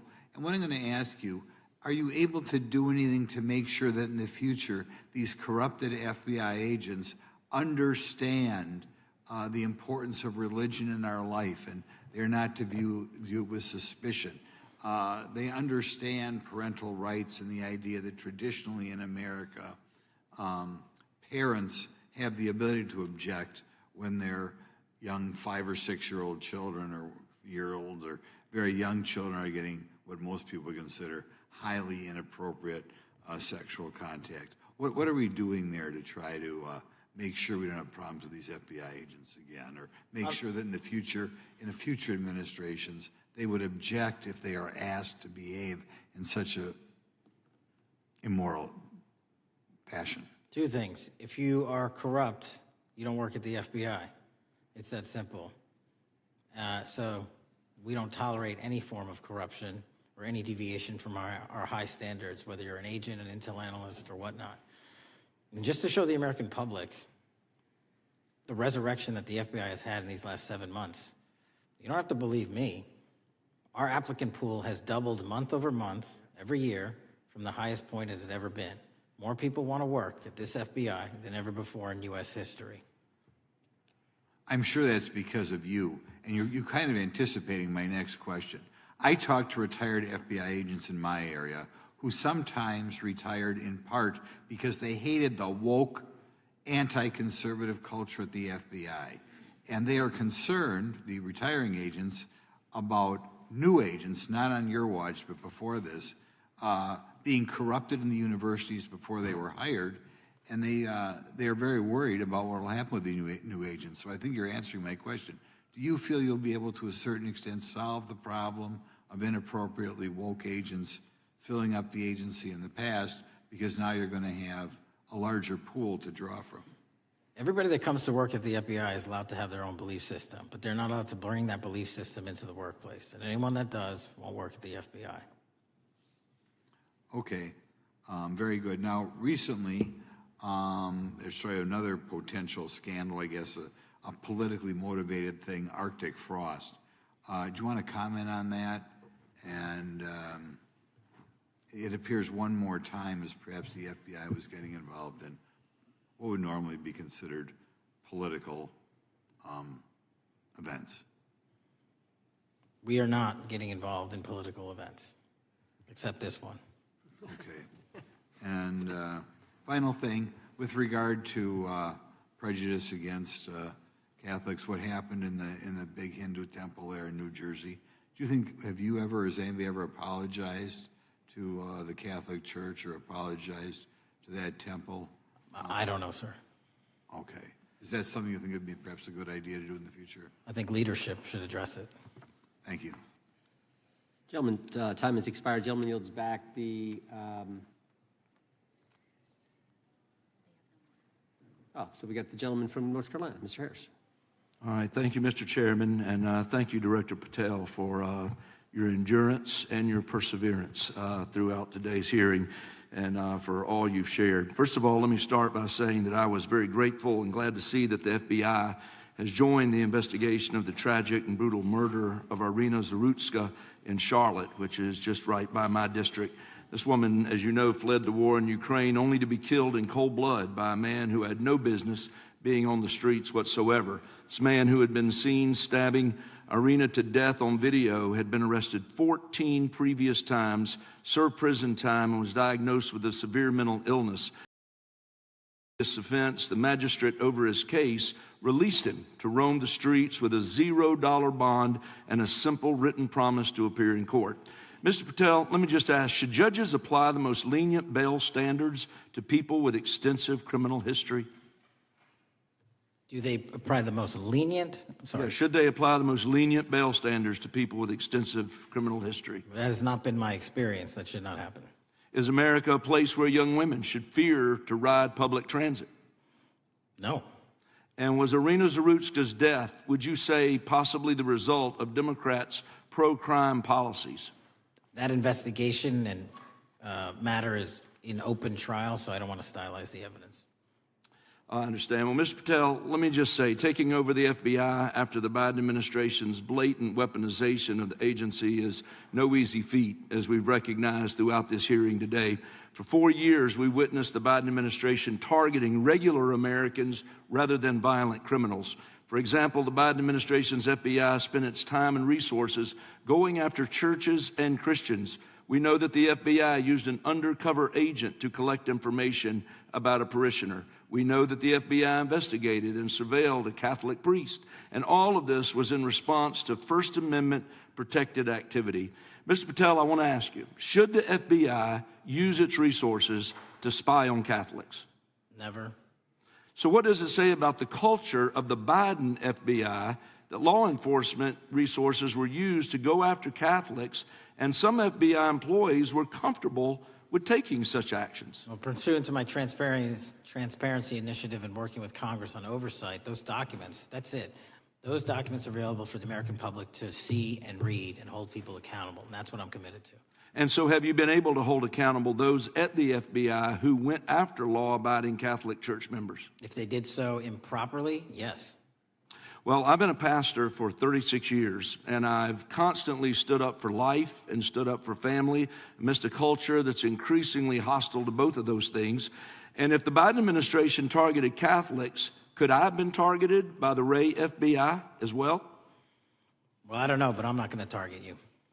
Well, I know that President Trump respects religious liberty and that his administration is seeking to right the wrongs of the Biden administration. Securing our freedoms and protecting faith leaders and communities requires a multi-pronged approach.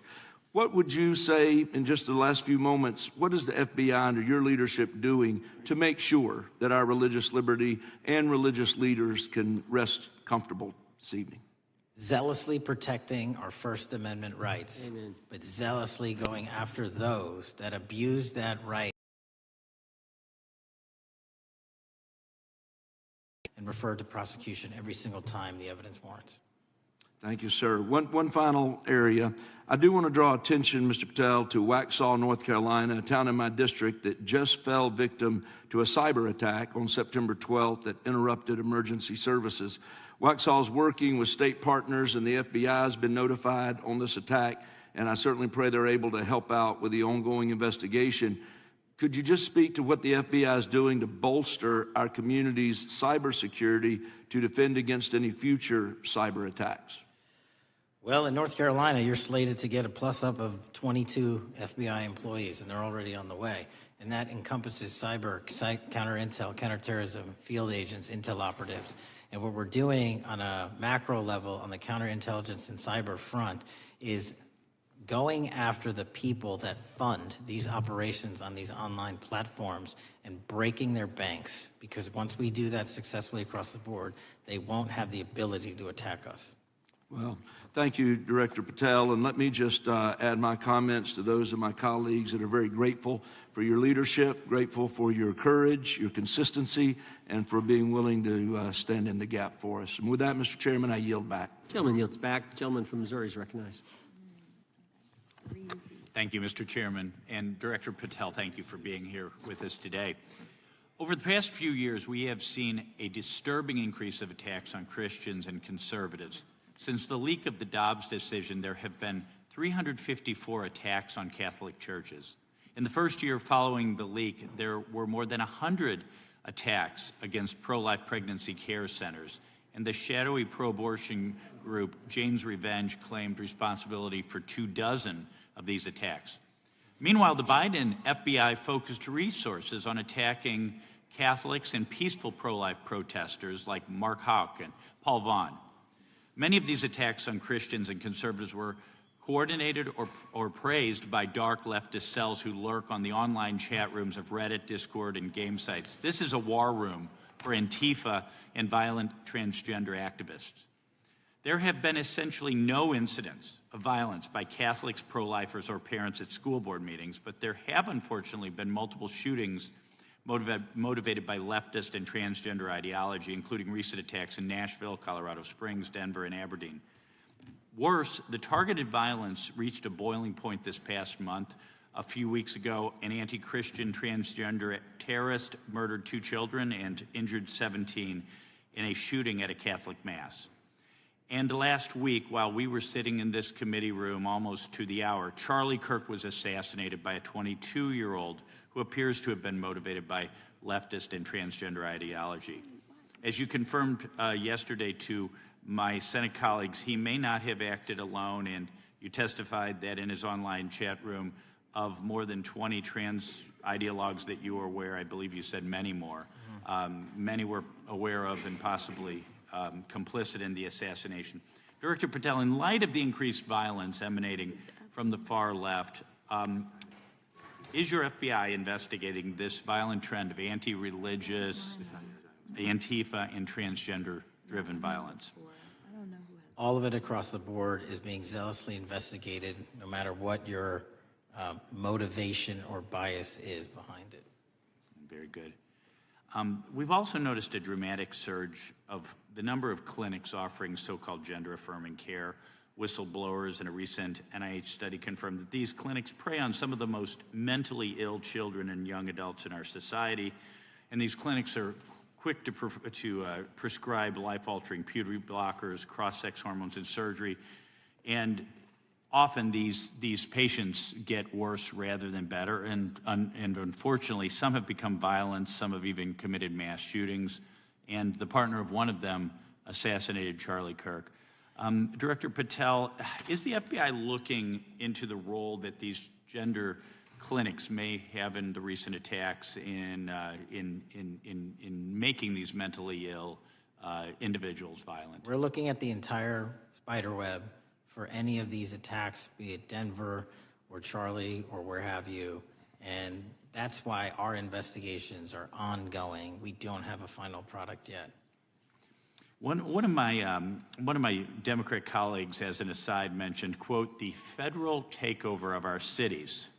And I don't know whether my Democrat colleagues, for some reason, liked Washington, D.C. better when it was more dangerous and more violent, when there were more robberies and carjackings and murders and rapes. But what has the crime picture in Washington, D.C. looked like since the so-called federal takeover?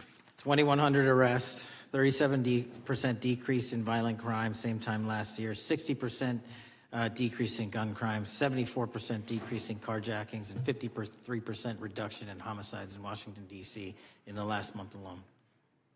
Very good.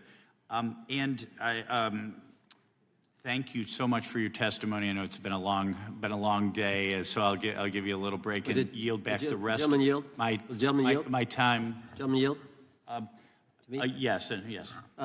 Director Patel, what's a 302? It's a report, the number of the report, whenever an FBI agent goes out and interviews someone. And are you familiar with the 302 where the FBI agent interviewed the whistleblower who's come forward and talked about the former chair of the Intel Committee here in the House pushing staff members to leak classified information? Well, I'll just read from it. Staffers were instructed to use, this is from the 302, interview this person. Staffers were instructed to use any sources that had developed within the United States intelligence community to gather information which would then be made public through the media in order to compel public opinion. You familiar with that? I am. Yeah, and that's how they played the game, wasn't it? Leaking information, classified or otherwise, true or otherwise, to create this public opinion to compel action to undermine the president. Is that accurate? I believe so. Just one other point I would make from this. This witness also said in the 302 that the agent recorded that the witness provided the interviewing agents with copies of both his handwritten notes and an email. So he gave them the stuff he wrote, and at the actual time this was taking place. That's all in the 302, right? Yes, sir. All right. Mr. Chairman. Mr. Chairman. Gentleman from Missouri. Mr. Chairman, I would like to submit for the record an article from The Hill, Massive Crime Drop in D.C., City Sees Zero Murder Week, dated August 25th, 2025. And I'd also like to submit for the record an article from the New York Times, dated April 18th, 2025. Man who set fire on Shapiro's mansion cited treatment of Palestinians, police say. Yeah, thank you. Without objection. I have Gentlelady from UC. Texas and then Pennsylvania. Thank you so much. My first UC is the FBIAA letter to Congress on summary terminations, where it states denying fundamental due process and summarily dismissing special agents will only make it harder to protect our nation. These actions distract agents from their work, foster fear that their assignments could cost them their careers either now or under the next administration, and increase the risk of criminal and national security threats by undermining unity and morale within the Bureau. Without objection. The next one is a CNN article. FBI agents are again pulled from their day jobs to address a Trump priority. It states, morale is the worst I've seen, said one law enforcement source. The Bureau is becoming unrecognizable. Lots of people are weighing really difficult decisions right now. Without objection. Gentlelady from Pennsylvania is recognized. Thank you, Mr. Chair. I'd request unanimous consent to introduce into the record a September 16th, 2025 article in the New Republic entitled DOJ Quietly Deletes Study on Politics of Domestic Terrorists. The Justice Department has taken down a study that proves Republicans' entire narrative wrong about left-wing violence. Without objection. Thank you. Gentleman from Washington is recognized. Thank you, Mr. Chair, and thank you, Director, for being here. I think without question we can say that Donald Trump has been tougher on crime and tougher on international terrorism than any president in American history. I imagine that brings you a lot of satisfaction and pride as director of America's foremost law enforcement agency. Recently, President Trump conducted very strategic and important strikes on Iran's nuclear apparatus in that country. We also know that there are concerns of significant Iranian sleeper terrorist cells here in the U.S., perhaps exacerbated by the open border during the Biden administration. What can you tell Congress and the American people about what the FBI is doing to safeguard us from potential terrorist attack by Iranian cells? So our counterterrorism division, which is fully stocked up, watches for reflections in the intelligence streams that our intelligence community collects and produces, and works hand in glove with our partners at the CIA and elsewhere to make sure that any threat, even if it's hearsay, double hearsay, triple hearsay, or totally incredible, is not only fully run down, but we also take our duties to notify and give defensive briefings to those who are mentioned in those intelligence reports to make sure that we do both our notification obligation and our investigatory obligation. Thank you. The FBI is also the foremost counterintelligence apparatus here in the U.S. We know the U.S. faces more complex array of global threats than any time perhaps World War II or even superseding that time. As America continues to be under attack from various intelligence agencies globally, what can you tell us about the counterintelligence operations of the FBI as a core function? This is why the CIA mission is so important to the FBI, because as you said, no one else can do it. No one else has the authorities to do it. And even if they did, they don't have the capabilities to do it. And the CIA mission has to be headquartered in Washington, but have far-reaching capabilities because we have to face against our adversaries in the DPRK, in Russia, China, Iran, and elsewhere. And in order to do that, we have to have dedicated intelligence professionals on those target sets. And since I become director, I've demanded not only a dismantling and disruption of networks, but a public display of how we're doing it so the world knows that our adversary is A, attacking us, and B, we're stopping them. And that's why you've seen these dramatic increases in counterintelligence arrest in the PRC by 33%, in Russia 83%, in Iran 60%. We are showing the world that they are trying to engage in espionage activities against us, and we are holding them accountable publicly. And there's been increasing concern about the Maduro regime of Venezuela, both their potential support of terrorist activity, criminal drug networks, and potential espionage entities here within the U.S. What can you tell us about your activities regarding the Maduro regime of Venezuela?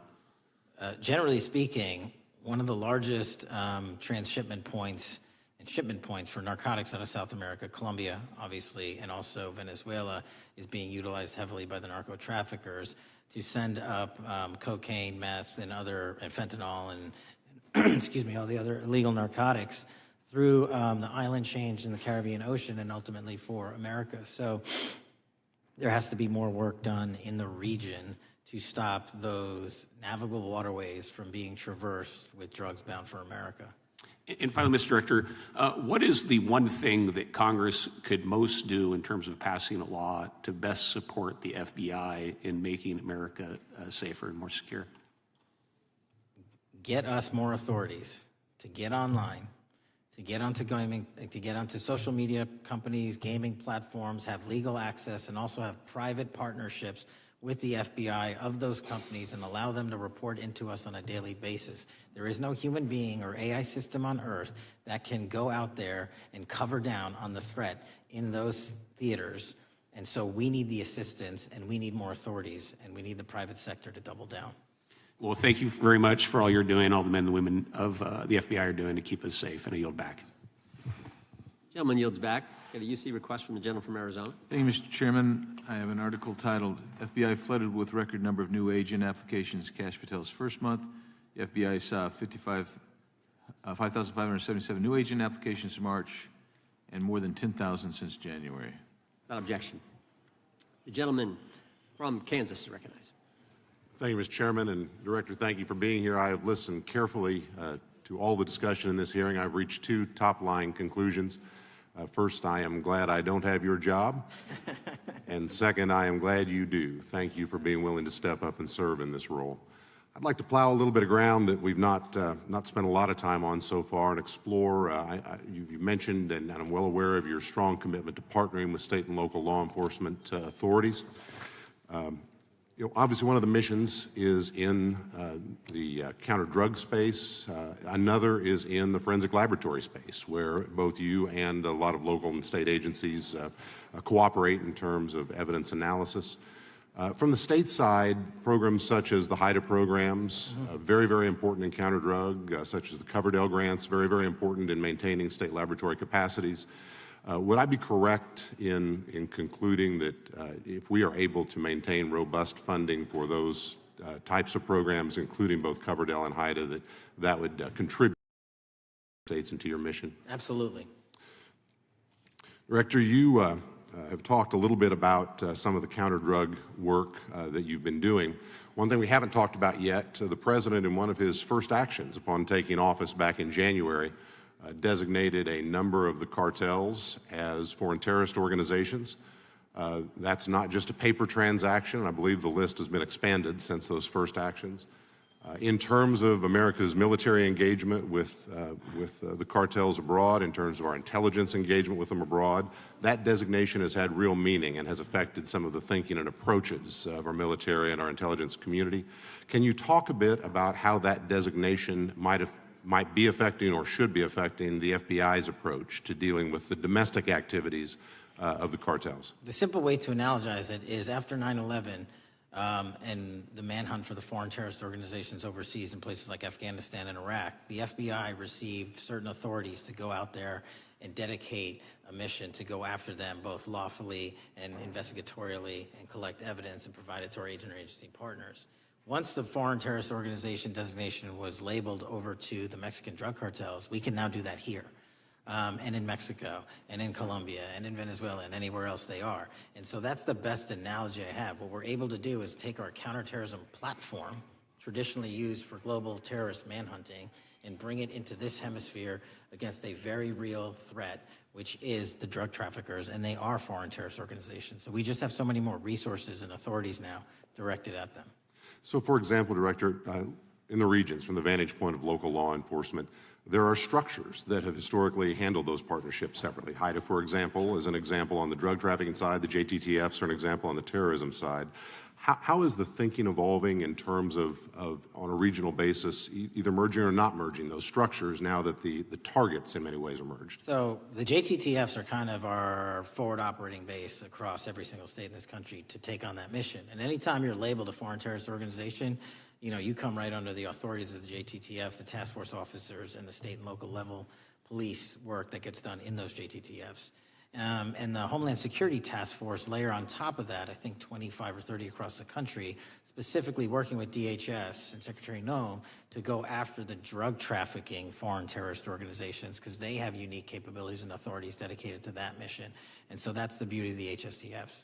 Let me ask you an adjacent question, Director. I noticed in your written testimony, I don't think we've talked about it yet, you brought to our attention an expiring authority. It's in 6 U.S.C. 124N with respect to counter-UAS drones.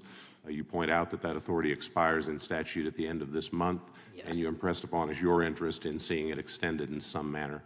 Can you talk a little bit about the FBI's role in counter-UAS work over American airspace? I represent a district that's going to host some of the FIFA World Cup activities coming up. We're obviously very interested in security, and there are limits on what our state and local authorities have the capacity to do or what our military has the capacity to do once the threat is domestic. So it's critically important. Both the FBI and DHS have those capabilities. I'll speak to the FBI, of course, only. And you raised the World Cup, and that's exactly what we need it for. The Club World Cup, which just happened, was 32 games in at least a dozen different cities across the country, the largest sporting events consecutively in American history. And we used our counter-drone capabilities to not only inspect and secure stadium locations, but where fans were hovering and we call base camps. And thankfully, because of the success of the FBI and DHS, we had no significant security incidences. And flipping to the World Cup, which is going to be 3 times as large, and obviously the largest we've ever had, and blending into the LA Olympics in 28, our counter-UAS capabilities are going to be the ones that are able us to have literal bird's-eye view of the threat dynamic around so many of these cities, which are going to see literally tens and hundreds of thousands of people flock to them. So we have to have it. And making sure the bad guys don't have the same. Exactly. Very good. I yield back and thank you. Gentleman yields back. Director, you've been amazing. You've been here 4 hours and 41 minutes without a break. We appreciate that. I think we have one more member, a few UC requests, and then you can we'll let you go. But we appreciate that. The gentleman from Texas is recognized. Thank you again for taking the time, Director Patel, and for Chairman Jordan for holding this hearing. Thank you for depoliticizing the FBI and getting it back to its original mission as well. Director Patel, do you agree that we have a problem in the United States with politically motivated violence? Absolutely. And I very much agree. I think we can all agree that political violence is wrong, it's evil, regardless of which side it comes from, and that we can all adamantly and vehemently reject it, or we certainly should. But one of the things that we've noticed recently is that affinity and tolerance for political violence is not equally distributed on both sides of the aisle. In fact, right now, social media is filled with leftists who are cheering on the murder of an iconic conservative political figure, Charlie Kirk.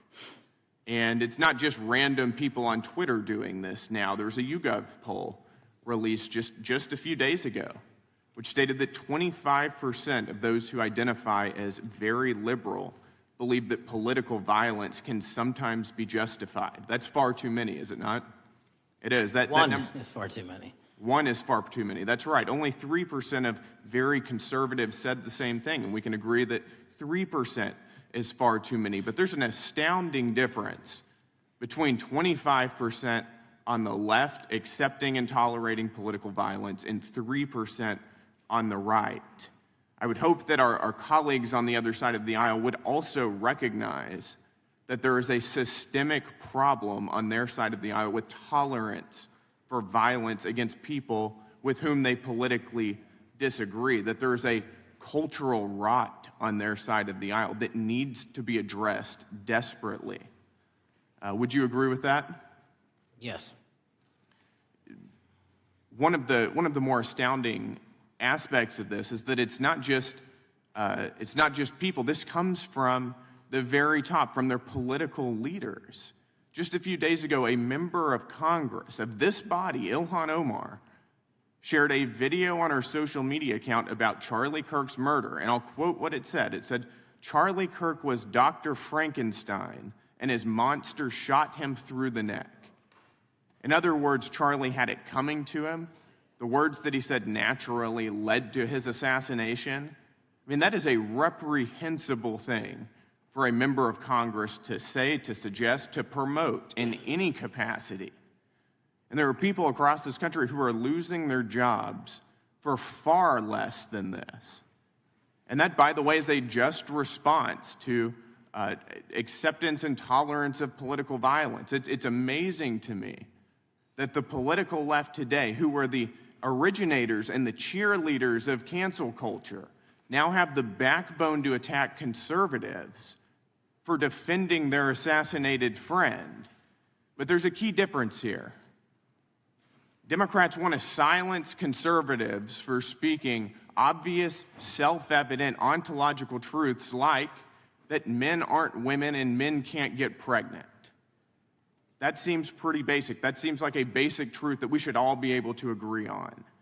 Republicans, by contrast, are recognizing that a constitutional republic depends on the free and open exchange of ideas that we can debate without violence, and that assassinating a political rival is evil, it's wrong, and it should not be glorified or promoted or justified in any way, including in the way that Congresswoman Ilhan Omar did. So Mr. Patel, thank you again for being here. I'd like to, with the remainder of my time, just get your opinion. Does the FBI recognize the rising threat of political violence in America, and what can you guys do to address it? Yes, we do, and what we can do to address it, Congressman, is we need to get online partnerships with these companies in the public space, on these gaming sites, and on these social media sites. As I was saying earlier, there is no way to triage the amount of information generated on these sites by the FBI alone. And we need the public-private partnership. And there's another law that's expiring, I think, at the end of this month, which I believe we need renewed, that allows private sector companies to report into the FBI without liability for criminal investigatory purposes. And that's the kind of stuff we need to keep going. Got it. Thank you, Director Patel. We really appreciate it. Thank you. Gentleman yields back. Mr. Chairman. Gentleman from Arizona. I have some UCs. Gentleman state his request. Thank you. The first one is a piece entitled Review of Domestic Terrorism and Fudge the Data. Without objection. Thank you. Make a motion to table. Oh, no, we got to recognize the ranking member for his motion. It's just a UC request. The gentleman's recognized for a UC request. Thank you, Mr. Chairman. This is the ADL report issued February 21, 2025, titled murder and extremism in the United States in 2024, concluding that for the third year in a row, every single extremist-related murder in the United States in 2024 was committed by right-wing extremists, 8 of the 13 involving white supremacists and 5 having connections to far-right anti-government extremists. Without objection. Gentlelady from Pennsylvania is recognized for unanimous consent. Yes, thank you. I have a couple articles here. First is a New York Post article, July 17th, 2025. Democratic Senator Ron Wyden claims big Epstein file full of actionable information locked in Treasury Department drawer. Without objection. This is The Guardian, May 18th, 2023. Deutsche Bank agrees to pay $75 million to settle Jeffrey Epstein lawsuit. Without objection. This is Fox Business, September 10th, 2025. JP Morgan processed over $1 billion for Jeffrey Epstein despite internal concerns over sex offender status. Without objection. And New York Times, Bank of America flagged suspicious payments to Epstein only after he died. Without objection. Okay, and I also have a motion, Mr. Chair. The lady was recognized. We're going to come back to the motion I thought it was made by Mr. But I want to dismiss our witness. Could we do the motions before he goes? What, The one, I just wanted to press the motion I originally yeah, had. we're going to bring that up. Is that what this four is? banks. Are you doing that? No, this is another motion. Okay, well, I'm going to recognize first the gentleman because we held that motion in advance. I've got a, from I still have the UC, Mr. Chairman. Thank you, Mr. Chairman. So look, there are 4 banks, JP Morgan, Bank of New York, Bank of America, and Deutsche Bank. Yeah, but the gentleman can state his motion. Yeah, but the motion is to subpoena the CEOs of these 4 banks to bring in all records relating to their relationship to Jeffrey Epstein and to produce all records reflecting it. These 4 banks have flagged to the government $1.5 billion in suspicious transactions relating to the sex Chairman, I move the trafficking table. crimes. Mr. Diamond just released a statement saying he would be happy to comply. Mr. Chairman, you don't need The motion to table, the motion offered by the gentleman from Maryland. The motion to table is not debatable. The question occurs on the motion to table. Those in favor say aye. Aye. Those opposed, no. No. Opinion of the chair, the ayes have it. The motion is tabled. I'd like a recorded vote if we could, Mr. Recorded vote being requested. The clerk will call. Well, we got to get the clerk here. The clerk's right here. Wonderful. Clerk will call the roll. Yes. Mr. Jordan votes yes. Mr. Issa? Mr. Biggs? Mr. Biggs votes aye. Mr. McClintock? Mr. McClintock votes aye. Mr. Tiffany? Mr. Massey? Mr. Roy? Mr. Roy votes aye. Mr. Fitzgerald? Mr. Klein? Mr. Klein votes aye. Mr. Gooden? Mr. Van Drew? Mr. Nels? Mr. Nels votes yes. Mr. Moore? Mr. Moore votes yes. Mr. Kiley? Ms. Hageman? Ms. Lee? Mr. Hunt? Mr. Fry? Mr. Grothman? Mr. Grothman votes aye. Mr. Knott? Mr. Knott votes aye. Mr. Harris? Mr. Harris votes aye. Mr. Onder? Mr. Onder votes aye. Mr. Schmidt? Mr. Schmidt votes aye. Mr. Gill? Mr. Gill votes aye. Mr. Baumgartner? Mr. Raskin? No. Mr. Raskin votes no. Mr. Nadler? No. Mr. Nadler votes no. Ms. Lofgren? No. Ms. Lofgren votes no. Mr. Cohen? Mr. Johnson? No. Mr. Johnson votes no. Mr. Swallow? No. Mr. Swallow votes no. Mr. Liu? Ms. Jayapal? Mr. Correa? Ms. Scanlon? Ms. Scanlon votes no. Mr. Neguse? No. Mr. Neguse votes no. Ms. McBath? Ms. McBath votes no. Ms. Ross? No. Ms. Ross votes no. Ms. Ballant? No. Ms. Ballant votes no. Mr. Garcia? No. Mr. Garcia votes no. Ms. Kamlager-Dove? Mr. Moskowitz? No. Mr. Moskowitz votes no. Mr. Goldman? Mr. Goldman? Ms. Crockett? No. Ms. Crockett votes no. Gentleman from Texas, Mr. Gooden. Mr. Gooden? You're a no. You're a no. Lance? Yes. Mr. Gooden votes yes. Mr. Chairman, how am I recorded? Gentleman from New York. Mr. Goldman, you're not recorded. No. Mr. Goldman votes no.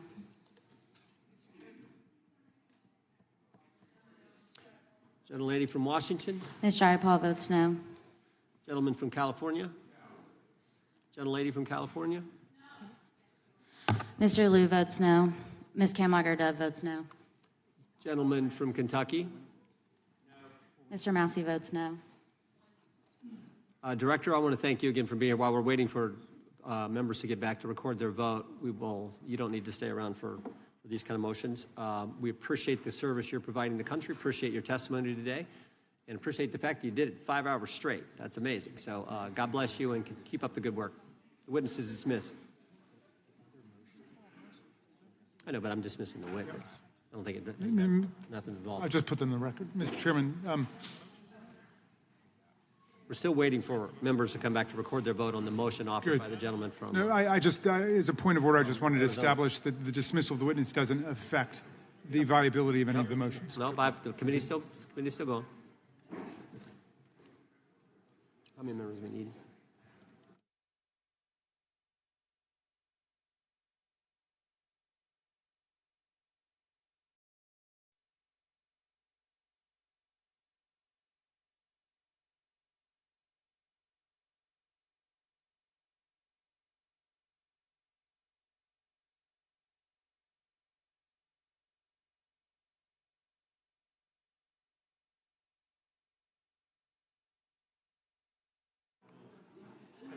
Madam Clerk, point of order. What is the current vote? Point of order. The vote is open. We will be waiting for members to get back to record their vote. Gentleman from Wisconsin is recognized. Mr. Fitzgerald votes aye. Gentleman from California is recognized. Mr. Kiley votes aye. The gentleman from California, I think, Mr. Chairman, is seeking to be recognized. Mr. Correa. Mr. Correa votes no.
Mr. Chairman, point of order.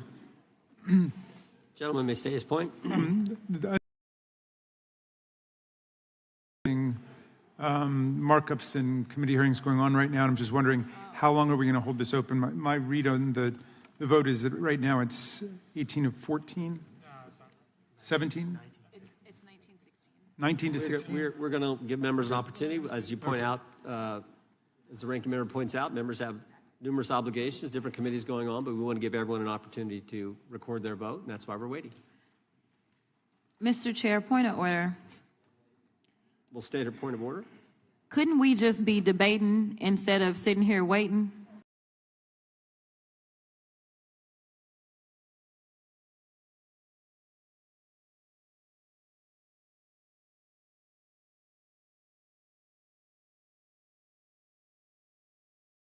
Coming into this year, if you had had that information, would it have changed your mind related to where the interest rates should be? Should there have been a cut earlier? You know, we have to live life looking through the windshield rather than the rearview mirror, as you know. And all I can tell you is we see where we are now, and we take appropriate action. And we took that appropriate action today. Thanks. Howard Schneider with Reuters. So, as you mentioned a minute ago, some margins of the job market would suggest that the slide's already happening. Black unemployment rate in August was above 7%, declining work week, difficulty among college graduates finding work, rising youth unemployment. Why do you think a quarter percentage point now is going to arrest that? Well, I didn't say that I thought a quarter point would make a huge difference to the economy, but you've got to look at the whole path of rates, right? And the market's has already been baking in expectations. I mean, our market works through expectations, right? So I think our policy path really does matter. And I think it's important that we use our tools to support the labor market when we do see signs like that. I did mention that, you see minorities, unemployment going up, you see younger people who are more vulnerable economically, more susceptible to economic cycles. That's one of the reasons, in addition to just overall lower payroll job creation, that shows you that at the margin, the labor market is weakening. I would also point to labor force participation. Some part of the significant decline in labor force participation over the last year has probably been cyclical in nature rather than just the usual aging process. So we put all those together, and we see that the labor market is softening, and we don't need it to soften anymore, don't want it to. So we use our tools, and it starts with a 25 basis point rate cut, but the market's also pricing in a rate path. I'm not blessing what the market's doing at all. I'm just saying it's not just one action. As a follow-up to that, the growth mix right now seems very concentrated in investment and on the consumer spending side in the high. But that's an unsustainable mix for the economy moving forward. I wouldn't say that. I mean, you're right. Those are two. We're getting unusually large amounts of economic activity through the AI build out and corporate investment. I don't know how long that will go on. No one does. In terms of spending, you saw that the consumer spending numbers were well above expectations, and that may well be skewed toward higher earning consumers. There's a lot of anecdotal evidence to suggest that. Nonetheless, it's spending. So, I mean, I think the economy is moving along. Economic growth is going to be 1.5% or better this year, maybe a little better. Forecasts have been coming up, as you can see. So, labor market unemployment is low, but downside risks, but it's still a low unemployment rate. So, that's how we see it.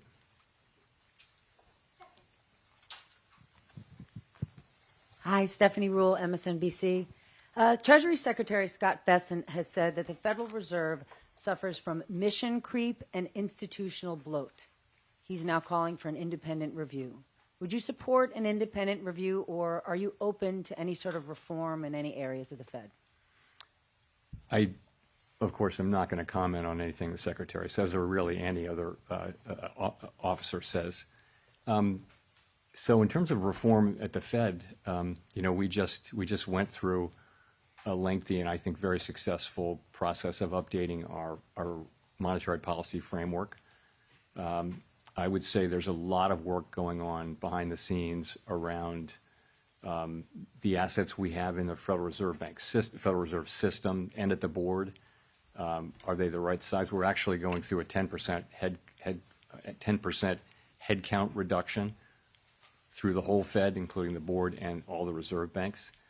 The employment at the Fed at the end of that will be basically at the same level it was more than 10 years ago. So we will have had zero job growth for more than a decade when we're finished with that, and I think we'll probably do more than that. So I think we're certainly open to constructive criticism and ways to do our jobs better. But not an independent review? We're certainly open to to always trying to do better. Mr. Chairman, Neil Irwin with Axios. There's been some debate lately on whether AI is already starting to affect the labor market in terms of lower labor demand, higher productivity by contrast. Do you buy that? And if that is true, does that have implications for the monetary policy setting? So there's great uncertainty around that. I think my view, which is also a bit of a guess but widely shared, I think, is that you are seeing some effects, but it's not the main not the main thing driving it. And so particular focus on young people coming out of college, and yeah, there may be something there. It may be that companies or other institutions that have been hiring younger people right out of college are able to use AI more than they had in the past. That may be part of the story. It's also part of the story, though, that job creation more broadly has slowed down. The economy has slowed down, and so it's probably a number of things. But yeah, it's probably a factor. Hard to say how big it is.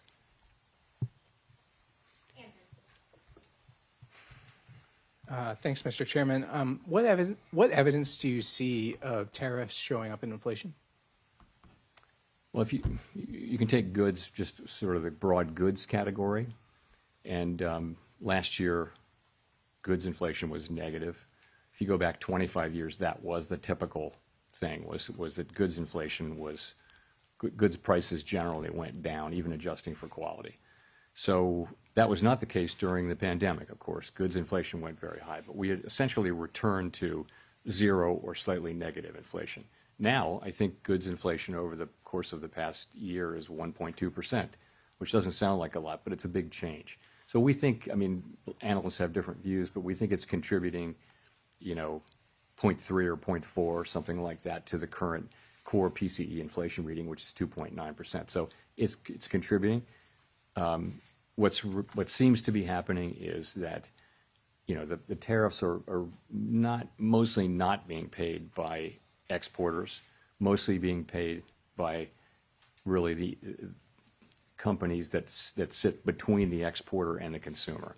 So if you buy something and you sell it through retail or you use it to make a product, you're probably taking a lot of those costs on and not able to pass it fully along to the consumer yet. That appears to be what we're seeing.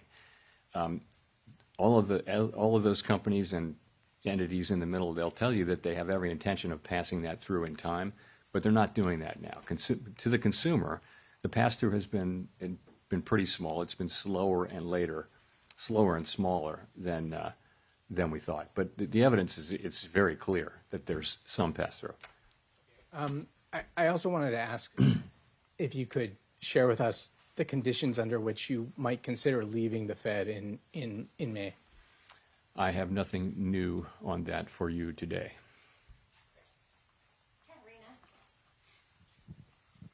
Hi, Katerina Saraiva with Bloomberg News. I just wanted to follow up on one of your answers just a couple minutes ago. We've often heard you talk about how you and your colleagues, do not think about politics. This does not enter the room.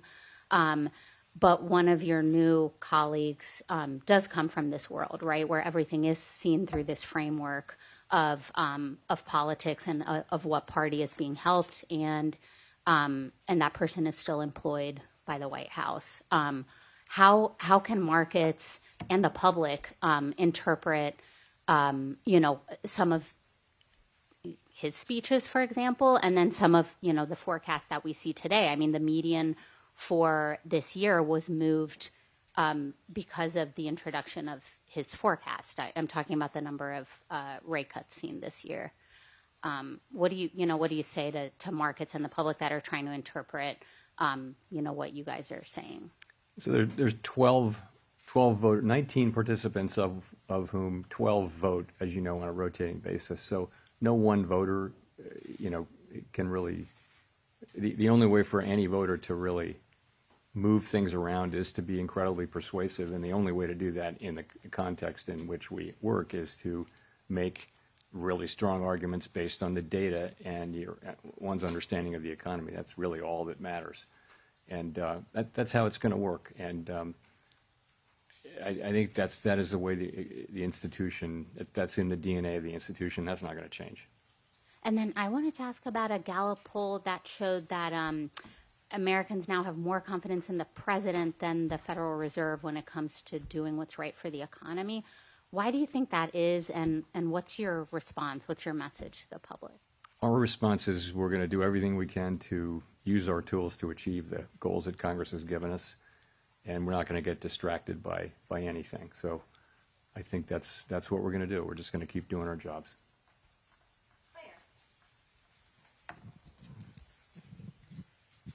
Claire Jones, Financial Times. Given the range of views expressed prior to the meeting, I think there was a lot less dissent today than a lot of people expected. It'd be good to know just what you think the drivers were of coming to that very strong consensus in the meeting, and also on the flip side to just explain why the dot plots are really so scattered between, someone even expecting rates to end up higher by the end of the year to 5 cuts. I mean, what were the kind of range of views you heard about, on one side, why there was so much support for a cut today, and on the flip side, why there's so much divergence about what comes next? So I think there's quite a wide assessment that the situation has changed with respect to the labor market. Whereas we could still say, and did say in July, at the time of the July meeting, that the labor market was in solid condition, and we could point to 150,000 jobs per month and many other things. I think that the new data that we've had, and it's not just payrolls, it's other things as well, suggests that there really is meaningful downside risk. I said there was downside risk then, but I think that downside risk is now a reality, and there's clearly more downside risk. So I think that's broadly accepted. And so that meant different things for different people. Some wrote down, almost everyone wrote down, supported this cut, and some supported more cuts and some didn't, as you will see from the dot plot. So that's just the way it is. I mean, people have, you have people who take this work very seriously, think about it all the time, do their work, discuss it with our colleagues. We endlessly discuss this between ourselves, and then we have a meeting where we put it all out on the table, and this is what you get. And you're right, there's a range of views in the dots, and I think that's, like I said, very unsurprising given the quite unusual, historically unusual nature of the challenges that we face. But let's remember, though, the unemployment rate's 4.3%. The economy's growing at 1.5%. So it's not a bad economy or anything like that. We've seen much more challenging economic times. But from a policy standpoint, the standpoint of what we're trying to accomplish, it's challenging to know what to do. There are, as I mentioned earlier, there are no risk-free paths now. It's not incredibly obvious what to do. So we have to keep our eye on inflation. At the same time, we cannot ignore and must keep our eye on maximum employment, those are our two equal goals. And you will see that there's a range of views on what to do. Nonetheless, we came together today at the meeting and acted with a high degree of unity.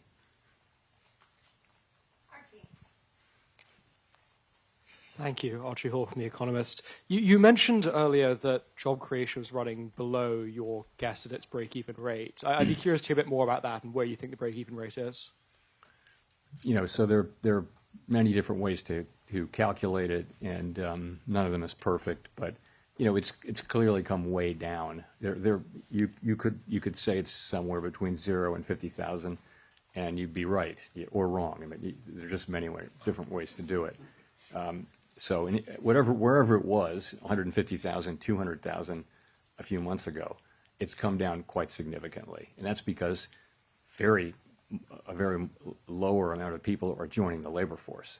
The labor force really not growing much at this point. And that's a lot of where the supply of labor was coming from over the last 2 or 3 years. So we're not getting that now. We've got much lower demand. It's interesting that supply and demand have really come down together so far, except now we do have unemployment ticking up just one tick outside of the range where it's been for a year.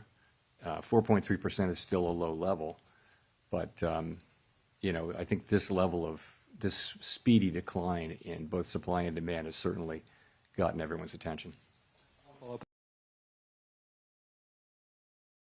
It's striking that measures of kind of activity and output for the third quarter, those that we have, seem pretty strong. The Atlanta Fed's GDP now is very strong. You mentioned strong PCE numbers as well. How do you square those things? Is there a chance actually could be upside risk to the labor market if those activity measures are right? Well, that would be great. We'd love that to happen. So I don't know that you see a big tension there, but it's gratifying to see that economic activity is holding in, and it's it's a good bit from consumption. It looks like consumption was stronger than expected, what we got earlier this week, I guess. And also we're getting, a fairly narrow sector is producing a lot of economic activity, which is the AI build out and business investment. So we watch all of it, and I would say we did move up. The median for growth for this year actually moved up in the SEP between the June and September SEPs. So, and really the inflation and labor market didn't change much. It's really the risks that we're seeing to the labor market that were the focus of today's decision. Nicole. Hi, Nicole Goodkind with Barron's. Thank you for taking my question. Given the cumulative impact of high interest rates on the housing sector, I'm wondering how concerned you are that current rate levels are exacerbating housing affordability issues and potentially hindering household formation and wealth accumulation for a segment of the population? Housing is an interest-sensitive activity, so it's at the very center of monetary policy. When the pandemic hit and we cut rates to zero, the housing companies were incredibly grateful, and it was really, they said that was the only thing that kept them going, was that we cut so aggressively and provided credit and things like that, and they were able to finance because we did that.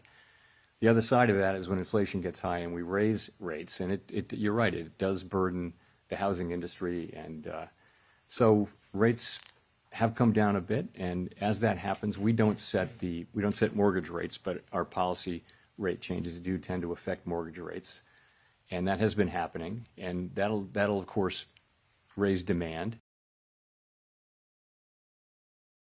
Builders will help, builders will help supply. And so some of that should happen. I think most analysts think that it would have to be pretty big changes for it to matter a lot, big changes in rates to matter a lot for the housing sector. And the other thing is by achieving maximum employment and price stability, that's a strong economy. That's a good economy for housing. And then the last thing I'll say is, there's a deeper problem here. There's not a cyclical problem that the Fed can address, and that just is a pretty much nationwide housing shortage. Or a lot of places in the country just don't have enough housing for people, and all of the areas around metropolitan areas like Washington, for example, are very built up, and so you're having to build farther and farther out, and so that's where it is. And just a quick follow-up. During the last SEP, or the press conference following the last SEP, you seemed to indicate that policymakers lacked conviction about their projections, and I'm wondering if you still feel that way.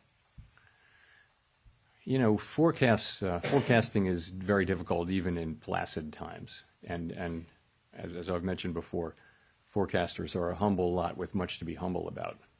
So I think right now is a particularly challenging time, even more uncertain than usual. And so I don't know any forecaster anywhere, really. Ask any of the forecasters whether they have great confidence in their forecast right now. I think they'll honestly say no.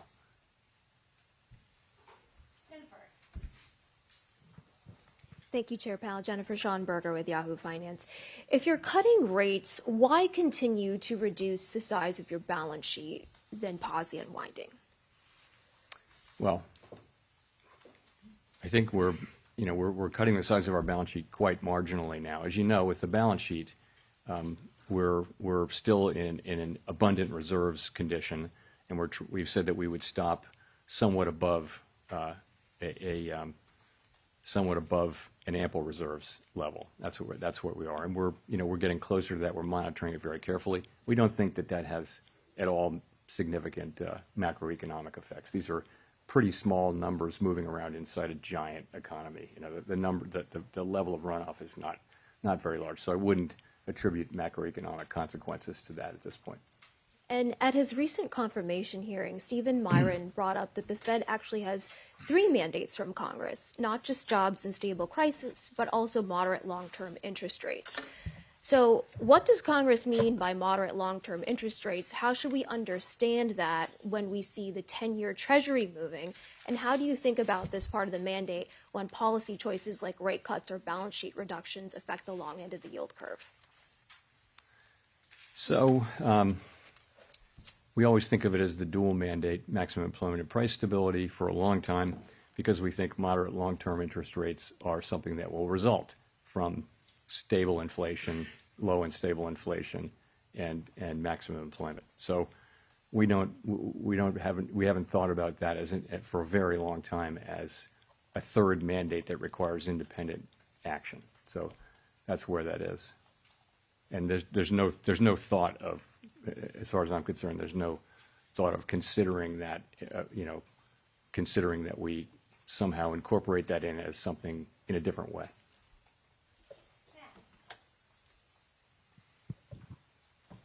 Thanks, Chair Powell. Matt Egan from CNN.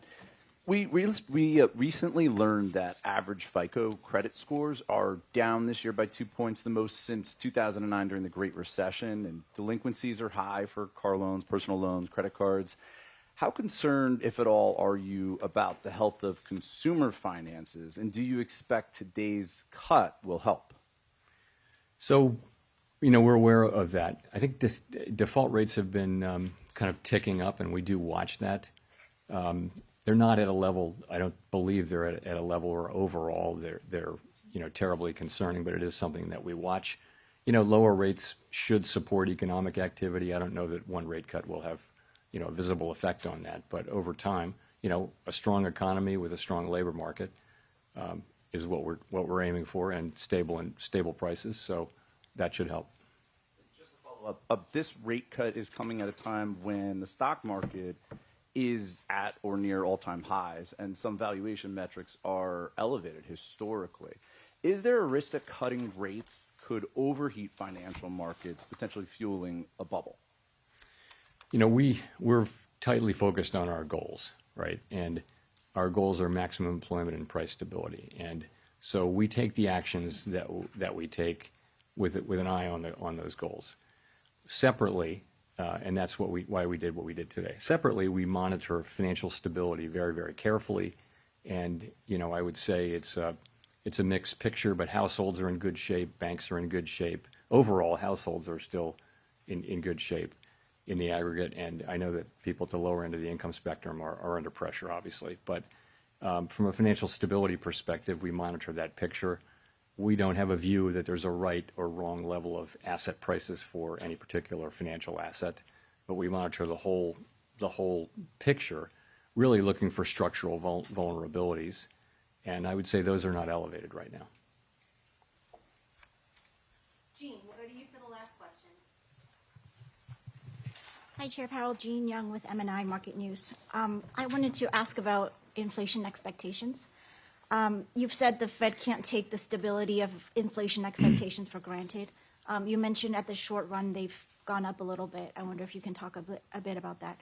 And then also at the long run, wondering, do you see evidence that the debate over Fed independence and the growing deficit is putting pressure on inflation expectations? So as you said, shorter-term inflation expectations have tended to respond to near-term inflation. So if inflation goes up, inflation expectations will predict that it takes just a little while to get back down. Fortunately, throughout this period, longer-term inflation expectations, both break even in the markets, and almost all of the longer-term surveys, Michigan being a bit of an outlier lately, have been just rock solid in terms of running at levels that are consistent with 2% inflation over time. So we don't take that for granted. We actually assume that our actions have a real effect on that, and that we need to continually show and also discuss our commitment to 2% inflation. And so you'll hear us doing that. But we're, as I mentioned, it's a difficult situation because we have risks that are both affecting the labor market and inflation. Those are our two goals, and so we have.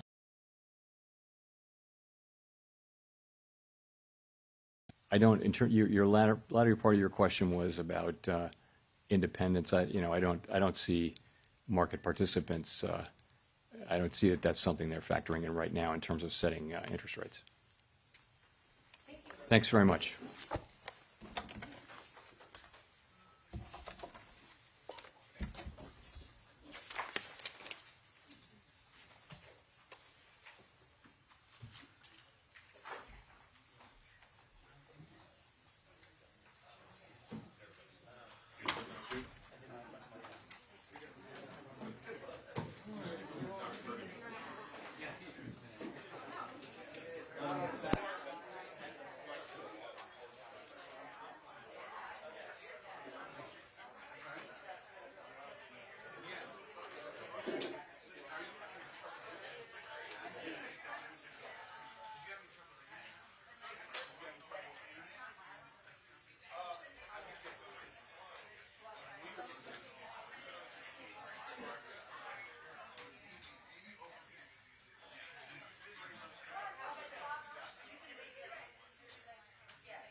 Mr. President, Mrs. Trump, it is with great pleasure that my wife and I welcome you to Windsor Castle on this, your second state visit to the United Kingdom.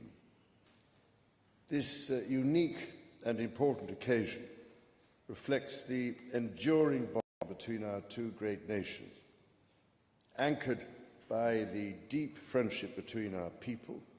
This relationship, which, with good reason, we and our predecessors have long called special, has made us safer and stronger through the generations. Our people have fought and died together for the values we hold dear.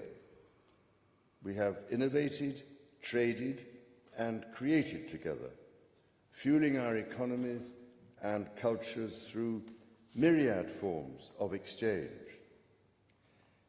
We have celebrated together, mourned together, and stood together in the best and worst of times. Mr. President, as we approach the 250th anniversary of the Declaration of Independence next year, it is remarkable to think just how far we have come. I cannot help but wonder what our forebears from 1776 would make of this friendship today. The rebel commander and pioneering First President George Washington famously vowed never to set foot on British soil. And my 5 times great-grandfather, King George III, for his part, did not spare his words when he spoke of the revolutionary leaders. Today, however, we celebrate a relationship between our two countries that surely neither Washington nor King George III could possibly have imagined. The ocean may still divide us, but in so many other ways, we are now the closest of kin. Mr. President, you have spoken of your pride in your British roots. In fact, not only have you set foot on British soil twice in the last 2 months alone, but I understand that British soil makes for rather splendid golf courses. Now, for my part, I have always admired the ingenuity of the American people and the principles of freedom which your great democracy has represented since its inception. Throughout my life, from the very first visit to the United States in 1970, and over 20 visits since that time, I have cherished the close ties between the British and American peoples. In fact, had the media succeeded in the 1970s in their own attempt at deepening the special relationship, I myself might have been married off within the Nixon family. Mr. President, from York to New York, from Birmingham, England to Birmingham, Alabama, we are united by a common language and shared heritage. The many thousands of people from each of our countries who have made the other their home have enriched our societies immeasurably, a fact that gives me the greatest pride. Our cultural connections, too, continue to flourish, with our actors, musicians, writers and television presenters prospering in the hearts of transatlantic audiences. Today, our alliance spans every field of endeavour and shows vast potential for growth. The United Kingdom was your partner in the first trade deal of your administration, Mr. President, bringing jobs and growth to both our countries. And no doubt we can go even further as we build this new era of our partnership.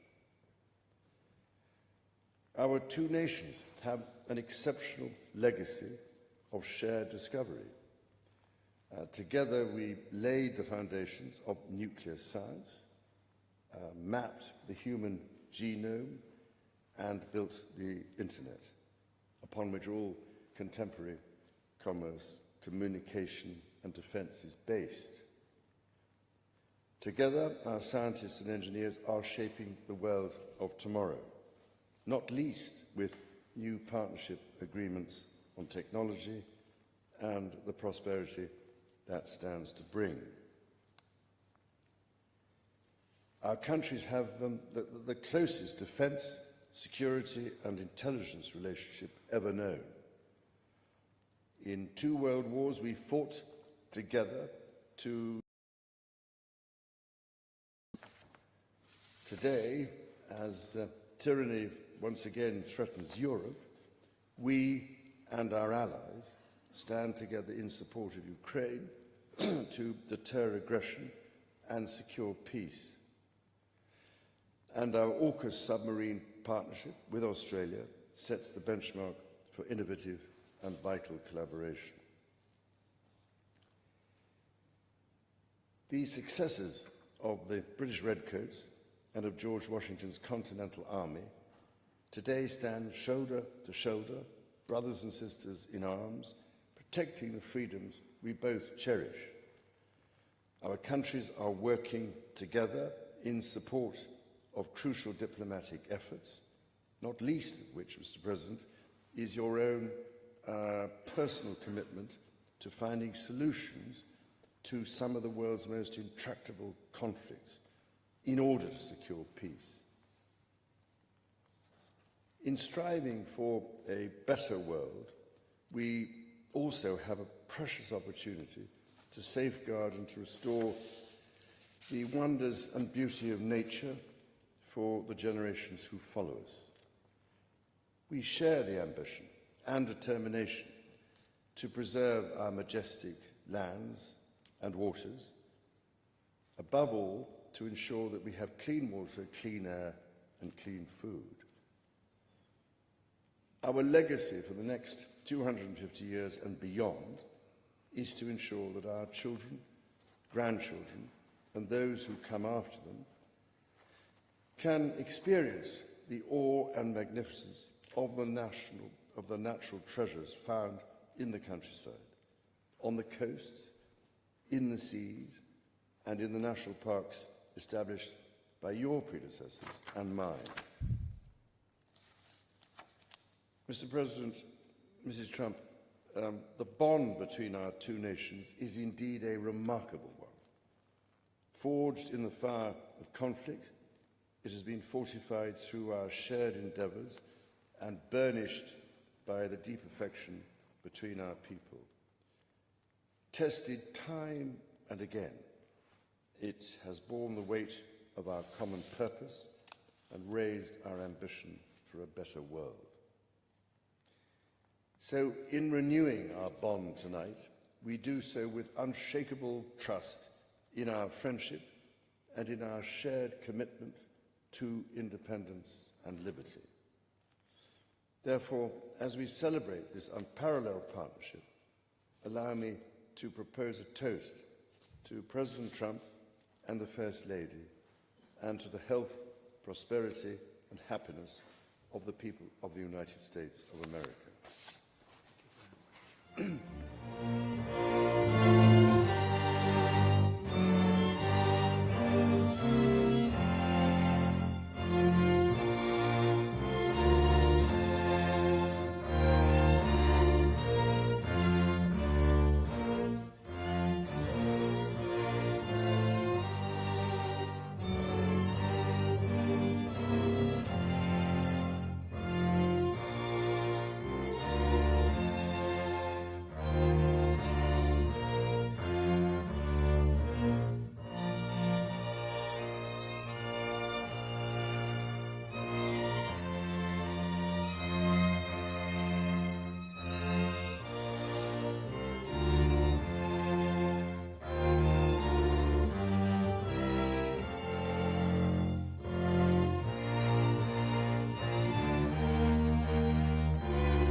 Majesty.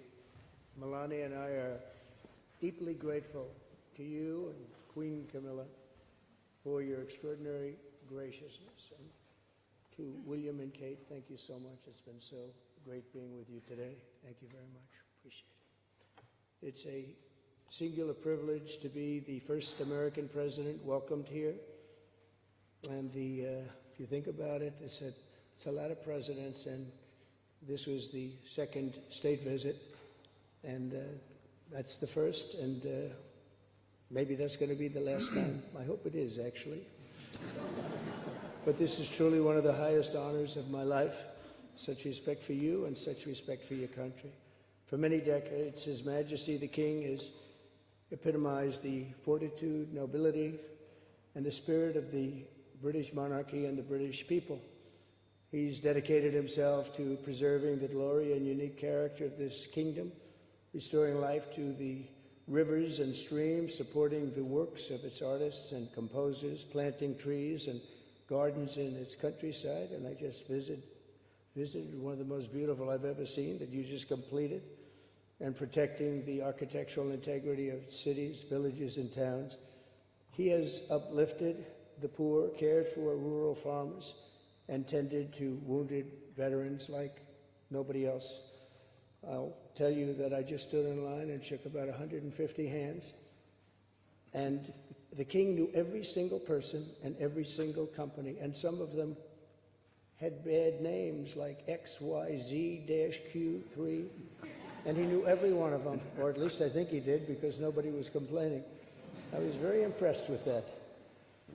But I just want to say that His Majesty has also raised a remarkable son in His Royal Highness Prince of Wales.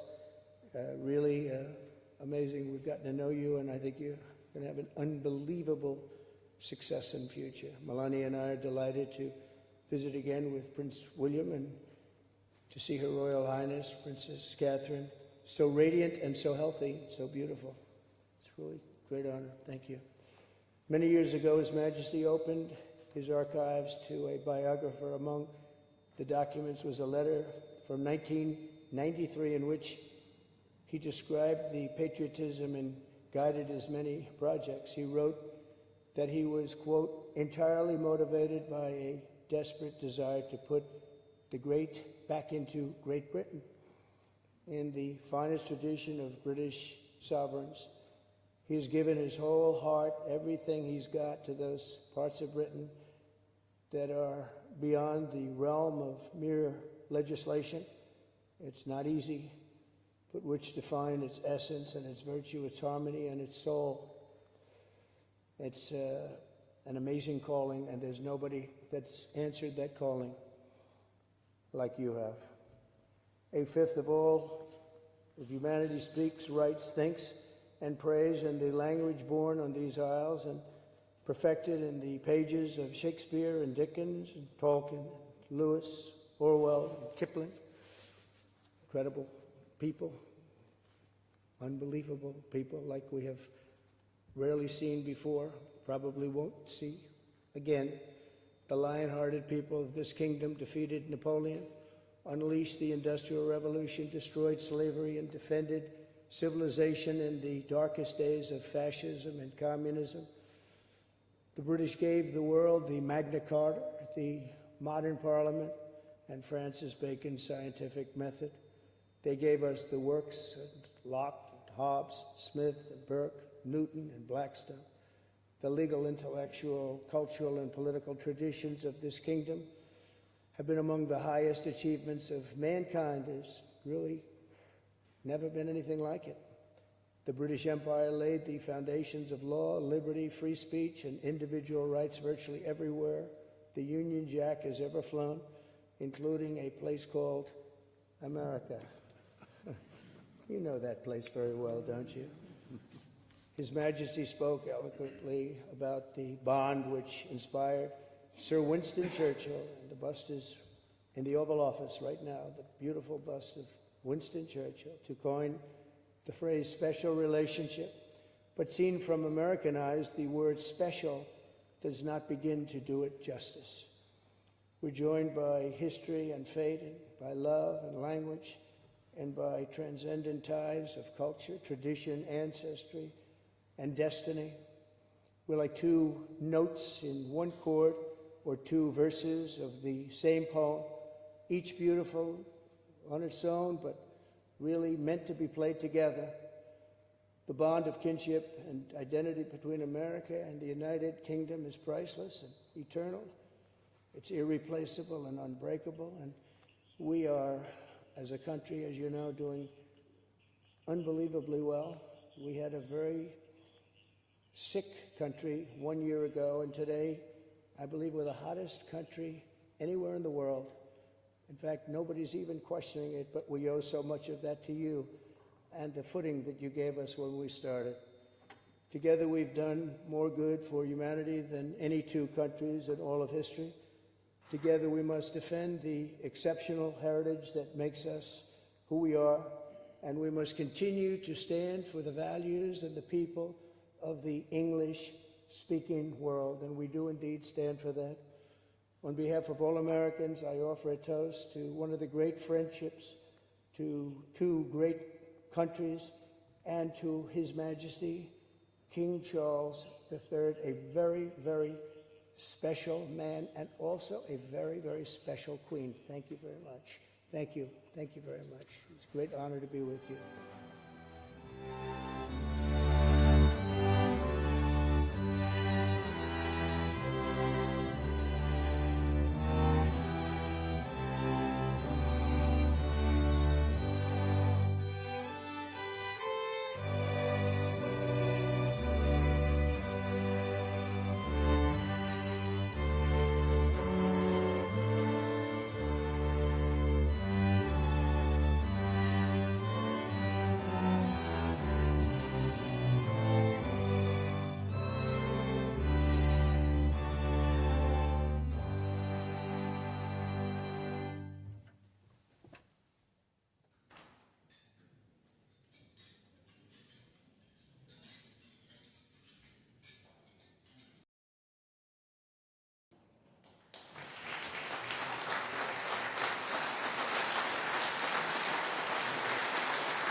Okay, I'm looking at it. I'm like, you don't have your own thing, do you? I'm like, what am I plugging into?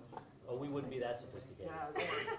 If only we had that kind of budget around here. Exactly. We don't in Philly either, don't we? I think they should use the helicopter floats. You know? I mean, geez, get 2x a lot of credits, more than my money. Probably 4 more in the car. It's backups to backups to backups.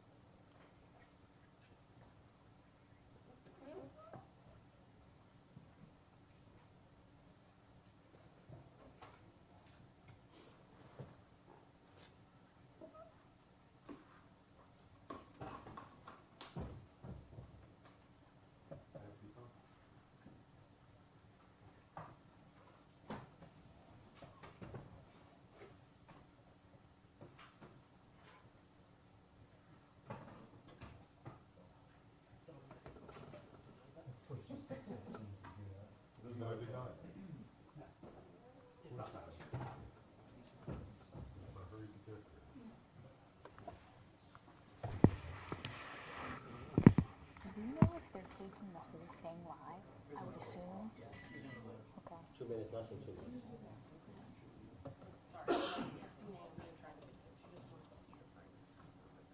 Whatever it is.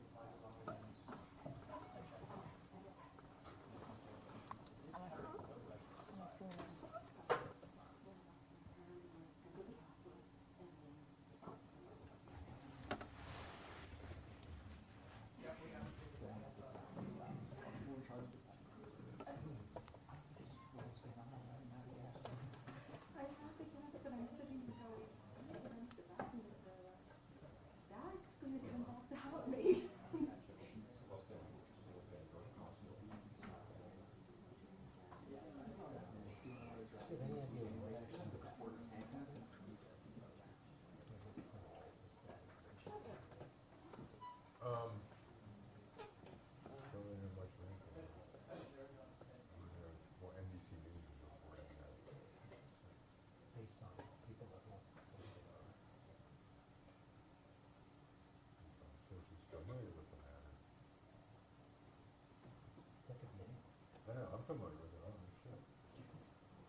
Oh, really?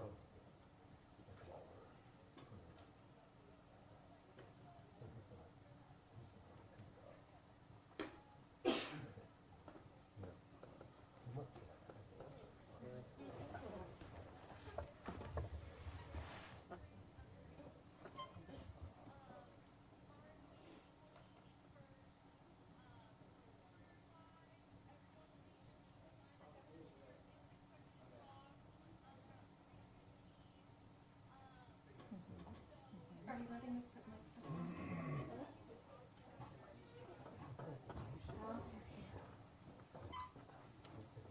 Then can you just say something? Let me check the text.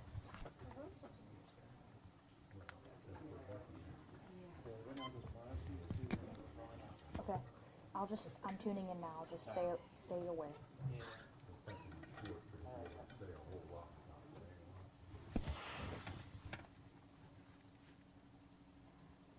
Gosh, I hope no one gets the back of my head. My hair's coming out crazy. Don't get the back of my head. I have like a bald spot back there or something. Good.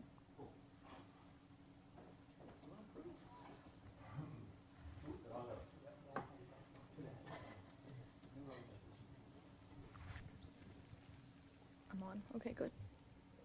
I'm just gonna wait and see what they say.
as you mentioned, we just got here a short time ago. We're here at Gulfspan York Hospital in York County. Governor Shapiro is expected to have a news conference here in about 15 minutes, so we'll certainly bring you that live when it happens. In the meantime, here's some video of the scene that we have here at Action News. Now, what we know so far is that there was a police-involved shooting here at Cadores Township, York County. ABC News confirmed at least one officer is believed to have been killed, and several more have been shot while serving a warrant. At least one of those officers injured was seriously wounded. The local school district was put on lockdown.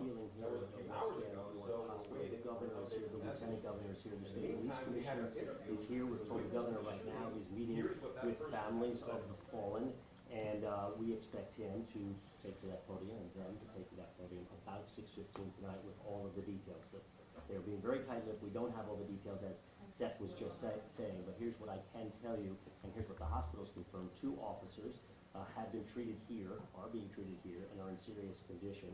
We know, my sources have told me, at least one of those is a York County deputy sheriff. I saw the state police commissioner, Christopher Paris. He shook his head again. The word shaking from that. It was a tough day. Ironically, it began much more ebullient for both Governor Shapiro and Christopher Paris, and ironically, in Chester, the city of Chester, they were there to trumpet the gains they have made in reducing violent crime. Of course, just yesterday, the governor gave a long address about political violence, saying there is no place in this society for such violence. Now, he can give speeches, but the fact of the matter is, the violence continues, as we're learning today. Again, we don't have all the details, but I can also tell you, as you heard when we were here a little bit ago, that Jamie Miller, who is a retired Springersbury Township policeman and a bagpiper, was in here about a half an hour ago warming up, and bagpipers, of course, are called when there are. He has been called to go to work tonight, difficult work, he says, but important work, as all of society puts the spotlight on those who wake up on a given day, go to work, not expecting anything, and some of them, sadly, don't come home. Again, we are going to come back when the governor gives his remarks about 6:15, and we're going to take that for you in its entirety, and that's where we expect to get a lot more details. But you don't need all those details to know some bad things, some tragic things have happened in your county today. That's the story for now. Let's send it back to you.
I'm just waiting for them to be like, stand by. Like, Bailey, get up. Bailey, get to the camera now. I was like, okay. It works pretty good top of the land, Blacker. Maybe Yeah. stand by with the sensor. I'm just waiting. I'm gonna check I'm gonna ask.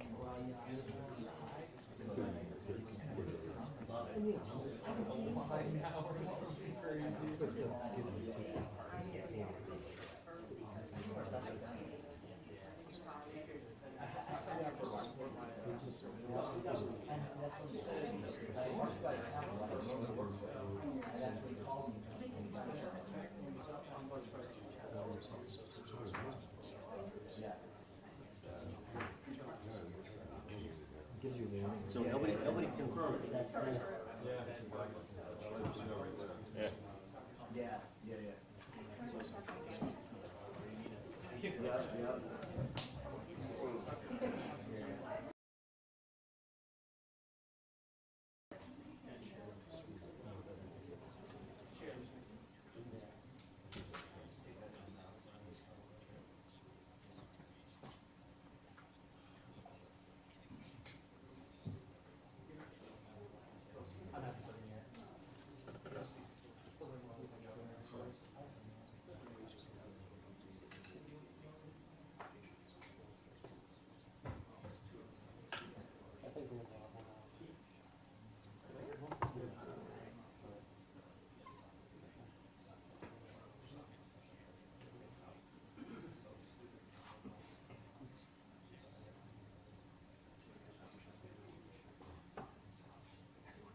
good.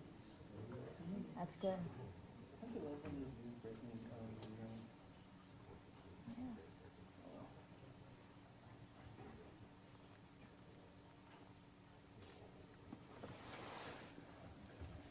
Ian, do you need this? I have no, are we doing another hit? I don't think so.